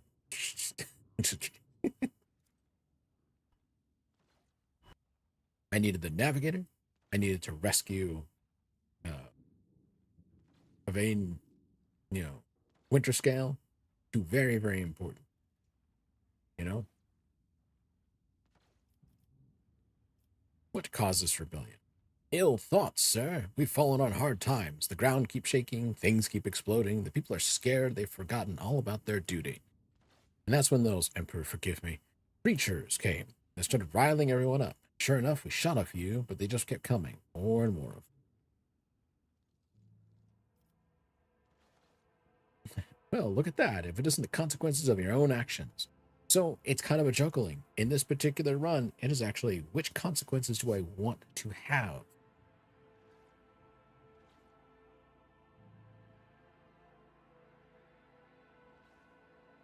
If you go to the prison planetoid first, you get Winter Scale and whole and good condition. If you go to him third, he's dead. If you go to I believe if you go to Urak 5, the navigators, second, I believe you don't get to loot anything, but you do save Cassia and her servant Uwe, I think. If you go to them third, you only save her. Yeah, you almost always go to Urak 5 prison and then to the main planet. If you go to the main planet first, you catch it. They don't have the Archaeotech anti-air battery in play. There are certain traps that don't occur, ambushes that don't occur. Like, things are in more control, you know.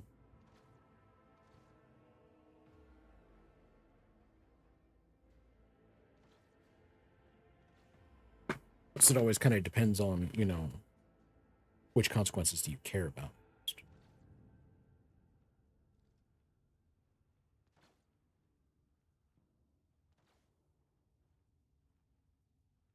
I'd have to double check if there's any other particular effects to showing up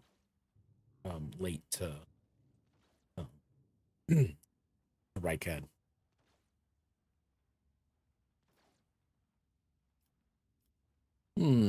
I cannot leave you without you and your people without aid. Reinforcements will be sent from my ship. Because I intend to fully hold this fucking starport. I live to serve. The sergeant's so astonished he only barks out the mandated words of gratitude after a non-mandated lengthy pause. Now, we won't fail. We won't forget. We'll be praying to the Emperor for you, your lordship, sir. You never actually got past Act 2 proper. You quit just before starting Act 3, assumingly as you weren't getting challenged enough by the combat. So, depends on the build. It also depends on the difficulty you're running. If you're running normal difficulty, that is actually adjusted down. If you are running daring, the daring difficulty, which they recommend that you run after you have an idea of how the system works, has everything just flat out. It's like no adjustments to anybody. You were unfair while knowing nothing.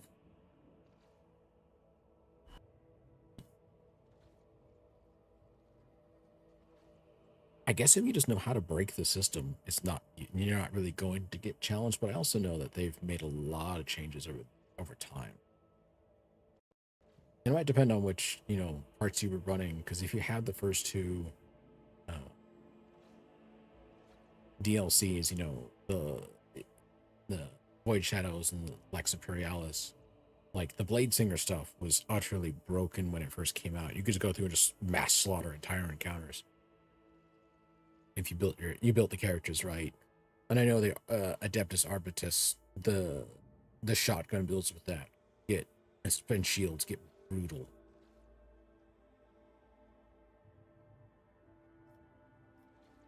All right, getting back on track. You have to know if a member of the Inquisition has come here.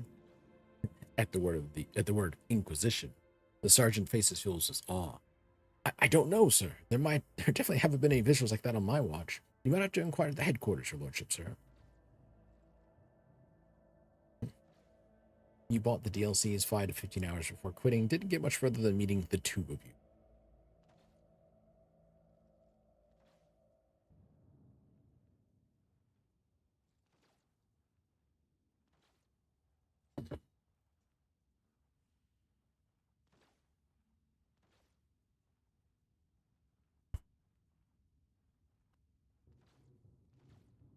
I mean, sometimes it's just random chance. I mean, I've had one of the most hilarious opening segments with Adira was she used a power, and I think it was on the Prison Planetoid. She used a power and it set off Perils of the Warp. And the Perils of the Warp roll that came up was it summoned a Bloodletter demon. Like a major demon. Clarify, this version of this, you struggles with your fiercest arch nemesis. Autocorrect.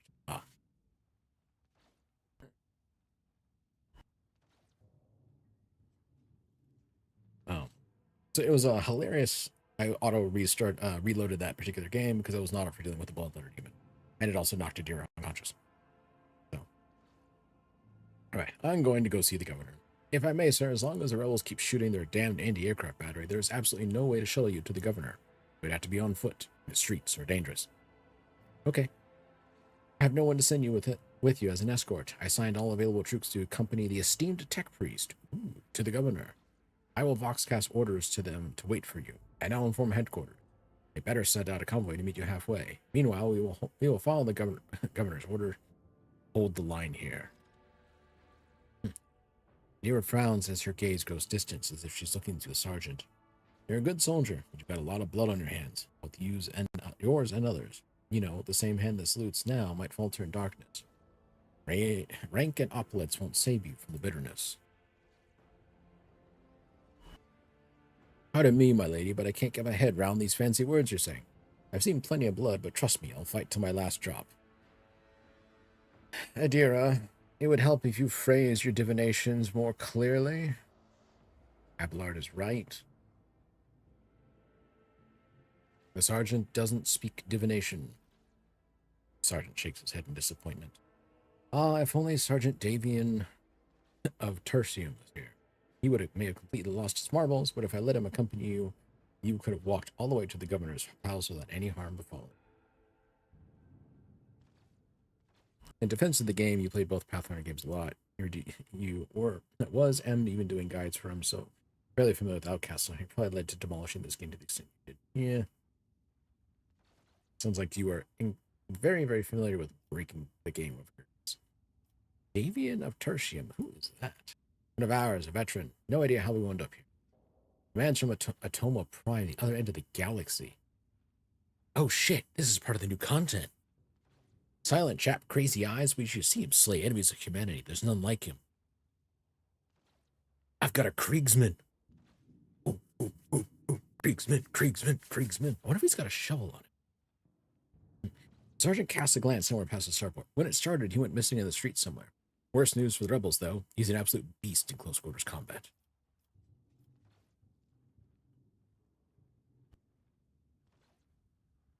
The path ahead dangerous? What exactly awaits me here? Sergeant sighs heavily. All of our roadblocks are gone. Whole place is in rebel hands. The city is almost lost, so no help would come. You're surrounded by rebels, and watch your steps, sir. The streets are chock full of mines.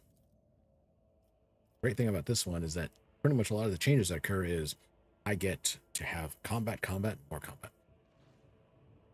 His remark about mines lodges itself in your memory. More than anything, you will need to watch the ground and not your surrounding. You'd rather risk a shot from rebel or jittery soldier than experience a few handfuls of lethal frag shrapnel resting on top of some 300 grams of explosive pestilence. Tech priest? What tech priest? A very important person from the Adeptus Mechanicus arrived on the last shuttle before they locked down the sky. He kept on asking whether someone by the name of Amernat or something like that had recently arrived. He barely answered any of my questions, though. Said he was under no obligation to tell us anything. Just Falcon, official. Guess which European country you are from. He said it's almost about one. That was about. What was that? Let me see.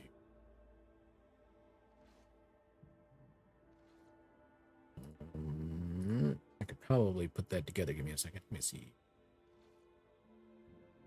What's the timestamp on this one? 449. Said it's way past M. Tack on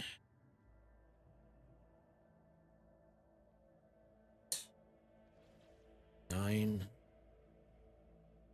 something hours, maybe 10.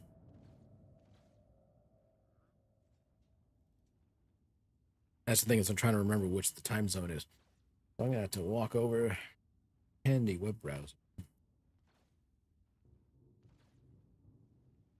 Let's see. Zones. Time zone map.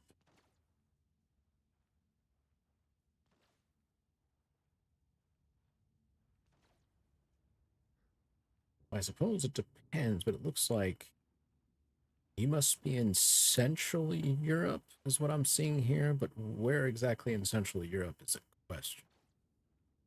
Sort of. Or like, that's wrong. I gotta be better about that. Is there... The time zone thing is so weird. Like, why is Madrid on Central European Standard Time when you go north to the UK and like London, it's 1:34 a.m. British Standard Time? I can tell you right now, London is further east than Madrid. But that might just be due to, I guess, curvature in the Earth. I could be looking at that wrong. So given how the time zones work for Central European Standard Time, which is what it sounds like you're on, you could be any number of ones in there. Well, you could be in Libya, I suppose. You could be in Central African time. Or Central European. But you mentioned European, so I figured you're one of those.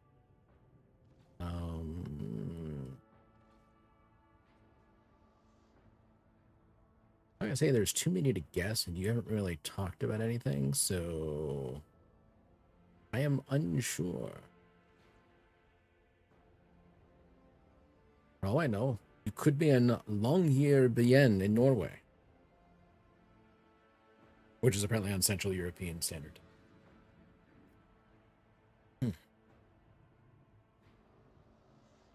Do-do-do-do-do. Let's see. Good soldier, Malaga. We'll see your heroism noted. Sergeant blushes lightly. I live to serve.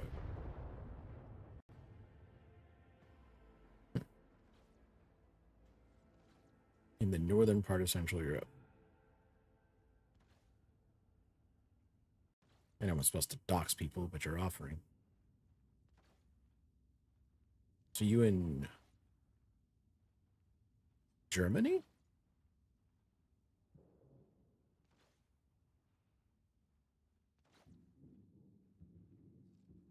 Germany, Netherlands? Denmark, maybe?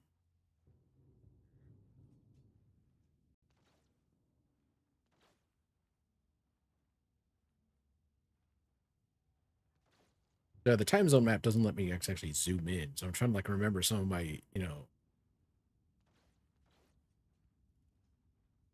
So Netherlands, maybe. Yeah, I was trying.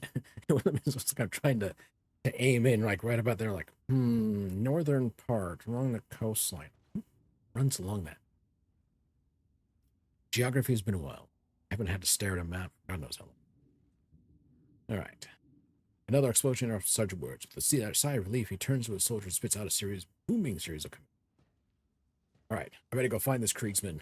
I want to find him. I want that Kriegsman. I'll lay claim to the stars. Ooh, random bag. I'm just going to run off with your contents, sir. Have a nice day. Oh. Grand viaduct for receiving esteemed guest is buried under the rubble.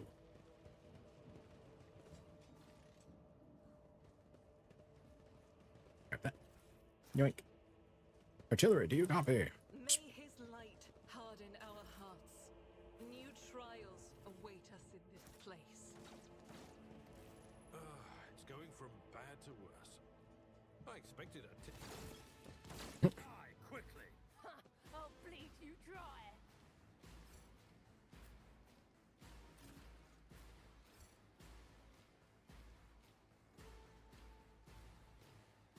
Okay.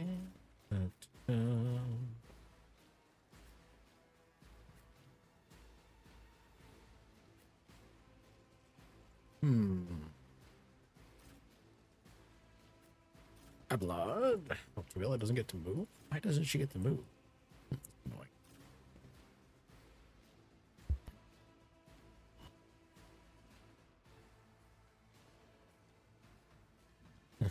Your country is little. Well, little. It's big enough. You're just saying you're from Denmark. It's not really doxing for it. Not. All right.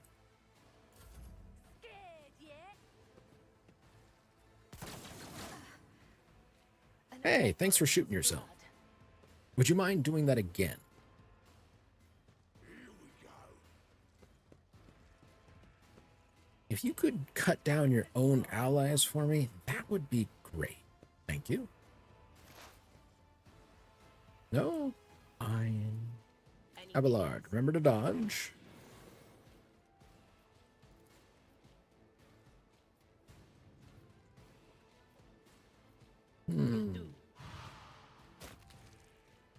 Yell, his head explodes.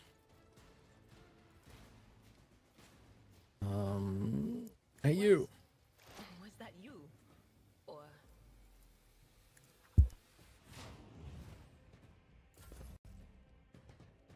I say is, you're up pretty late. my precious What's got you up running this late? What the? Aim for the heart next time. Ow. Stay vigilant.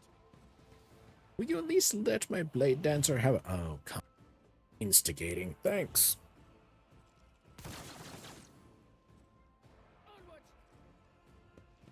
Please. Thank you. Let's get to it. Show me what you've got.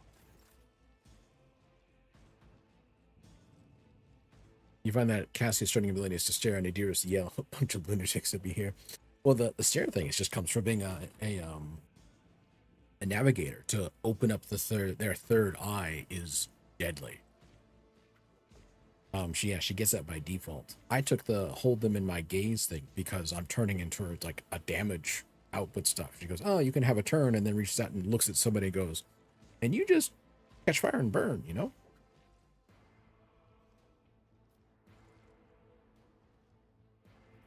I'm going to heal you. I think my body was suffering. It's not a matter of not your body was suffering. It's called I bring mercy and retribution. blink.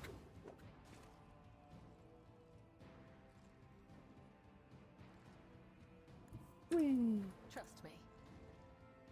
My blade whispers your name. As honor Yo. ordains. Raining blood.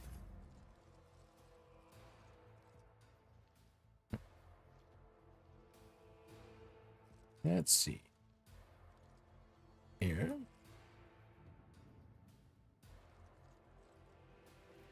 Then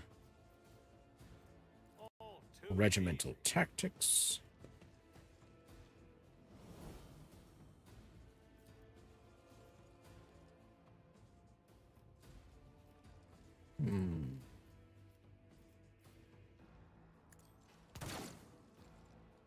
Suits my purposes. Now we up a bit here.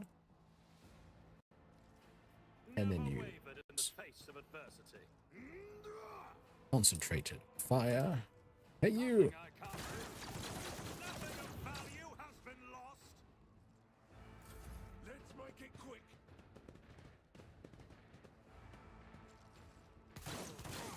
Another color has faded. Ow.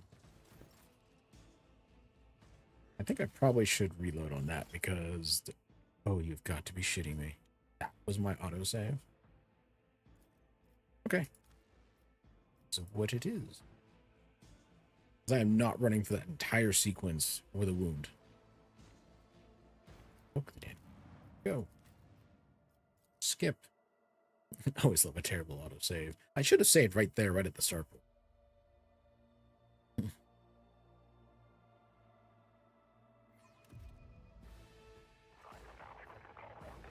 Skip.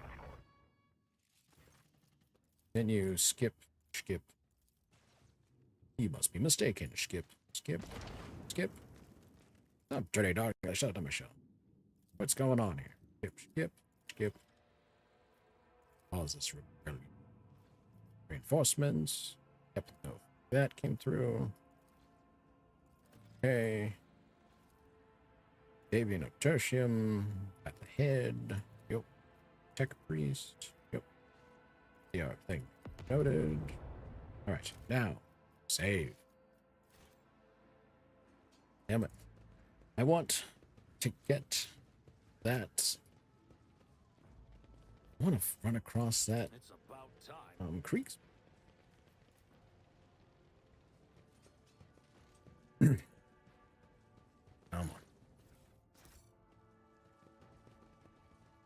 So this is how vast the People like sky ToyBox just through the actor going through like 4 loading before screens. a mutiny broke out here. Just know it's not possible here until you blow up the egg gun, but egg, alas. Without compartments or bulkheads.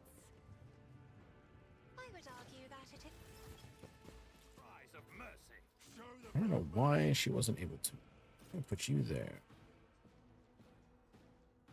Here. Here, here. Blah.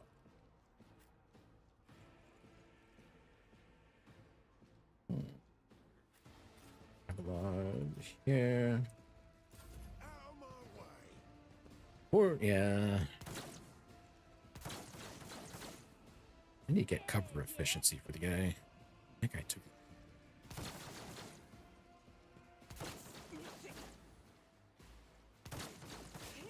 Cleanses the body. Pain cleanses the body.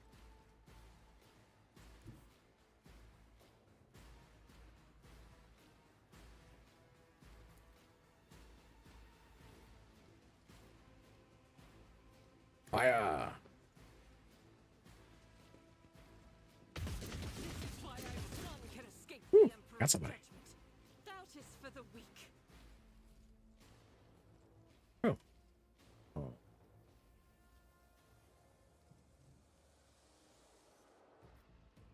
not enough movement. Fine, we'll go there. The Do enemies this. of the Emperor will be outdone.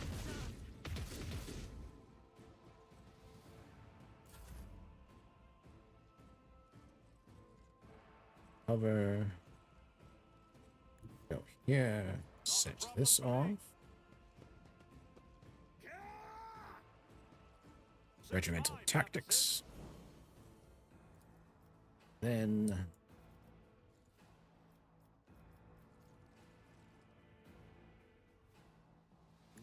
shoot him. Gotcha.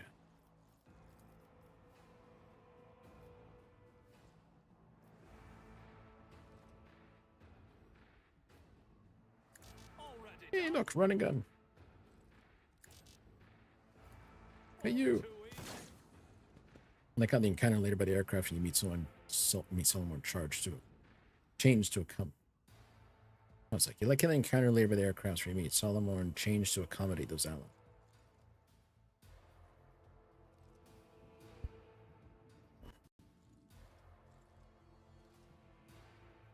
Okay, it's like we have an encounter for the base game with a bunch of rebels. Let's add a squadron level 16 plus here. Seems a bit OP. Let's add a demon. Uh-oh. I don't think I recall running through that, so we'll see how that rolls. What did you do? I'll live another day. Hold on. You missed. Time to slaughter someone. All right, let's see. Anything else? Lord Captain, remember to dodge.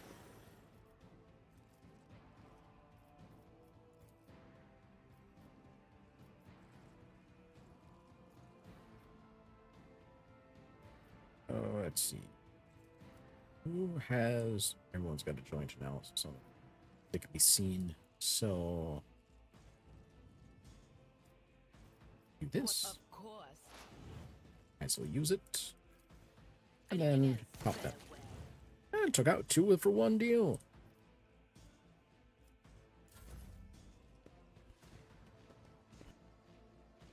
I'm here, maggot.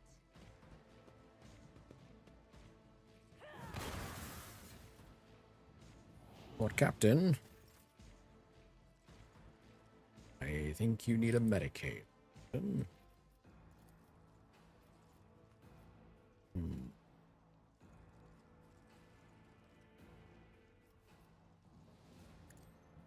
Do this.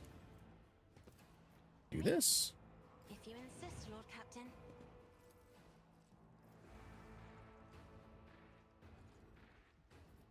Are you telling me I cannot charge through my allies?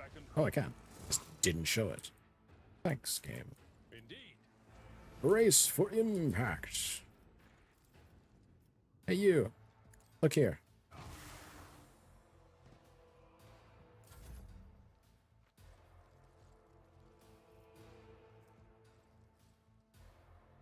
All adjacent enemies. Go here.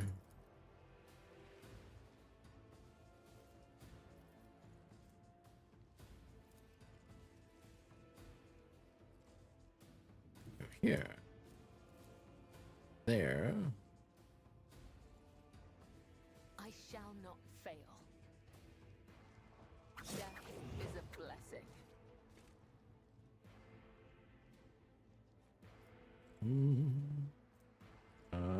Do not want against The allies. shadows will see it done.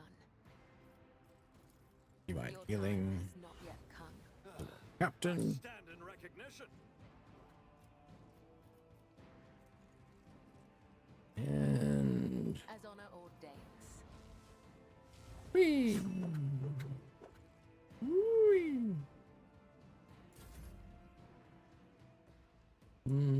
All right, let's see. At your Smack beck and you. call. An exemplary strike. Reduced to dust. Ooh, I'd rather not. what the? You're not. Victory Hi. We really nailed the sound of this game's weapons. Lasguns sound like lasers, bolter sounds impactful, and heavy chainswords sound like, well, yeah, you get the gist. Yep, chainswords. Like someone actually revved up a chainsaw. Ah, thank you for that.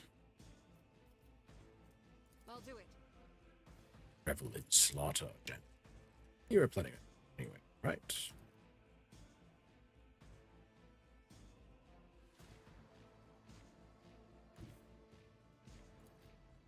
That's not gonna work.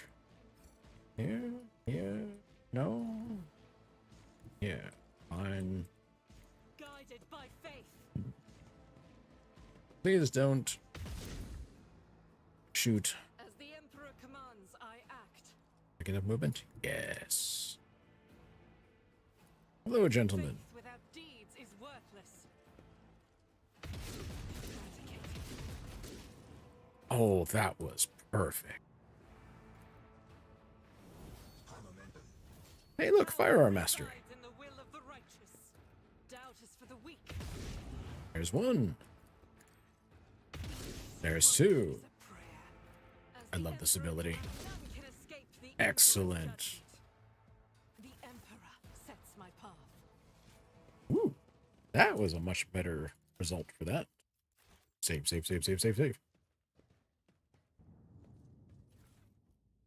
Sure, I can always dump stuff back into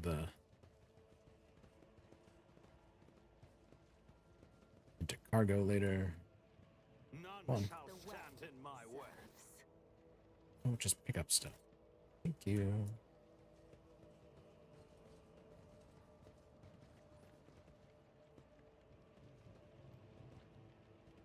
Oh, come on.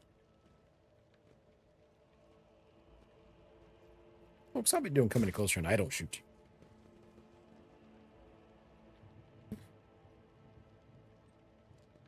In true vision, renounce false sight, all will be revealed. Thank you, Argenta.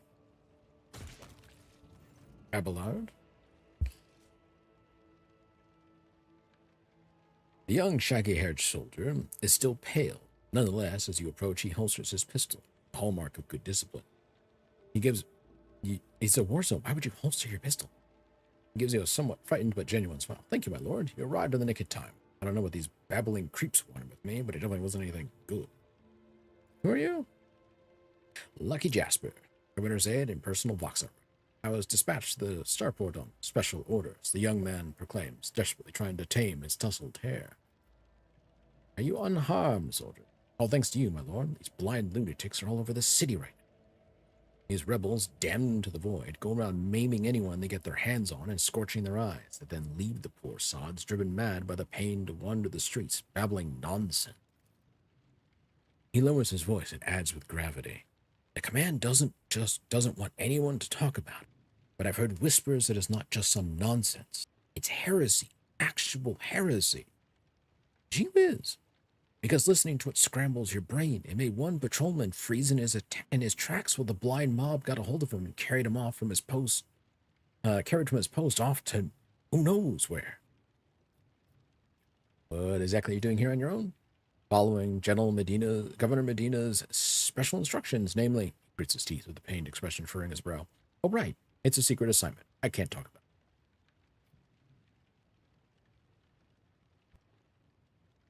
it.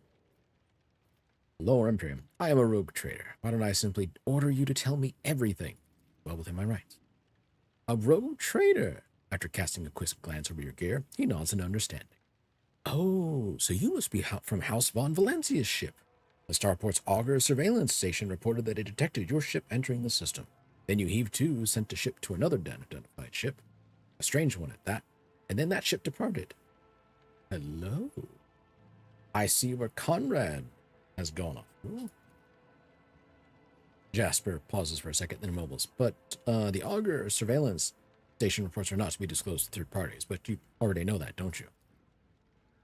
Well, all right, if you really are a rogue trader, I'll tell you everything. Yeah, I can disclose whoever the hell I want to. You can tell me, I'll tell whoever frickin' I want. Rogue trader, me, in command, see, sacred warrant. Pat's sacred warrant. This lets me do anything I want so long as it isn't heresy in his pursuit of, well, what the paper says I can do. So why did they send you the starport? Supposed to deliver updated Vox codes and how should I put it, assess the situation. Planet's a real mess at the moment. The rebels have found their way into our VoxNet and are now eavesdropping. This made proper communication impossible. Hallowed electrodynamic Cenobium has sent out a distress call before it went dark. Looks at your gear, sees rubbish arm and weapons. Imagine a dynamic dialogue line where reacts based on your gear. Bear in mind, I probably have far better gear than most planetary garrisons do. It's one thing that's actually noted is that what a planetary garrison gets typically depends on what the governor is willing to spend and what connections they have. They might have decent enough equipment that they could be passed on, that they could go off into the Imperial Guard. Might. Typically. Again, also depends on how much the planetary governor wants to spend on them.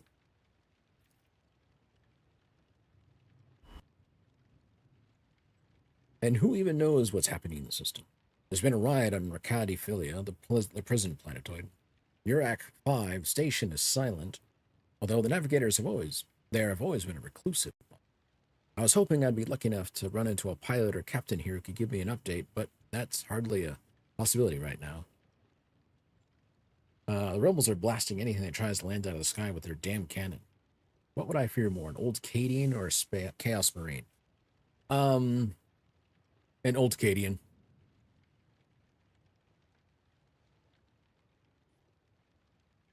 Have you heard the term, you should have respect or fear for an old man in a profession that dies young?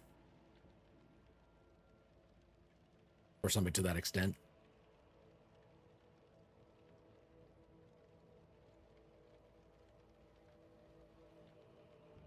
Not a profession that basically kills the young. Yeah.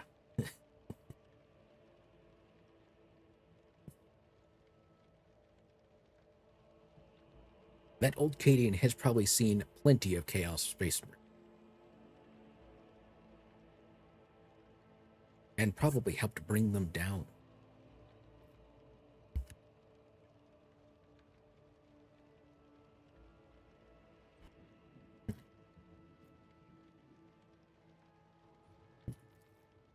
No. Awareness has succeeded. He stops talking a little too abruptly. There's something else you're hiding from me, isn't there? More classified secrets?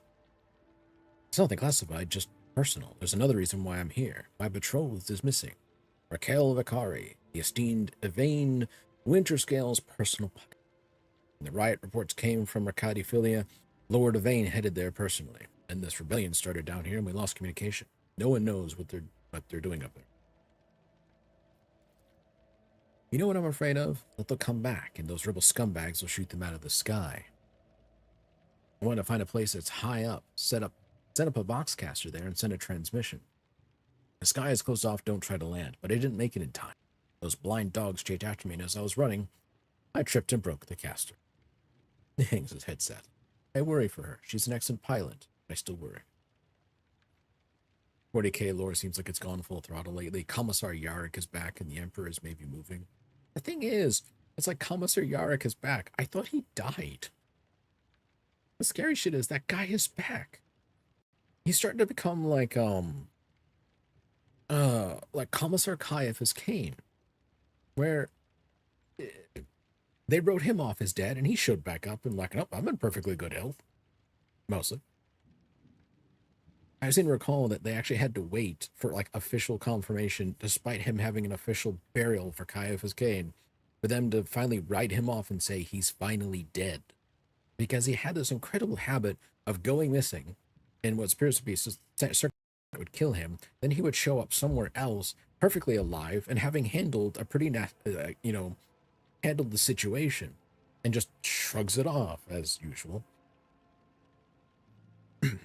I swear, Caiaphas Kane was the Emperor's Harlequin. He just didn't know it.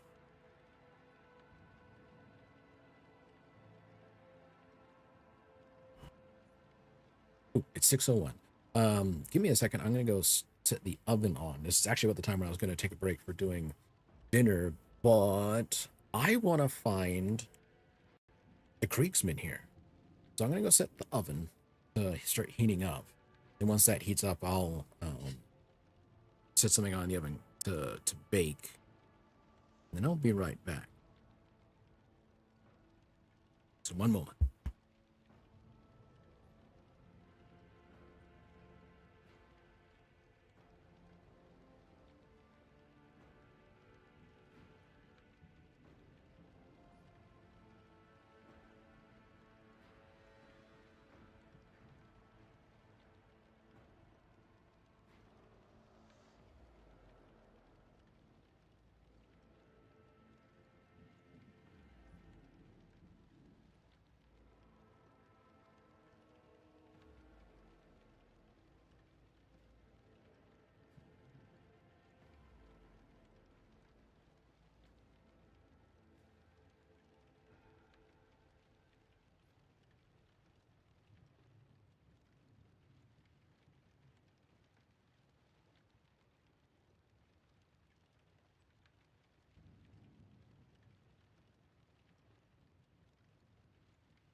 All right, oven is set to preheat.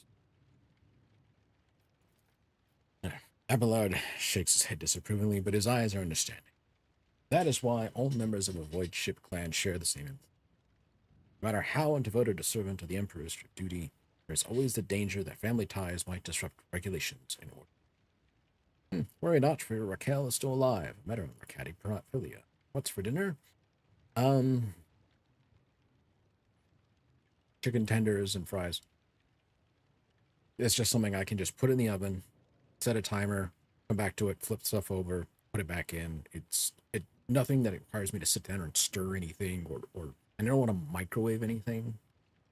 Like, it is cheaper for me to get something I can put into the oven and bake than it is for me to get microwave stuff with, you know, it feels that way sometimes. Like, get a bag of frozen, like, breaded chicken tenders that I can just put in the oven, and it's like 3-4 servings in a bag, you know, versus the, you know, and then start talking, it's like the cost of that, and you get like maybe 2 meals out of a frozen meal, like for the cost equivalent. Yeah. Anyways. Right, really? That's marvelous. Marvelous. May the Emperor protect you for 1,000 years, and 1,000 more for bringing me such good news. Dude, most people don't live more than a few centuries in this. Us regular mortals, we get maybe a few centuries if we get life extension treatment, you know?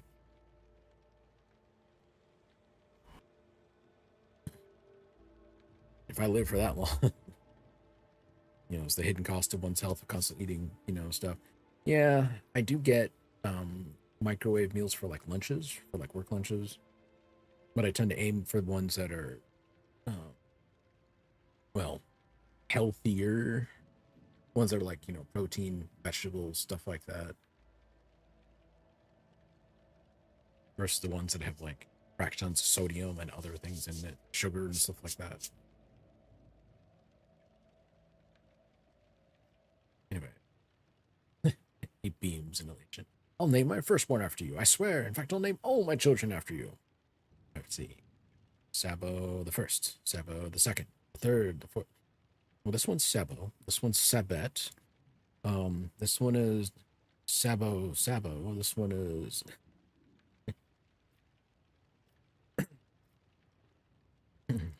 I'm looking for an interrogator of the Inquisition who may have arrived on this planet. Heard of anyone matching that description? And Billy 1, 2, 3, 4. Jasper's face quickly turns gray as he says, I have, but I don't know where he is now. I'm sorry, but I don't like discussing the affairs of the Inquisition. I fully get that. Nobody likes discussing the affairs of the Inquisition. Even the Inquisition doesn't like discussing the affairs of the Inquisition when talking to other Inquisition. Who is a Vane Winterscale? The esteemed and honorable scion of blessed rogue trader Caligos Winterscale, master of the Rycad system, at the behest of his illustrious father, or grandfather, or uncle, or, well, his illustrious relative, Lord Yvain, took up residence on Rycad Manors. Gasper's face betrays a fierce inner struggle before he blurts out, "You know what I think? I find it curious that blessed Caligos taking making the rule of our world. Lord Yvain is his blood, but it's the governor who rules here. And why do you think he sent him here? I think he's been exiled. It's the Inquisition." Act 5. I'm just skipping that because I've already been out there.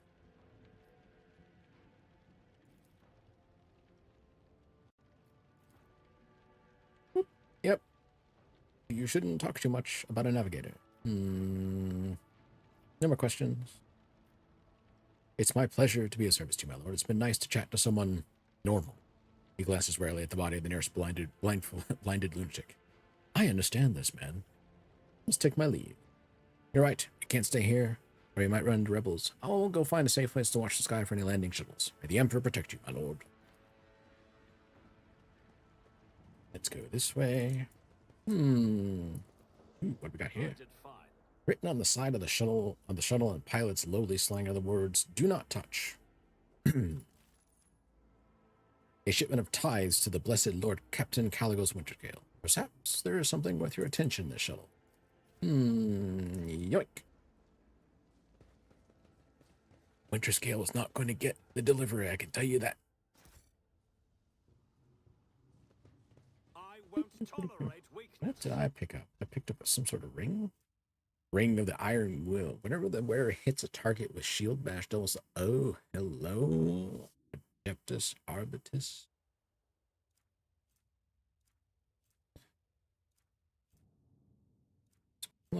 Box whistle. Comet. Cassia, I got a cloak for you. I'll take that range on commander abilities. Okay. Oh. Save game. Save here. Just a little bit. Then there's explosives everywhere.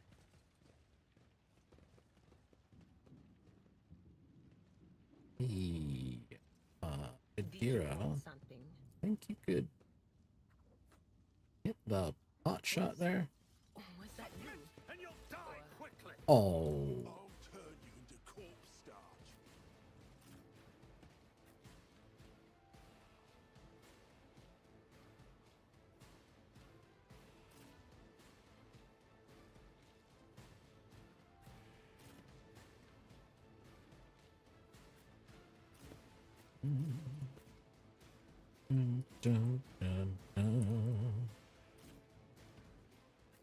Hey, I'm a rogue trader. I do what I want.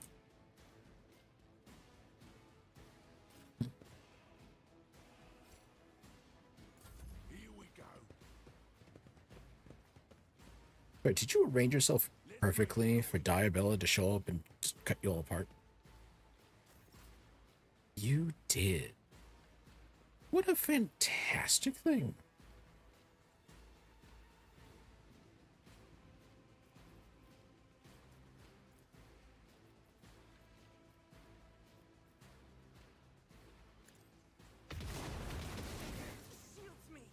Ow.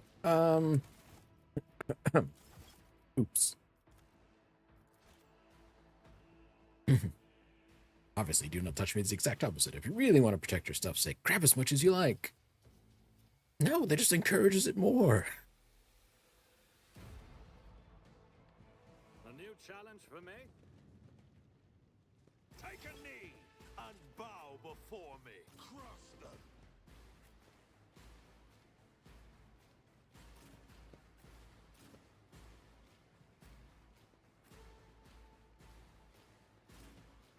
Genta. Note to self. Do not. Fine, I guess you're going to be right there.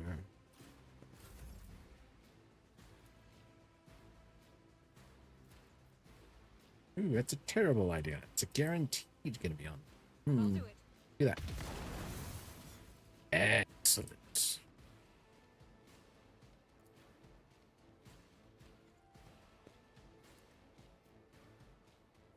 Things without deeds is Boink.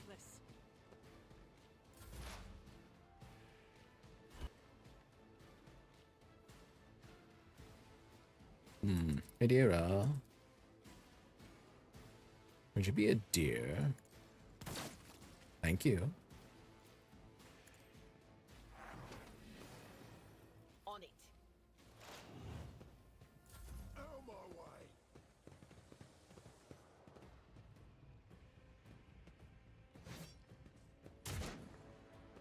Let's get to it. Close.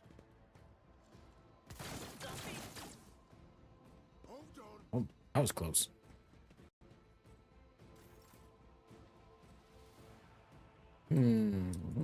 Let's do this. I think this is going to be necessary. Hey, you. That's not the Seneschal's job. At your beck and call. Let's make it quick. Ooh, all right. Let's see. Let's get to it. The rebel commander died, so he's not going to be taking cover behind explosive barrels. Seems brave. It is. But he didn't exactly get a lot of voice. All I can do was just pray that no one set it off. Emprah, protect your daughter. Because I tried to shoot the explosive barrels and it didn't.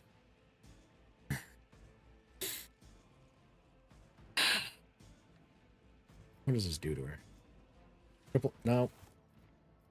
I am not running through this entire scenario. That. Meantime, I'm going to go check on the oven. It should be good.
All I can do is hope no one sets it up. Somebody sets it up. Yep. That's about right. I'm at your service. So, let's do Did I mention this. that my whispers tell me jokes? Jokes that, once said aloud, make your eyes bleed and blood curdle. Talk about black comedy. Anything else? But of course. Just Anything else? And you'll die quickly. there we go. I'll take you down. I mean, yes, I just like killed off like half cover, but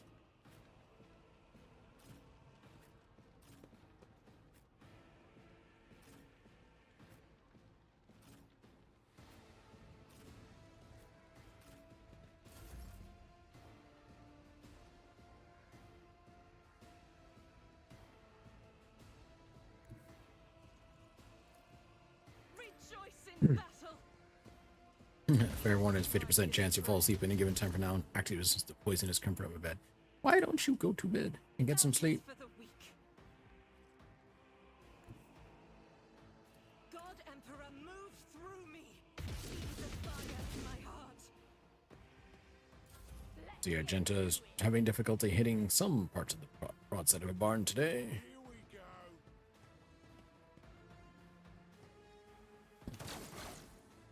Ah, thank you.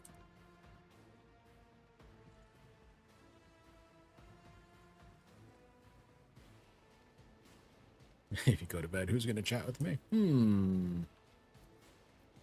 The voices in my head, I suppose.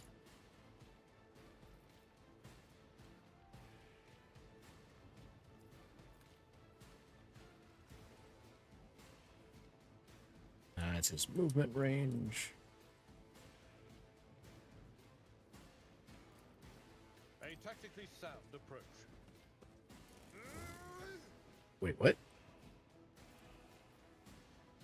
This ocular implant was a worthwhile investment. The hell? Oh, well. Let's make it quick. Let's get to it. Out of my way. Just a minor setback. Pain and Oh, that parry and hitting with your secondary is going to be great for him.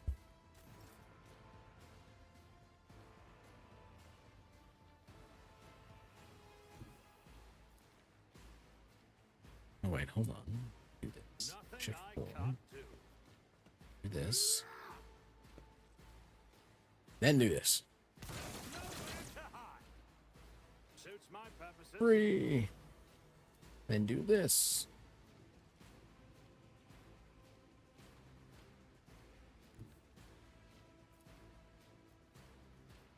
Let's see how they respond to this. Painfully, I imagine. Hey, look. That's right. weapon at the ready.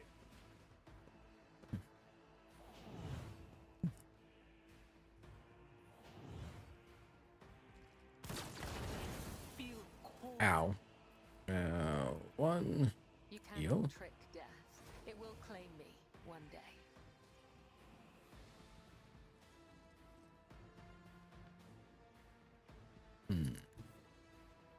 Go up. Comes Him. in silence. Ooh.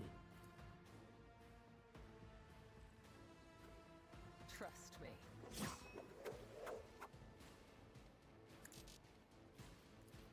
I do it again. As the tenants demand. Huh, I'm going to stay right there.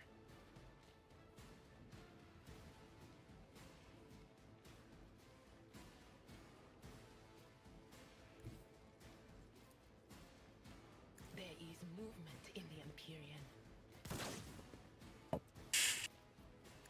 Alright. Was it you? Or on it? Joint analysis.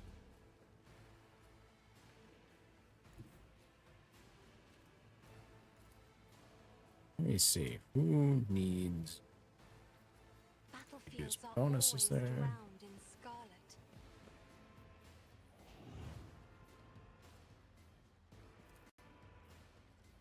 I'm Bonus not to accustomed you. to being ordered around. I'll do it. None can escape the Emperor's judgment. Ooh. Do this. Hold on. Oh, so close. Me, as duty demands. There we go.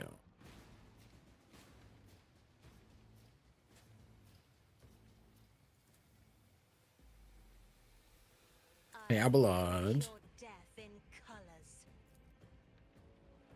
It will be done. I took care of this one. Indeed. Reduced to dust. Well, that was a fantastic use of a turn. No, don't fix the deer up, The please. Emperor will be undone.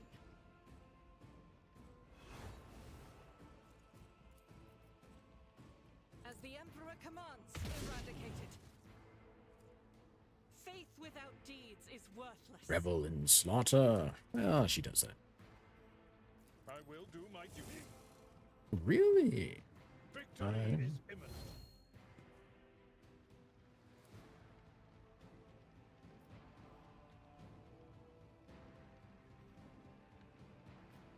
Oh, all right.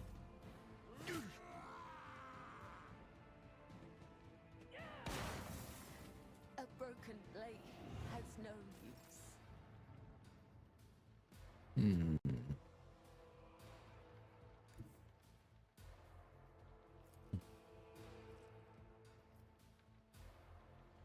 What if I went here and then... All right, that'll work.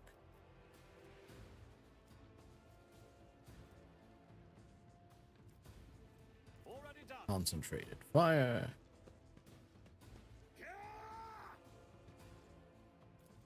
Now...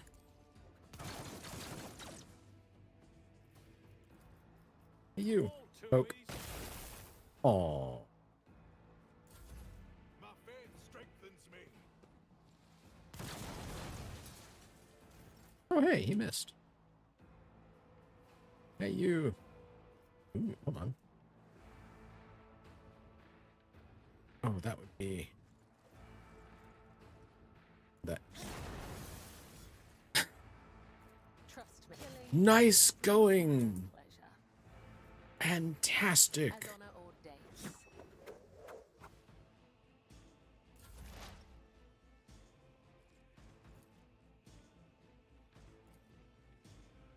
Anything else?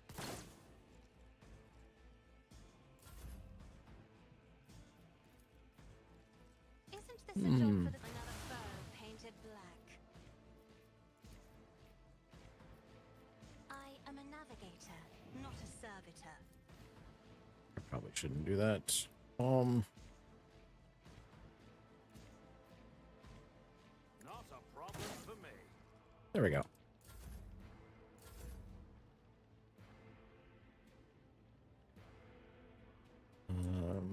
I go here. There we go. Strike is a prayer. When the faithful are idle, All right, everyone gather around. To the stars. What advice do you seek? This wound will make a fine scar. Though I gave thee my blood and my pain, thou hast ordained that I shall live. All right, I am saving over that save. Save over that, please. Thank you.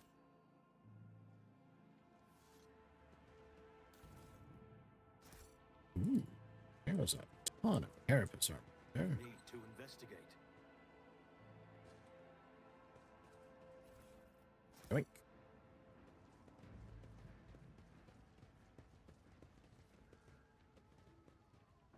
Okay.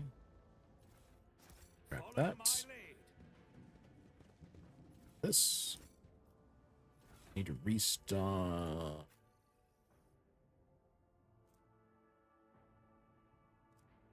Let's see. There we go.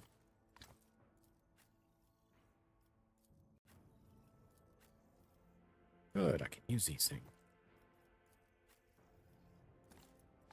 Everybody gets a med kit. Well, except for you.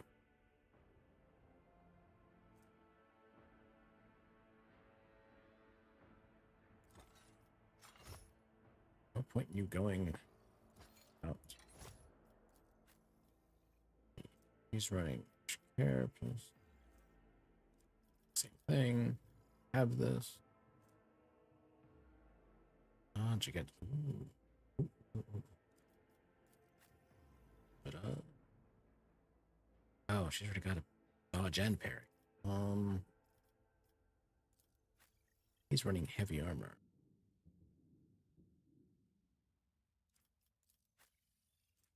Oh, I'll run that. Hey, get my fancy uplets.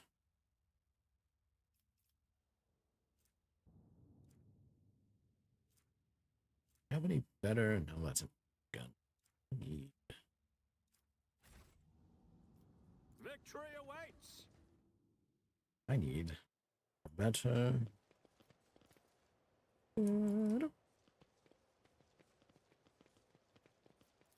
Done. What did I just find? Huh. Yeah. Okay.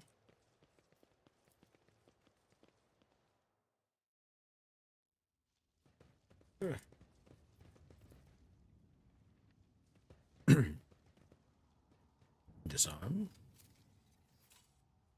Duty prevails. Disarm. Hey, that sweet, sweet The experience. Emprah favors me Like today. that. Hello. Never doubt me. Give me that level. Ooh. Fire mastery.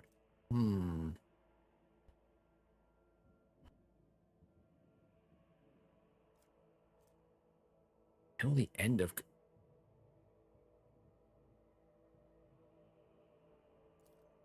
That's a. Ooh. Don't. I'll take that one. Just keep on shooting. Death waltz. It's death waltz. Death from above without spending a charge. Mimics melee attack. Repeats condition random targets. Possible to use. Okay. Same enemy. Reduced until half. It's a grant for additional charges. Combat deals additional. Right.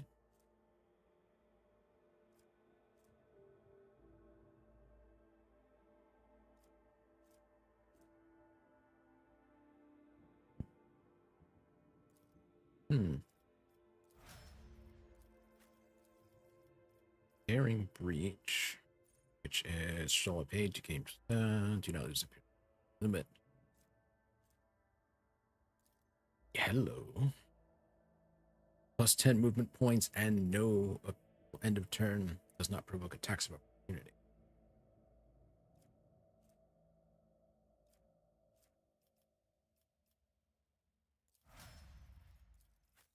Usually the turn I pull that out is usually when I dismantle the enemy side.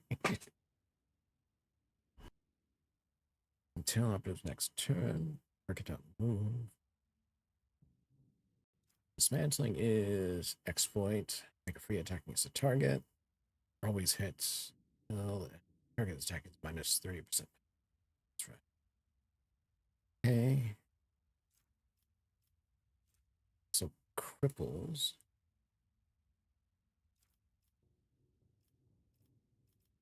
And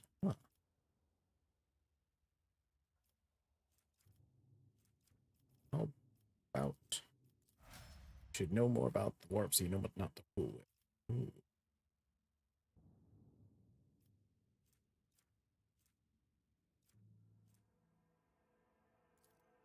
That's more useful for her because she's going bolter with that. Minus stout. Check on the other.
All right, I'm back. Let's see.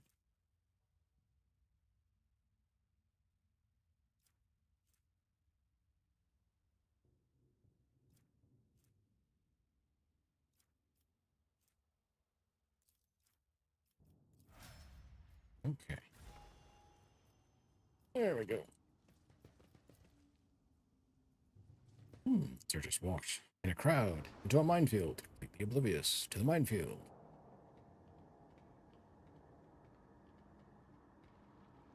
And there's my tech. The edge is nigh. The blinded ones are harmless. No sense in shooting them and drawing attention. No. You really should shoot them. Fire on the nearest target. Don't kill the tech priest. We need to take him alive.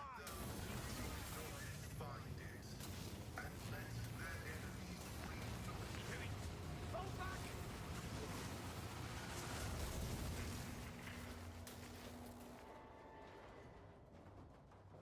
I'm sorry, a tech priest just blew a machine up.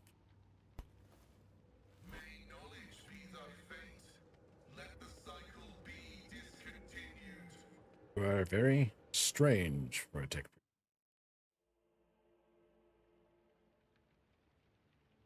A man dressed in crimson should not have survived an explosion.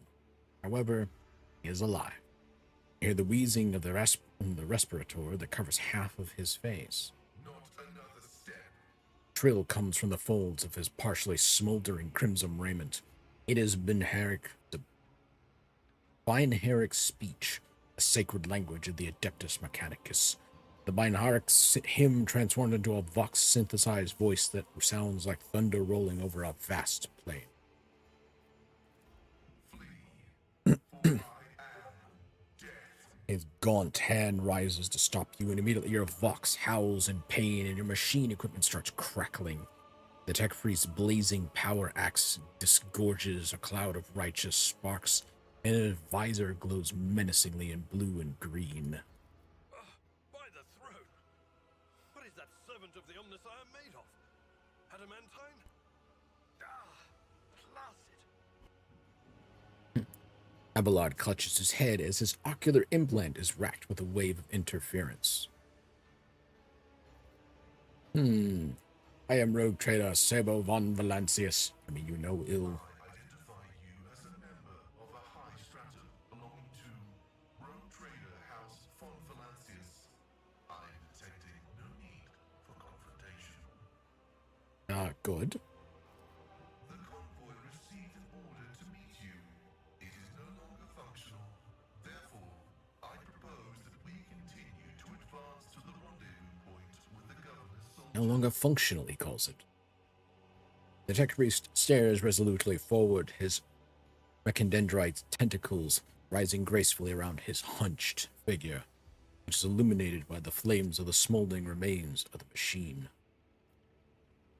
Who are you? I identify as Magus Pascal Haneman of the priesthood of Mars. By the grace of the Omnissiah, I am currently assigned to the maintenance personnel of the station Altar Templum Calixis X-17. Altar Templum Calixis. I have heard the name before. The station appears on House Orcelio's star charts in the Furibunda system, not far from the void colony of Footfall. You have traveled a long way to come here, esteemed Magos. I point to the exploded machine. How did you manage to kill off a slew of people and blow up a sacred machine without even laying a finger on? This was my doing. The tech priest turns around and stares aghast at the burning remains as if he had nothing to do with what just happened. His vox produces a mournful prayer. The voices are being weird about him.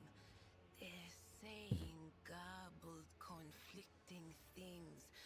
Like they're talking about completely different people. But he's not a threat to you. Even if that's a bit hard to believe after all the fireworks. You do not even know how you... Oh, wrong one. Carry out a sacred mission. I guess why do you wish to see the governor? Archmagus Amonat summoned me, and I hastened to answer his call. But the rabble's unrest prevented our meeting, and I was on my way to Governor Medina to determine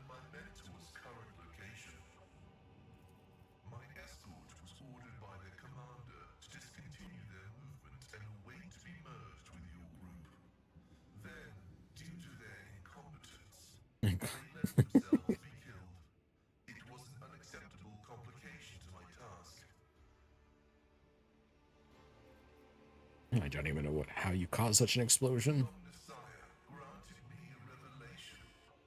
The spirit of this machine was dying, but it wished to perform a service, for such was its design. I sensed this and appealed to it. I do not know how I did it. I merely followed my intuition. The understanding granted by the Omnissiah was not permanent. It has left me. Oh. How strange it is to hear such words from one who is not of the blood-spun web. We have much in common. You must be quite devoted to your mentor to be willing to wade into this mess. Cessation of vital functions is an unavoidable phenomenon, and therefore an insignificant one. The doctrine of worship repudiates the fear of death. Huh. With my mentor's words, the Omnissiah gives me the algorithm for redemption and triumph in service. I will be redeemed, and I will triumph. I invite you to join my retinue. Predicting successful and mutually beneficial cooperation. Let's see.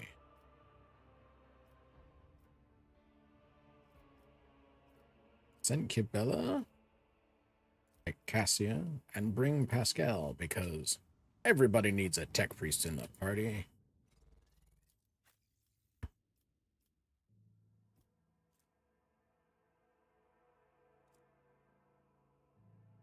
And the tech priest. Intelligence. They also pinnacle of weaponry. Yeah. Wait, hold on. Steal the forge. We want that.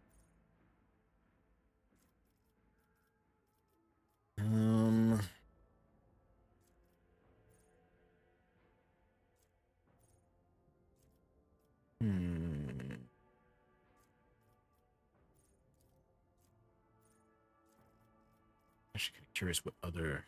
Yeah, he's got some. So let's see.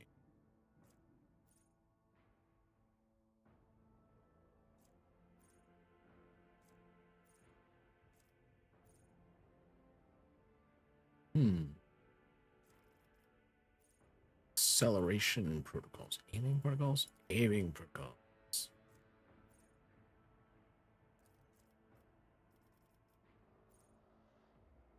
Skirmish? Ooh. Yoink.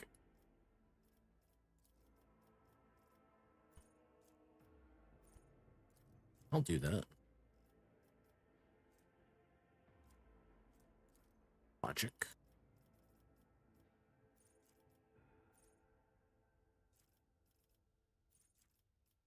Active study. Sharpshooter. Uncanny sight. It's either that or some of this other stuff.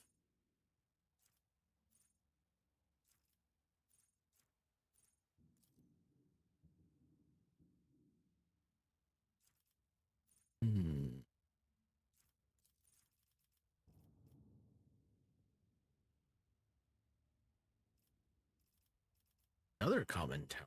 All right. Once per combat. Skirmish. Utility. Scanner. Prediction protocol. Hold on. Oven.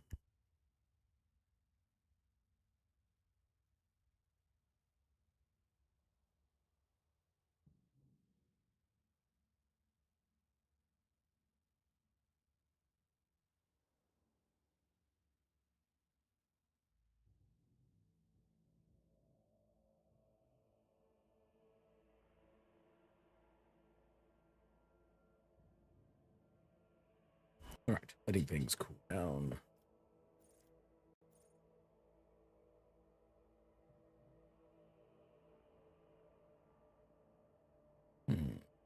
Let's see.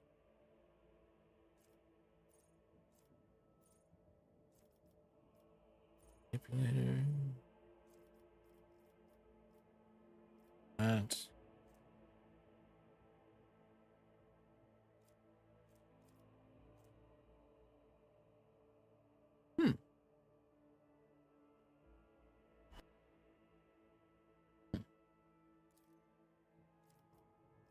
That's me. I want some more logic.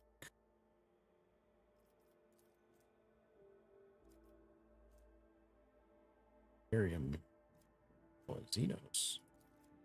Okay.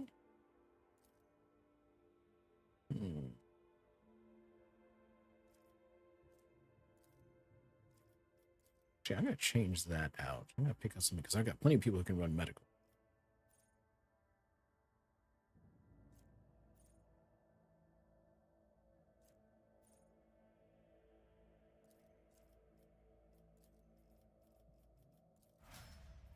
There we go.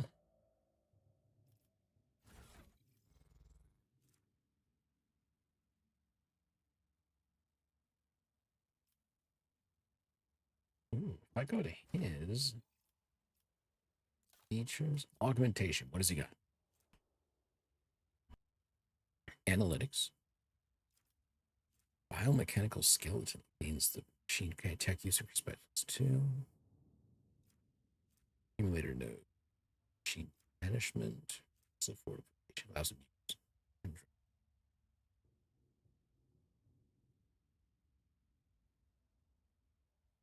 Yeah. Shock damage. Shock freaking damage. It's about time.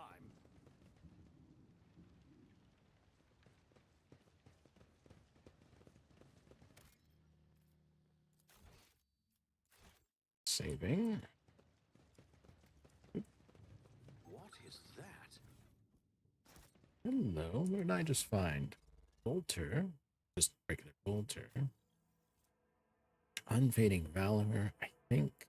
Single. Oh, that's right, I got a flamer for it. Good.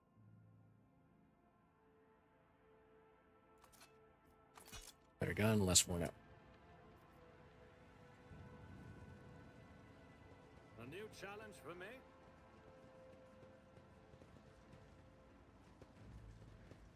Let's see. Attention to detail is the key to success.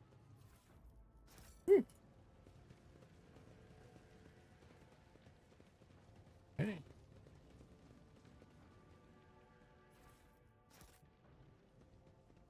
Cass, tell me, what do you see when you look at me? Usually a colorful pandemonium, but Oh, interrupt a conversation. Oops.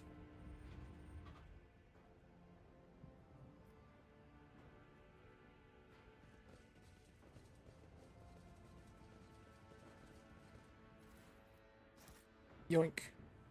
Synth skin, huh? What I get? It's just a 25%. What's this kid? Ooh. What's her agility? Ooh. Take that.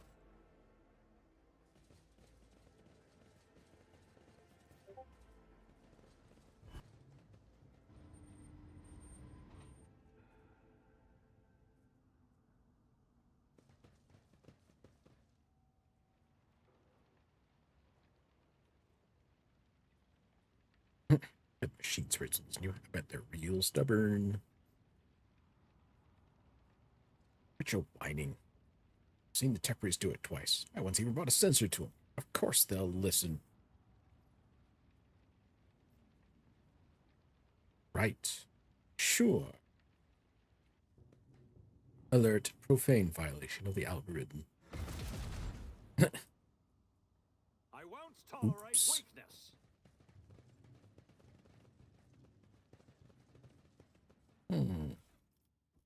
Yoink. Thank you for your donation to my armory. Hello, Pascal. Would you mind being a good tech priest and bringing things online? Thank you. Take a knee and bow before me. Are you ready to die? Nope, but I hope you said your prayers to whatever heretical god you serve.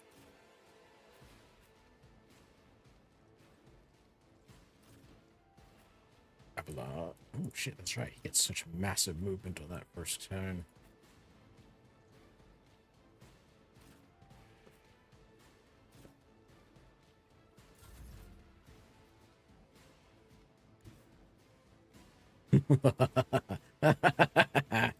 Oh, target As heaven. the Emperor commands, I act. Doubt is for the weak. Faith without faith is worthless.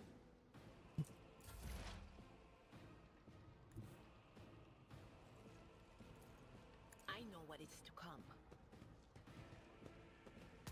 What an unfortunate turn of fate. Probably should give ourselves some power. Hold on, what was that?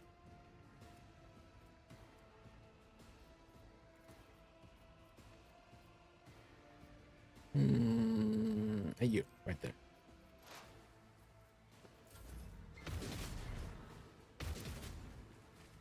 Yep.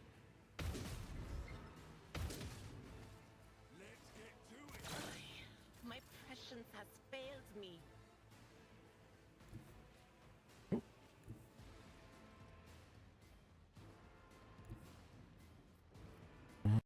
Let's see. Emperor, give me strength. Pascal, Isn't this a why job don't you for the take stars? nice? Oh, Request denied. The Omnissiah knows. Comprehends all. well, that did If I well. may, try Looky, my looky. grace at least. Let's take a peek around the corner. Follow my lead. Run up. Hey, you. I took care of this one. Oh, well, they're doomed. For Fonfalancius. My place is at the fore. Reduced to dust. It will be done. One fewer target. I'm always ready. I'll lay claim to the stars.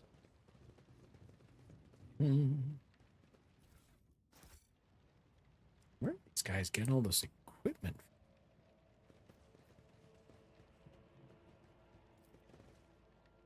All right, I'm gonna go get my dinner. I'll be right back.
All right, back with.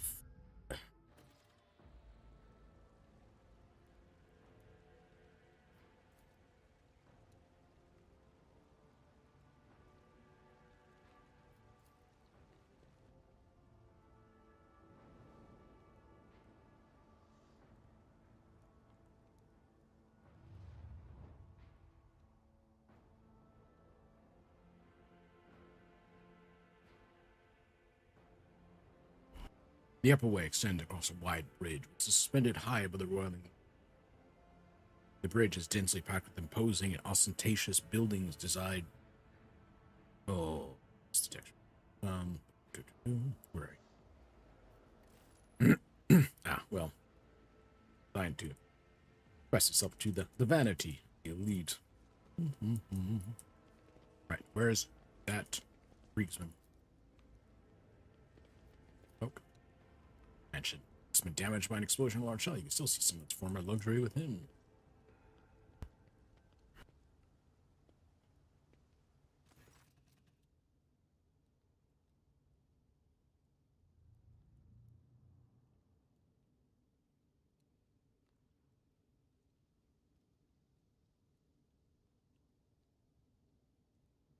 Your lordship, the young man in the planetary guard uniform salute you. Private Camille and Rickett. Ready to escort you to the command center for your meeting with the governor. I forget to say that the convoy sent to meet you was ambushed and took critical losses in heavy fighting against the rebels. In other words, I'm the only survivor. However, the rebel force was destroyed as well. Set out for the command center. The success to failure ratio of combat objectives completion for this world's military speaks to its subpar efficiency. I will advise the local ruler to seek my fraternity's aids in upgrading their troops to servitor maniples. Your uniform looks odd on you, as if it belongs to somebody else. Apologies, your lordship. The soldier draws him up and goes to adjust his gear. It's a new uniform. Guards are in a difficult situation right now, and we often get issued whatever's left, and it isn't always the right side. Your mouth is full of mud, soldier. You are hiding something behind beaming hues of faith and loyalty. What is it? The soldier gulps nervously under the stern gaze of Cassie's ruby eyes. Fear, I guess? In times like this, if you give in to weakness, you're done for. And I'm not done with life just yet. Indira winces, glances at you, then shakes her head. How did you make it out alive if your entire convoy perished? The Emperor protected me, the soldier replies with confidence. I didn't run, your lordship. That's what you're thinking. That's why my commander side until the very end. I shot the last arrow from the gang that attacked us, but alas, the captain succumbed to his wounds and the others had already died. The Emperor rest your souls. Regular with your surety. The ungrateful rebel rose in rebellion against the planet's lawful governor, his lordship Caligos Winterscale, ruler by the will of the Emperor. They're all heretics deserving a most terrible death. Order will be restored, the guilty will be punished. Enough talking, let's go. Yes, your lordship, let's take this avenue. It leads from the starport right to the command center. It's a short walk.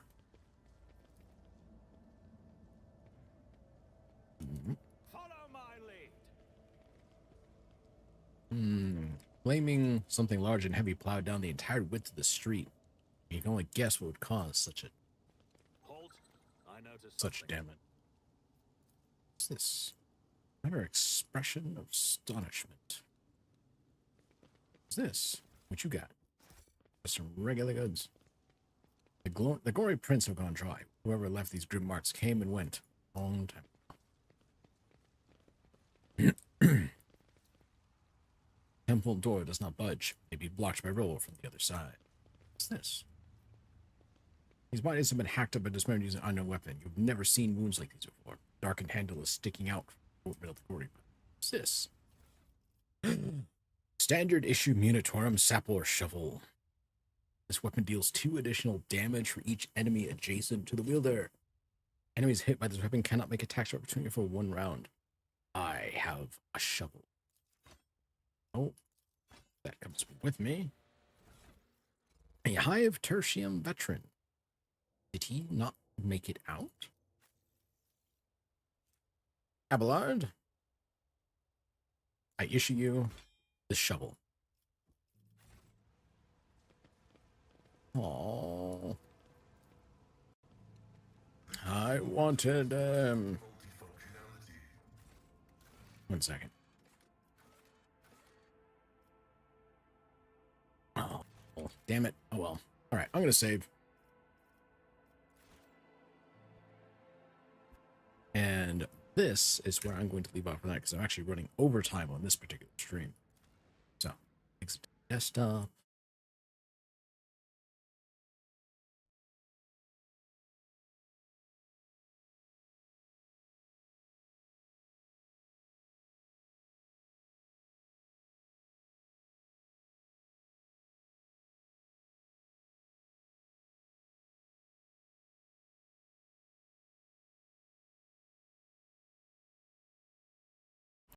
Also eating as well.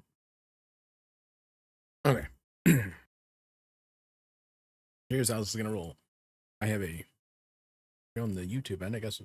So, the YouTube, don't mind me on here on Twitch. The YouTube, this is the kind of the end point for the Rogue Trader stream, which when I'm going to drop this now, I'm going to flip over to Death Stranding.